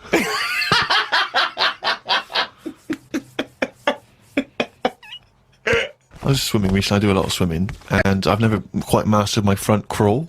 Just never quite nailed the breathing, because it's quite tricky, isn't it? You know, you've got to breathe at the right moment.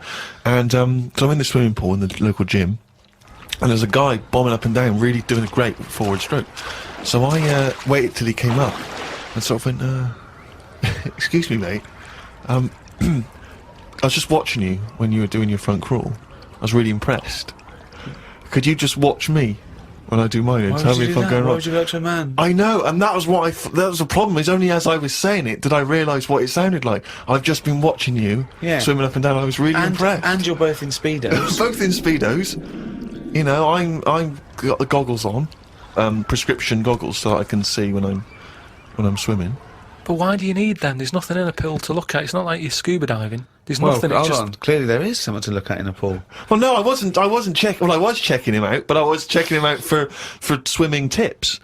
And he just looked at me when I asked him, can you just watch me and offer me any tips? And he just looked at me like I was just mental. That is such a strange thing to say. Can you just watch? I don't know how you had the nerve to do that. Well, it was innocently motivated. Well, I know it's innocent, but what a strange thing to go up to someone and... But what civilization are we living in where we can't just ask our fellow man to help us out with our forward crawl? But we're in a society where we can't. But you know that. It's a strange thing to say. But sometimes it's nice to just think, no, do you know what? I'm not going to fall into the trap of thinking he's immediately going to think I'm gay, or that I'm chatting him up. I'm just going to ask him to do me a favour. There's nothing wrong with that. What if he said, yeah, it's just good, yeah, do you mind coming and help me with, my plastering? But it's not the same. He's in the swimming pool. He's there in the pool. He's swimming up and down. He's, you know, it's not no skin off his nose to just offer a bit of kind advice. If your car's broken down in the middle of nowhere and someone drives by, you know, it's a generous thing to do. Just stop and maybe look under the bonnet and help them out. I agree. But I don't see how it's any different. And in the end, he did, and all he asked was that I wake him off. Carl, as you're aware, you've obviously got many celebrity fans, and you've also got a new fan, Warwick Davis, who is the short actor that many people will see in films like Return of the Jedi. He also is in Harry Potter. He's 3'6", and Ricky and I worked with him recently. And far from asking us about the many celebrity names that we've worked with, the only person he was interested in talking about, of course, Mr. K. Pilkington. He wanted to meet you, Carl. Yeah. Well, is he all right to get on with? Why wouldn't he be? Just because sometimes when people aren't normal, it's just... Sorry? No, I just mean when someone... Like, I've met a few little people in my time. The one that I met a little fellow once, and he was all right. He got drunk really quick. But he was all right, but it took me by surprise. Only because, like I've said about when I met Steve for the first time, it's only that same thing. And then if I lived with the little fella, I'm sure we'd get on a storm. What do you mean when you met There's Steve? a TV show waiting to happen. Things wear off. That's like the world, isn't it? And it's the same with the little fella who you're talking about.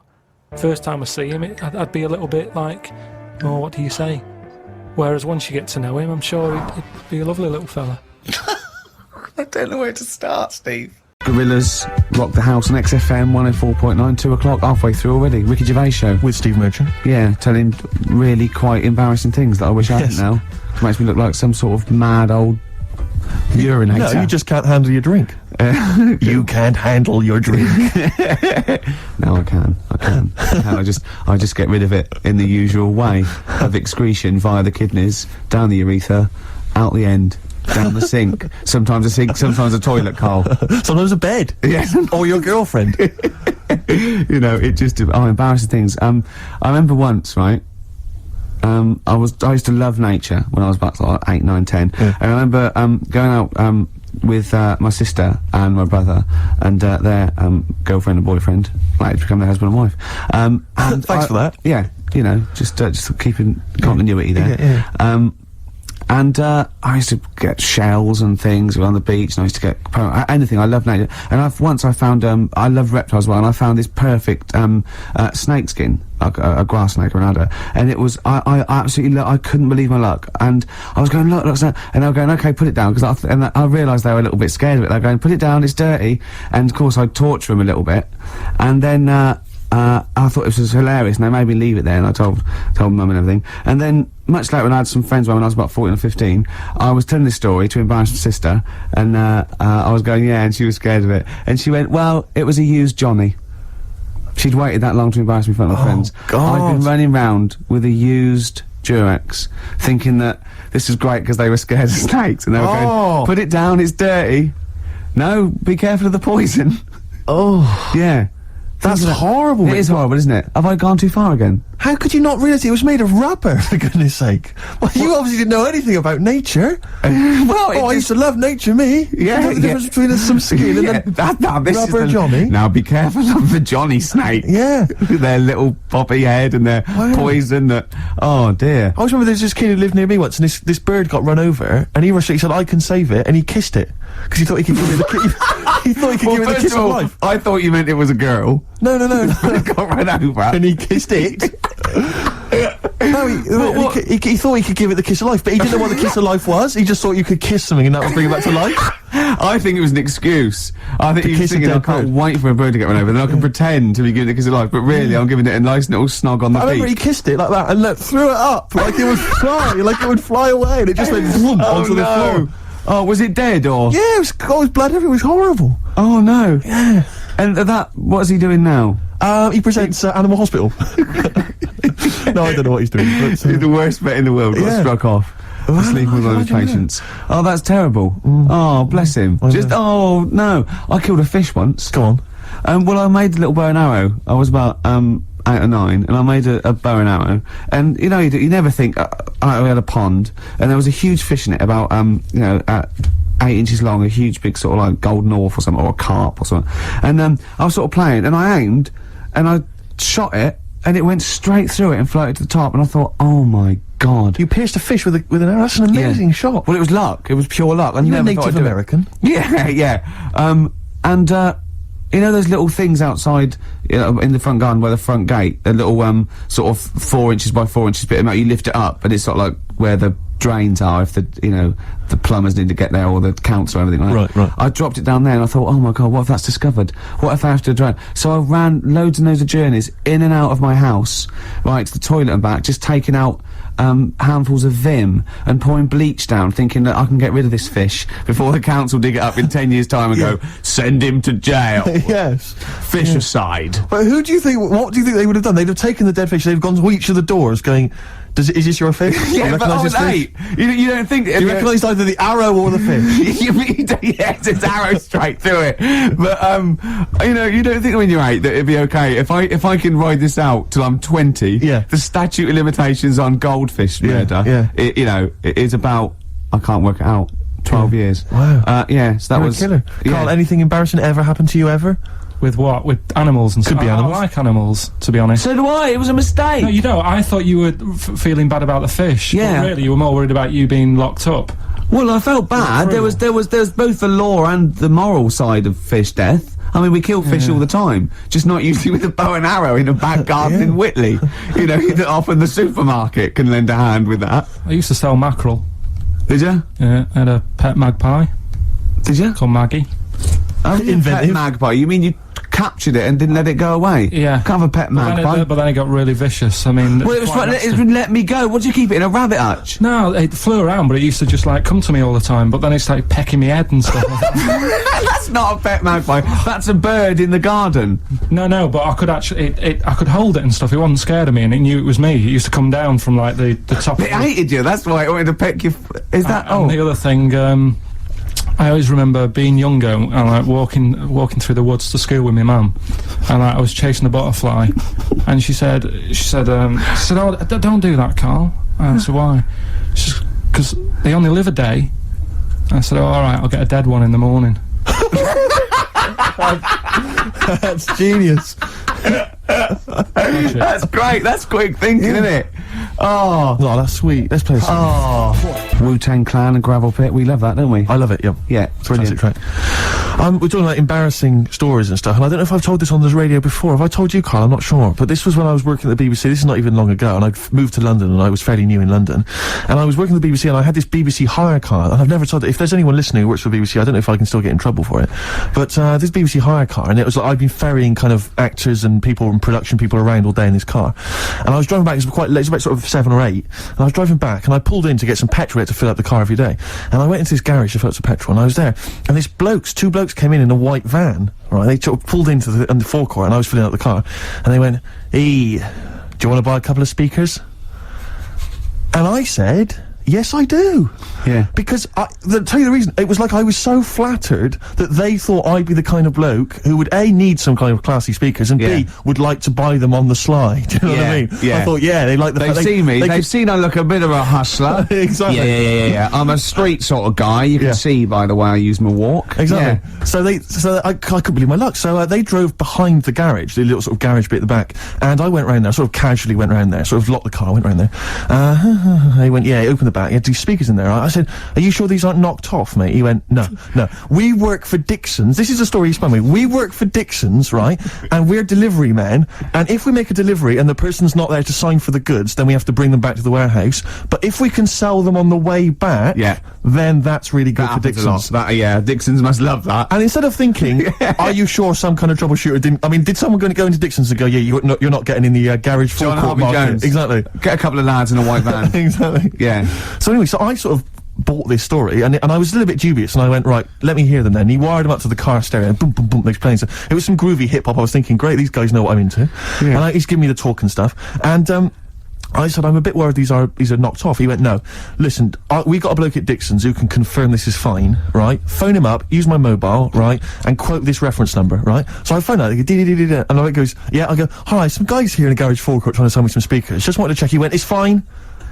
I went, should I just read the reference number or whatever? He went, if you want. I went, X14, and I went, yeah, it's fine. Yeah. Okay. You know right. what that was, don't you? That was actually Mr. Dixon himself. Exactly. Yeah. Exactly. So I'm thinking, well, you know, they sound great. They're Yeah. giving me for a knockdown price. I'd say they were like 400 quid. They were like 200 quid or something. It was a good bargain. I was in the market for some speakers as well. Yeah. So while they were loading It's them all in, kosher. I phoned Dixon. exactly. I Yeah, phoned yeah, Dixon's. yeah, That's yeah. fine. Yeah. So while they're loading them in the back of the BBC hire car, right, I'm in there paying for the petrol, right, and the guy serving goes, oh, right. He goes, what were you doing round the back with those blokes? Right? Because obviously there's security cameras filming this whole transaction, right? And he goes, what are you doing around the back? And I went, brilliantly, there's some old mates. Some of my mates were just having a chat and that. He went, oh, right, okay, like giving me obviously the evil eye. So I went back there, so I'm in the car now, and I'm driving with one of the blokes who's in the van with me, because I didn't have the money on me, so I had to go to the cash point to get the cash, right? So I'm driving with him, and the other guy's like following me in the van, and he was like a northerner like you, and he was giving it all the, alright, yeah, you know. I tell my girlfriend's a DJ, she's got some of these speakers, they're fantastic, da-da-da, and he's giving me this, and then my mind starts working. Now that I've got a bit of time to think, I'm thinking, wait a minute, this all sounds a bit dodgy. Yeah. It dawned on me, Rick. You know, fool, are you? You're streetwise. Exactly. You're streetwise, Steve. Not only Yeah. that, I was thinking, how am I going to get them home? I've got to drop the car off at the BBC. How am I Yeah. going to get these huge speakers back to where I live? And how can I pay for them? Because I've just spent £100 on Find the Lady with a couple of blokes in the square. It seemed like a fair game. Some of his friends were winning. But so I explained to him, I said, I can't get them back to like Brixton where I was living at the time. He went, don't worry, give us an extra 20 quid, we'll take them home for you. Oh, that's good. Delivery. Yeah, They do a whole service, you see. And there's also a backup guarantee. Did they have the guarantee, the 3-month guarantee? They didn't. No. But so Okay. then, I said, I'm not sure about that. He went, well, why don't you put them in a cab, send them back, and your housemates can collect it. I was like, oh, no, there'd be no one in. And I was beginning to sort of get a bit conscious of, like, maybe this was a bit of a scam, after all. So I pulled into, like, a little side road, and I said, I'm not sure I'm into this now, actually. He went, what are you talking about? It's 200 quid for a pair of speakers. It's a bargain. You never get a bargain like this, mate. I'm going, not too sure, actually. I don't think I want them. He went, 150 quid, 150 quid, mate, 150 quid. I went, no. He said, 100 quid now to you. And I'm thinking, wait a minute, this doesn't sound like the kind of work that Dixon's would be doing. Dixon's don't do that. I not go sure in. they- This is it. They Yeah. never, Just- Dixon's never negotiate in that way. When I go there, look around and I leave, they go, "Where are you going?" I go, I go, "We'll have anything then. Have anything for a So I quid." stopped the car, and the white van pulled up behind me with his mates in. Sure. And I said, "Can you get him out? I'm not interested." And he went, "Oh, 100 quid, mate. Oh, you," and he was just going, "You tosser, you obviously want some speakers." And he was having a go at me.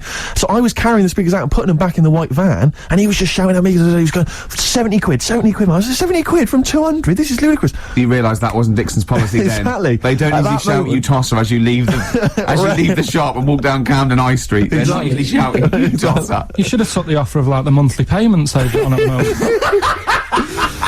So eventually I put them in there, and I sort of knocked the deal on the head, and I got back in my car, and they were in theirs, and I just looked in the rearview mirror, and they were punching the dashboard, like with aggression and venom, like we let that deal slip through our fingers. And I've never been so terrified in my life. I just sat there, and I was just thinking, oh my god, all I was thinking now is, what if I go back to the BBC, and they go, "We've had a call from the police, the man at the garage, he saw you doing a dodgy deal." I in the back love of it. the car." Well, I what was you so do is you put the hire car in a drain in your front garden, and then go in and out of the toilet, just pouring bleach down or Ajax, and then never know. But it's not. It wasn't her who annoys me. It's that doctor in it. That woman. She does me head in. Yeah. I can't be doing with her the way. Well, she's not actually officially a doctor, is she? No, and her bedside manner's not very good either. No, it's like the fear tactic that I think you want a little bit of. And what does she look like? I mean, she doesn't look like the sort of peak of health. She's got that no. weird sort of witch-like crone Well, it face. can't be know. good for you hanging about all that poo all the time. She's always delving into that every other day. I used to be told, you know, don't mess about with dog poo because it can make you go blind. Yeah. It's constantly at it, Yeah, I know. Yeah. rummaging through it, and it annoys me the way it's like, you know, well, let's have a look at your poo. Let's see if you're eating the wrong types of food. The person's about 33 stone. Yeah. It's obvious. Yeah. Do you know what I mean? Yeah. Don't need to look at that. It's just wine, and I'll tell you the thing that, I mean, I've never had it done anyway, right? But the colonic thing. Did Michelle have that? I didn't see it. Yeah, she Yeah, had that she done. had that. And they show on it, she sat there sort of lying down. She's like, oh. But I don't understand why people have that done anyway, unless you are sort of bunged up. Yeah, or you've got a cactus up there. Or, Yeah. but the other thing is like the way, like it's a clear tube. Why do you need to, you know what I mean? Why do you need to see what's whizzing past? You know what I mean? Yeah. Like it's some sort of generation game. You've got to remember You've got what's to going remember past. everything, then you win a prize. Why can't they just look at it in the bucket after and go, right, yeah. Well, why look at it at all? Why do you need to look at it?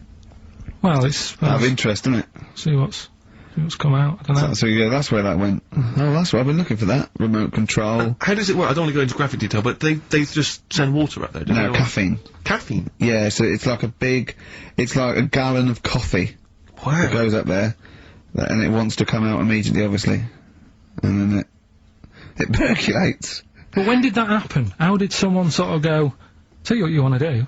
I think it was first invented on distraction. To win a car. I don't know, do I? I suppose they thought there's stuff up there that's not coming out. It's for, you know, they find things up there. though, isn't it? They did that thing that they find things up there that they swallowed when they were 5 and that, don't they? Lego bricks and stuff. Exactly, yeah, marbles. But I mean, meats and things can stay in there. For, you know, it gets caught in a little, you know, a little recess in your 30-foot of tubing, and it doesn't come out.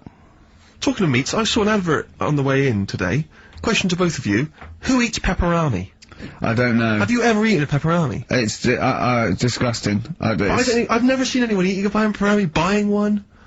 I've never heard anyone say delicious pepperoni earlier. I don't associate it But I know, but with anyone. I've never seen anyone When eat you one. think what is it, just sort of like curdled, salty. It's sort of like oh, do you want to try a big long blood bogey?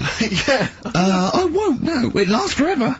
Oh, that's scary then. Yeah. You just keep it. It's like keep it under your couch. It'll be just as nice in a year's time. It does look like something you'd find down the back of the oven when you were cleaning out. One of those know. Gordon Ramsay documentaries. Yeah, yeah, exactly. But because it's I always associate it's pepperonis and it's the those nutrition drinks which are like it looks like a dog food tin. I think it's just called something like nutrition or Nutri drink or something. Oh, yeah. And you always see some empty ones on a brick wall near a council estate. Oh right. Which I think the only people who eat them are homeless people. Oh really? I thought you were going to say it's bodybuilders. No, it's because you buy these. You can see them in regular newsagents. It's not a bodybuilding. I don't believe a homeless who's just got a quid because she runs in and buys an isotonic nutrient No, it's drink. not isotonic. No, I think it's basically if you don't want to eat a meal because you're too high on smack, it'll give you as much as you can possibly need, just to Oh. keep you alive until your next And hit. tell me, Steve, doesn't Special Brew do that? Or am I barking up the wrong tree with that? I don't know. Because they seem to be getting a lot of nutrition It from seems to me Special that Brew. the people who make Special Brew now, they've just resigned to the fact that it's only homeless people who are drinking it. It's like, well, we may as well just market it chiefly at them. What's the advertising? Takes the edge off when you can't find smack. Yeah. Yeah, Are you trying to sleep on Tottenham Court Road? New Order, World, XFM 104.9 with Gervais, Steve Merchant, Carl Pilkington, and it's Knob News time. We're all very excited. Now, last week's Knob News was what, Carl? Do you remember it was a man? Who grew a knob on his arm. Sure. No, he didn't grow it there, did he? He put it there. Well, I know that, but yeah, Just popped it on his arm. Yeah. With it. yeah. This Just a week, recap. That's just a recap of the week's news. Right now, it's the headlines. well, we Right, talked about it before. Do you know the little mouse that had an ear on its back? Yeah. Sure. Right. Well, he thought he had a bad time. Right. Listen to this one. Mouse walking about with us sort of wearing a monkey's testicle. They're just having a laugh. This is what I mean about a lot of scientists. What are they doing? When's that going to come in handy? I don't know what you mean. Well, they were seeing if, you know, say if a fella loses one, right? Yeah. Hitler or whatever. And they go, well, don't worry about it, we can sort you out. I don't know what the monkey's gonna do. Not know if they keep passing them on or whatever, but the actual monkey testicle Yeah. was put on the mouse, and it worked. It worked for the mouse. But isn't it? I mean, isn't a monkey's testicle quite large in relation to a mouse? Would it not look like the mouse was on a space hopper or something? Oh yeah, it didn't look good. Well, Right, they didn't put it where its testicles would be. no, they did. But they put it. Well, how could it walk then? The ear was on his back, so he could just get about. Well, I don't know, but Well, you don't know, do you? You just guessed. Did they grow the monkey's testicles where the mouse Well, it testicles looked would? stupid anywhere else, though, wouldn't it? Oh, whereas a mouse with monkey testicles, that's fine. Oh, you'd be showing off. You'd be alright. I prefer that than the ear. When that mouse gets put back in with the other mice, do the other mice go, George, you look different. Have you had anything done? But the weird thing is, as well, apparently it still works as a monkey. What? So, what are you like talking about?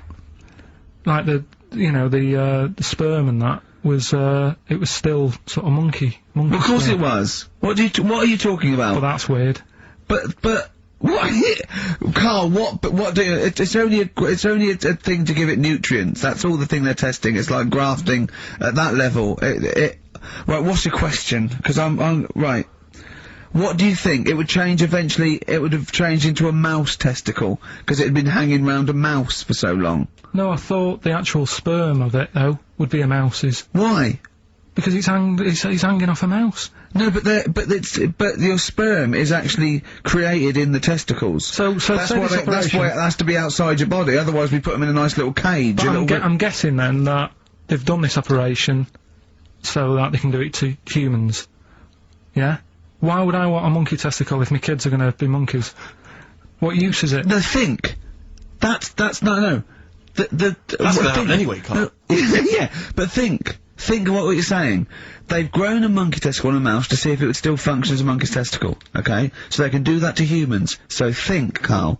What they'd do is, they'd grow a human testicle on a mouse, and it could still be used as a human testicle. So what? To give you a testicle that you've lost. From a mouse? No, from another person who it was kept alive on a mouse.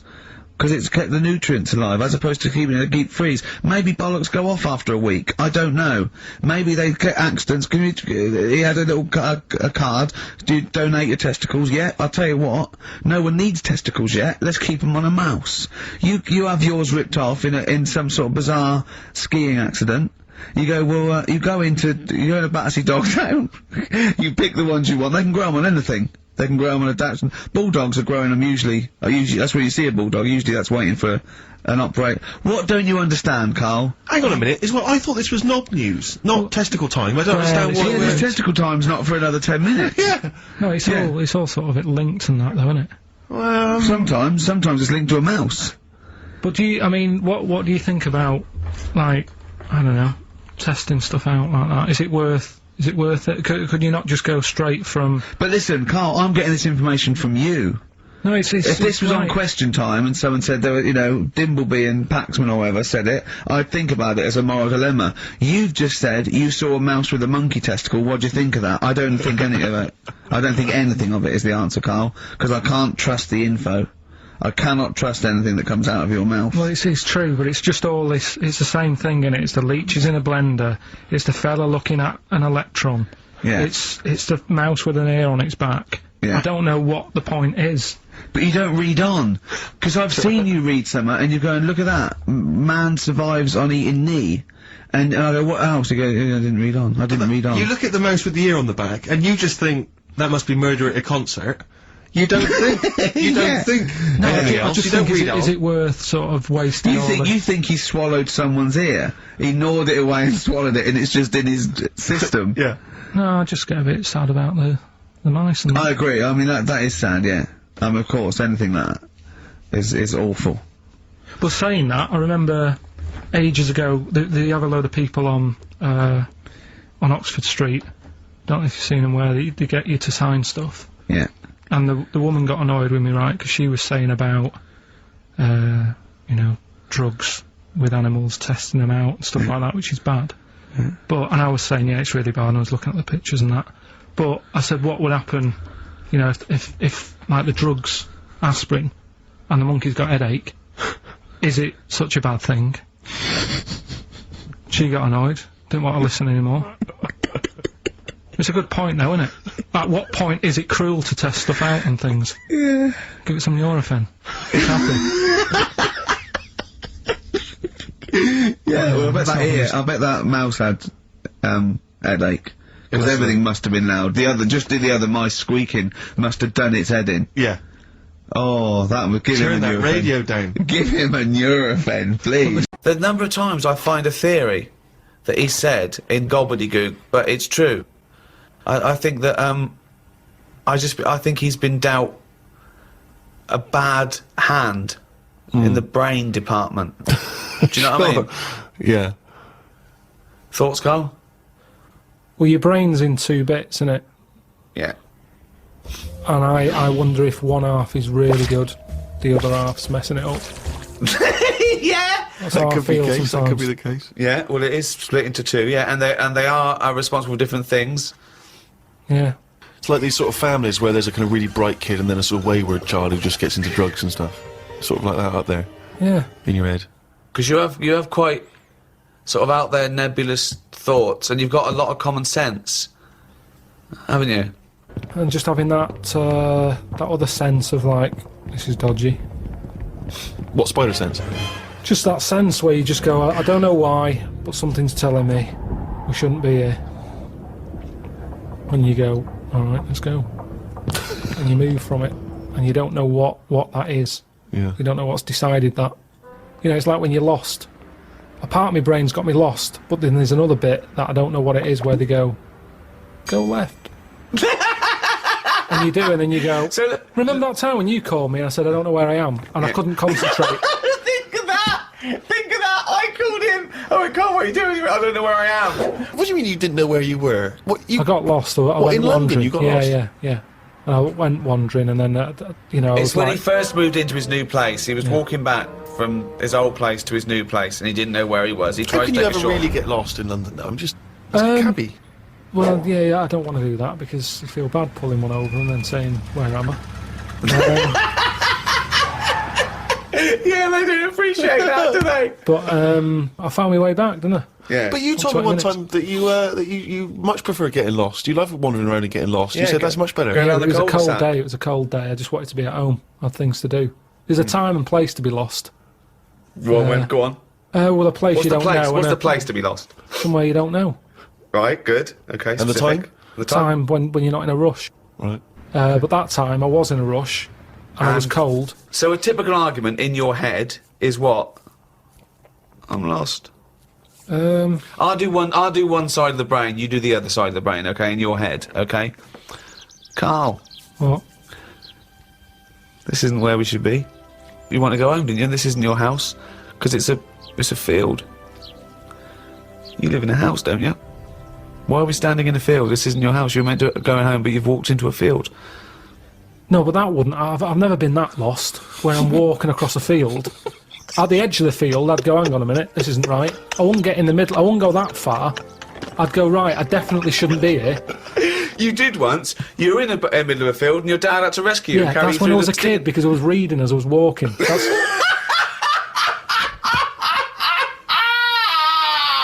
And he never read again. but there's another sense. I was in the middle of nettles there. Yeah. I'd walked. It was at my brother's wedding in Cornwall, and I was walking near a cliff edge. Reading a book. And okay, so okay. Carl, I know you're enjoying this book. Can I have a word with you? Just look past the book a minute. There's a big drop. Yeah. Well, that's what happened, and then Right. that's when the other senses went, hang on a minute, I'm being stung. Load of nettles and stuff. And I just had to wait there for ages until my dad sort of thought, where's Carl? I was there for about an hour and a half. You showed a book.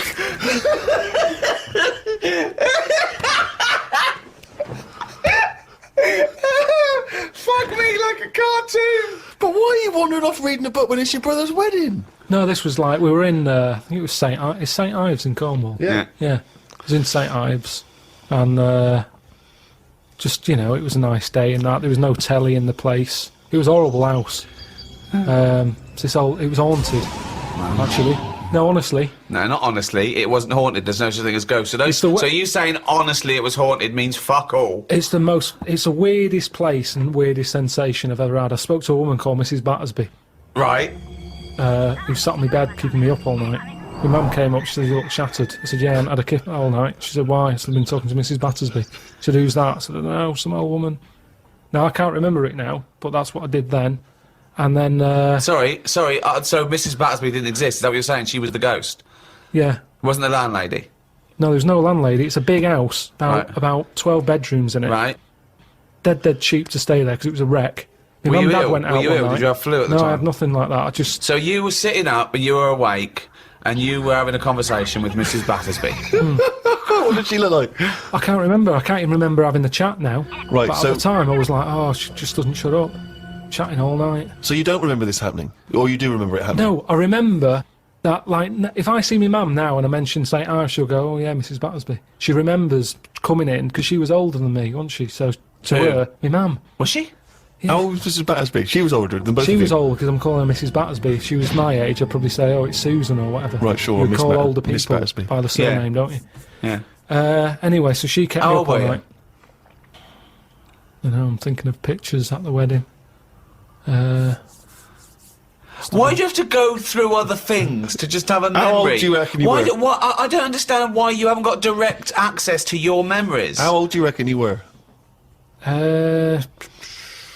Your mum was older though, yeah? You must have a vague idea of when this event Thinking about was. it now, I'm thinking. I'm Okay. picturing a picture of myself at this wedding. Okay. And how old are you? What are you doing? How tall were I'd say I you? look about. How were you? I say I look about 7 or 8, looking at the picture. Right, okay. Yeah. Right, okay. So Mrs. Battersby is chatting away to you. You don't remember what she said, but you do remember having the conversation. No, he doesn't remember it I at don't all. remember the chat now. Well, then So- why are you telling? It's You not must your remember it memory. because you're telling us about It's not it. your Because it's a memory. memory. My mum's reminded me of it. Yeah, but all it says is, this is so far removed. This is hearsay that your mum said you spoke to a ghost once, and you don't even remember the ghost. Mrs. Battersby. No, Yeah, you no, but you remember the don't name remember only because her. your mum reminded you of In a it. court of law, if there was a ghost court, they go hearsay, thrown out of court. Right. You yeah. don't have a memory of Mrs. No, Battersby. look, I know that when I was a kid, Yeah. I ate a beetle. I ate a beetle because I thought it was licorice. Now, I can't remember that now. You can't remember that, but you know it happened because your mother told you it happened. Exactly. Right. But the fundamental thing is that we can believe we can believe you ate a beetle, right? Because that is something that could happen in real life. But- what we're questioning is that you spoke to a ghost. What sort of beetle was it? Just one of them standard beetles, just the black shiny one. Thing is, right, a couple of years ago, we were in the Ivy, and the food came, and there's a big blob of wasabi, right? It was like called an Oriental hors d'oeuvre, right? And I looked over at Carl, and he started going, drinking water. I said, what have you done? He said, I heard that. I said, that was a blob of wasabi. He said, I thought it was one mushy pea. That's a classy restaurant. They're serving one mushy pea. Well, they do that, don't they? Wow. Small portions. It's all trendy, isn't it? I love the fact that it's exactly the same thing. They've swapped beetle for wasabi and licorice for pea. You see things, you see something, you It's a think... good job you remembered that anecdote, though, because he doesn't. Exactly, yeah. In years to come, we'll be going, ate some wasabi once. Did you? Yeah. Well, according to Ricky, I did, yeah. I was in the ivy. I thought it were mushy pea. So hang on, I just want to go back to Mrs. Battersby because you confidently said it was haunted. It was the most haunted place. Yeah. But you've got no real evidence for it because even you claim you had this encounter, you don't even remember it. But you don't remember everything in life, But you do you? supposedly had a conversation with a ghost. I know, but I didn't know. When I was younger, I But you didn't think remember that the was a specifics ghost. of an ant walking around. Yeah, so you thought, so I see. If you'd have had the memory, it would just be a nice old lady on the end of your bed all night. Right. And then... Then when I mentioned it, my mum was saying, what do you mean, Mrs. Battersby? Who's Mrs. Battersby? Right. When you're a kid, you're not terrified, are you? No. Nothing scares I mean, you. I'm beginning to think, who the fuck is Mrs. Battersby, I must admit. But So, yeah, that was, but it was a weird place. I mean, there was no telly. All they had for sort of company was a calculator. Carl, you're the strangest little man that's ever lived. Company, he had a company. No. There goes Carl with his friend. What's his friend? Oh, it's a little... It's a Sanyo 4197G. I love that. That's amazing. Oh, calculator, do that boobs thing again. My mum and dad used to go out. I stayed in there. Just shots of him with his calculator on the beach. My only friend was the calculator. Oh, God. Just imagine shots of him in Vietnam. He's carrying Tommy. When the battery's died, they had to have a funeral for him. His barrels are all over the floor. Oh, fucking hell. The only company was a calculator. Before I used to knock around with a brick. Oh, fuck me. We have to face facts here. Go on. The world is old. Hold on. Right, okay. Yeah, world's it's old. The world is old. That is a fact. Yep. That is a fact. It's the same as if you've got a gran who's 70. Yeah. There's not much you can do for her. You can say you're warm, but at the end of the day, she's still going to be shitting her pants. She's still going to be, forgetting things and all the rest of it. And you might be taking care of her, but at the end of the day, the good days are gone. Right. Yeah.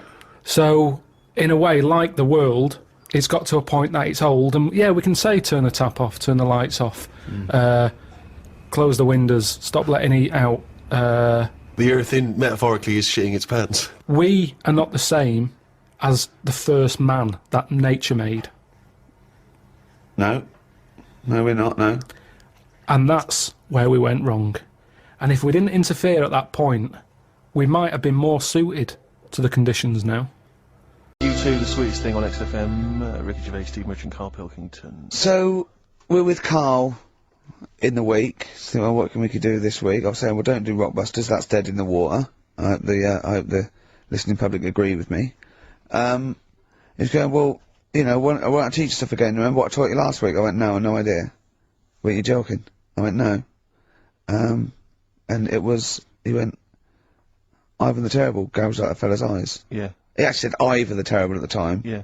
So I can't remember. This was a man who had built something for Ivan the Terrible, and then but his idea of education is telling someone something that knows more about the subject than him, so they can correct him when he's telling them it. And so I said, well, I don't know. And he gets annoyed that me and you are dubious against monkeys who perform bank robberies. And he goes, but you believe in Newton. He doesn't know the difference. I was trying to explain the laws of the universe, right? He was going, what do you do? And so all I come up with, I thought something interesting. You know when you tell a child maths, you say you've got 3 potatoes and you've got 4 potatoes. I have to do that with science to Carl. So I ended up saying, imagine you're in a shopping trolley with loads of house bricks. If you throw the house bricks out, you'll go the other way. He loved that. Right. He didn't you? Because I didn't know that would happen, and it's sort of useful to know. It sort of explained a bit to me and stuff. Yeah. Right, and that's why I like doing stuff every week. I think listeners go away going, well, I didn't know that. Do you know what I mean? Carl told me something there. They forget it instantly, just like we do. We're friends of yours, and we forget it instantly. No, the annoying thing with you is, Steve, not so much, Ricky, at least he'll listen now and again, you'll just dismiss stuff straight away. I told Carl- you loads of stuff yesterday, I taught you loads of stuff. But Carl, what you consider education... What did you hang on, what you consider education, I consider tittle-tattle. Well, It's not education. Do you know what I mean? You seem to think it's education. It's just kind of gossip, stories you've sort of half read. right, alright, example of yesterday. Goldfish have longer memories than people think they do. Yeah. You said no, it's rubbish. No, we didn't. We said where'd you get that from? We said, oh, really? From? Yeah. It's not, there's not enough information there for it to be educational. Because what you Because said it's is longer also than you relative. think. I don't know. Because that as a statement, it has no objectivity. Goldfish's memories are longer than some people think. That isn't a fact. Exactly. Because we don't know how long do people think a goldfish's memory is. Do you see what that isn't a fact? Whereas Newton's laws of physics and the universe Alright, are. right. Yeah, but it was just a little thing. And I taught you more than that. I said about there's loads of Chinese people, if you put them in a line, you can't get to the end of it. I don't know what that means. I don't know what that means. There's loads of Chinese people. We know that, but what? If we put them in a line, we can't get to the end of it. But we just say there's about 1 billion know- Chinese people in the world. But what really annoys me is, right, I read something on the internet the other day, because I'm always trying to learn stuff. Yeah, no, you are. I know you are. Right? Yeah. And you're having a go at me because you're saying, well, what does that mean? Yeah, there was a report on, I think it was on Anova or BBC News website. It said, the world may end in 32 million years. Right, first of all it says may, it doesn't say it will, and 32 million, who's going to argue with that? And yet they're allowed to put that on a website, you're not having a go at them. No, but But you Carl, didn't read on. There's more It information. wasn't like, there. that wasn't meant to be a newsflash to worry people. That was like, oh, scientists have discovered that possibility. That was just like. Yeah, but again, possibility. No, but Carl, Yeah, yeah, but it's there's the no- 8 other paragraphs that you haven't read. You see, that'll have to give need to, explanations doesn't as to need why to, they yeah. think that might happen. So therefore, it becomes a news item. It becomes educational. It's not just the headline, the bullet point. You know, the headline's just supposed to. It's supposed to draw you into the story so you read on. That's not all the information. But then I was trying to come up with things to excite him, and I realised that I was opening a can of worms. I was trying to come up with facts for him. He was going, give me facts. So I said, oh, okay. Why can't an owl? Why does an owl have to turn its sort of head 180 degrees? And I said, it's because the eyes are so large, has a huge focal point for its sight, that they can't move within the skull, right? And he went, well, why'd they do that? Why don't they just do it, give them normal eyes, and then after I've turned their head? I went, what do you mean? Why didn't they? He went, well, whoever did that. I went, well, it was evolution. It was, he went, right. He went, it's like giraffes. I read that giraffes grew their necks to eat food. I said, well, they didn't grow their necks to get the food. The ones that had upshots lived longer and so got the food and passed on their. He went, yeah, but why didn't they just give them wings? I went, why didn't who just give them wings? He got angry and went, whoever gave them the necks! his understanding of evolution made me fall on the floor. Who do you imagine is they? Because you don't believe in God, do you? So who is it you imagine is they? Well, whoever made us sorted us out. Who? I don't know, it just happens, doesn't it? Yeah, exactly. Well, there's Carl, no, listen, there's no will to evolution. It's natural selection, I isn't still it? don't get it though. We talked about an hour, didn't we? I know. And Yeah, but to be don't fair, get it. I watched as Ricky tried to give you actually what was quite a concise and educated version of evolution. He tried to explain it to you, and I have never seen a person lose interest quicker. But I tried to use actual fact, then I tried to use metaphor and analogy, then I showed you some computer programs to show what biofeedback is and everything. I tried all these things, and Steve's right, you were looking out the window. Have you ever spoken, Carl, to someone who's got Alzheimer's disease? And you try to explain who you are, and they're listening, and then that's what you're like. It's extraordinary. But listen, seriously, I went home, I found this book, I found a couple of facts which I think are more up your street. Evolution, a little bit complicated. A little bit big. But this one, I think we may have mentioned it before, I think you'll like this. This is from a book of facts and trivia. The Egyptians trained baboons to wait on tables. That's interesting to you, isn't it? Yeah, that's pretty good. Yeah. Have you got any more there? I'll see if I can find Oh, it he's there. interested. Yeah. Can get the staff. That did You happen, yeah? pay peanuts, definitely happened, you get yeah. monkeys. And then what did they go off and do after that? Well, it doesn't say. So I this is love it. the fact that he thinks, right, okay, so in his mind, if now the monkey going, it's 5:30, I'm off, you know I was going early today, and they go off maybe dancing or something, or they come in late. No, I think I assumed what you meant there is that was their first career move. And Yeah, then they well, went on. It's like actors waiting to be discovered. Play a record. Just one more before you play a record. Oh, man. You'll like this. Peter the Great. You ever heard of Peter the Great? No. Okay, well anyway, Peter the Great had his wife's lover Oh. executed. You'll love this, Carl. Right, so his wife had a lover, he had him executed, and he put his head into a jar of alcohol, and his wife had to keep it in her bedroom. Do you understand? That's every time she saw, every morning she'd wake up, and there was her lover's head in a Who jar. took his head off? He took his own head off. Play a record. Play a record! She had a lover, and oh, never mind, never mind. Mad World on XFM. We just had a text, Rick, from Andrew Barnes. He says he watched the same documentary, it would appear, as Carl did in the week.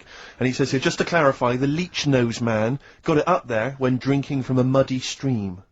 And he goes on, one can only imagine the frightenedness he experienced. Oh, Carl. Explain to him once more what happened with Peter the Great. Alright, so we've got Peter the Great, Yeah. okay, and his wife had a lover. That's on the another side. man. Another man. Not Peter the Great. She was having an affair with someone else. Right. And Peter the Great, he found out about that. Okay? Yeah. So he sliced off this bloke's head, he killed him, he executed him. Right. You with me so far? The fella who Oh, she Jesus. she was seeing for a bit. Yeah, there's only two fellas involved There's two people here, though. involved. One's Peter the Great, the other one's Alright, not. alright. The guy that's not Peter the Great, Derek the Terrible. Derek the Rubbish, Yeah. right? He's having an affair with Peter the Great's missus. So Peter the Great slices off his head, puts it inside a jar of alcohol to preserve it, and puts it in his wife's bedroom. So every morning she wakes up, she sees her dead lover's head. You'd have thought he wouldn't have wanted her to remember, wouldn't you? Oh. Best bury the head so she don't remember. Well, it was a reminder so as not to put it about. And did it work? Oh, I don't know! I love that. Again, that to me is an amazing thing to do. And you go, did it work? I mean, you've got quite an interesting mind, actually. I mean, you are, in some ways, really, really bright and intelligent. I love the way you think. You're one of the cleverest blokes in some ways that I know. Hello, it says I've got common sense. Well, Yeah. And that's more important than knowing about, you know, But it's goldfish and that. what you it's like you follow the subplot, which is quite an interesting thing. Do you know what I mean? It's like you tell you a story, you'll always pick up on something that I didn't even think was an important bit. It's like you're always you're looking out of the window all the time. So what's important about that head thing? What do you mean? The head in the jar. What It's should I be? it's a grotesque thing to do. It shows Yeah, I know. ego, power, cruelty, and revenge. although I think it probably did work, because he is called Peter the Great. Yeah, So you'd assume he got it right. yeah. I don't see how you can query that. That's the sort of facts you give us. You see now, you're on the other side of the fence, and you've got questions, just like we've always got questions. No, but in Carl's thing, it would have been, turns out, some weird happened, right, and he was still alive. Yeah. And so she was still having sex with body, and his head was watching, Yeah. and Peter the Great didn't even know. See how he's I perked up? understand what you're saying. Now I've learned some other stuff, so I'll see if I can, you know, educate you a bit before 3. But I want to know, see what, I'll tell you what education I want. I want to know what sort of things I can buy this weekend. Butt plugs. No, have you got any adverts? Oh, yeah.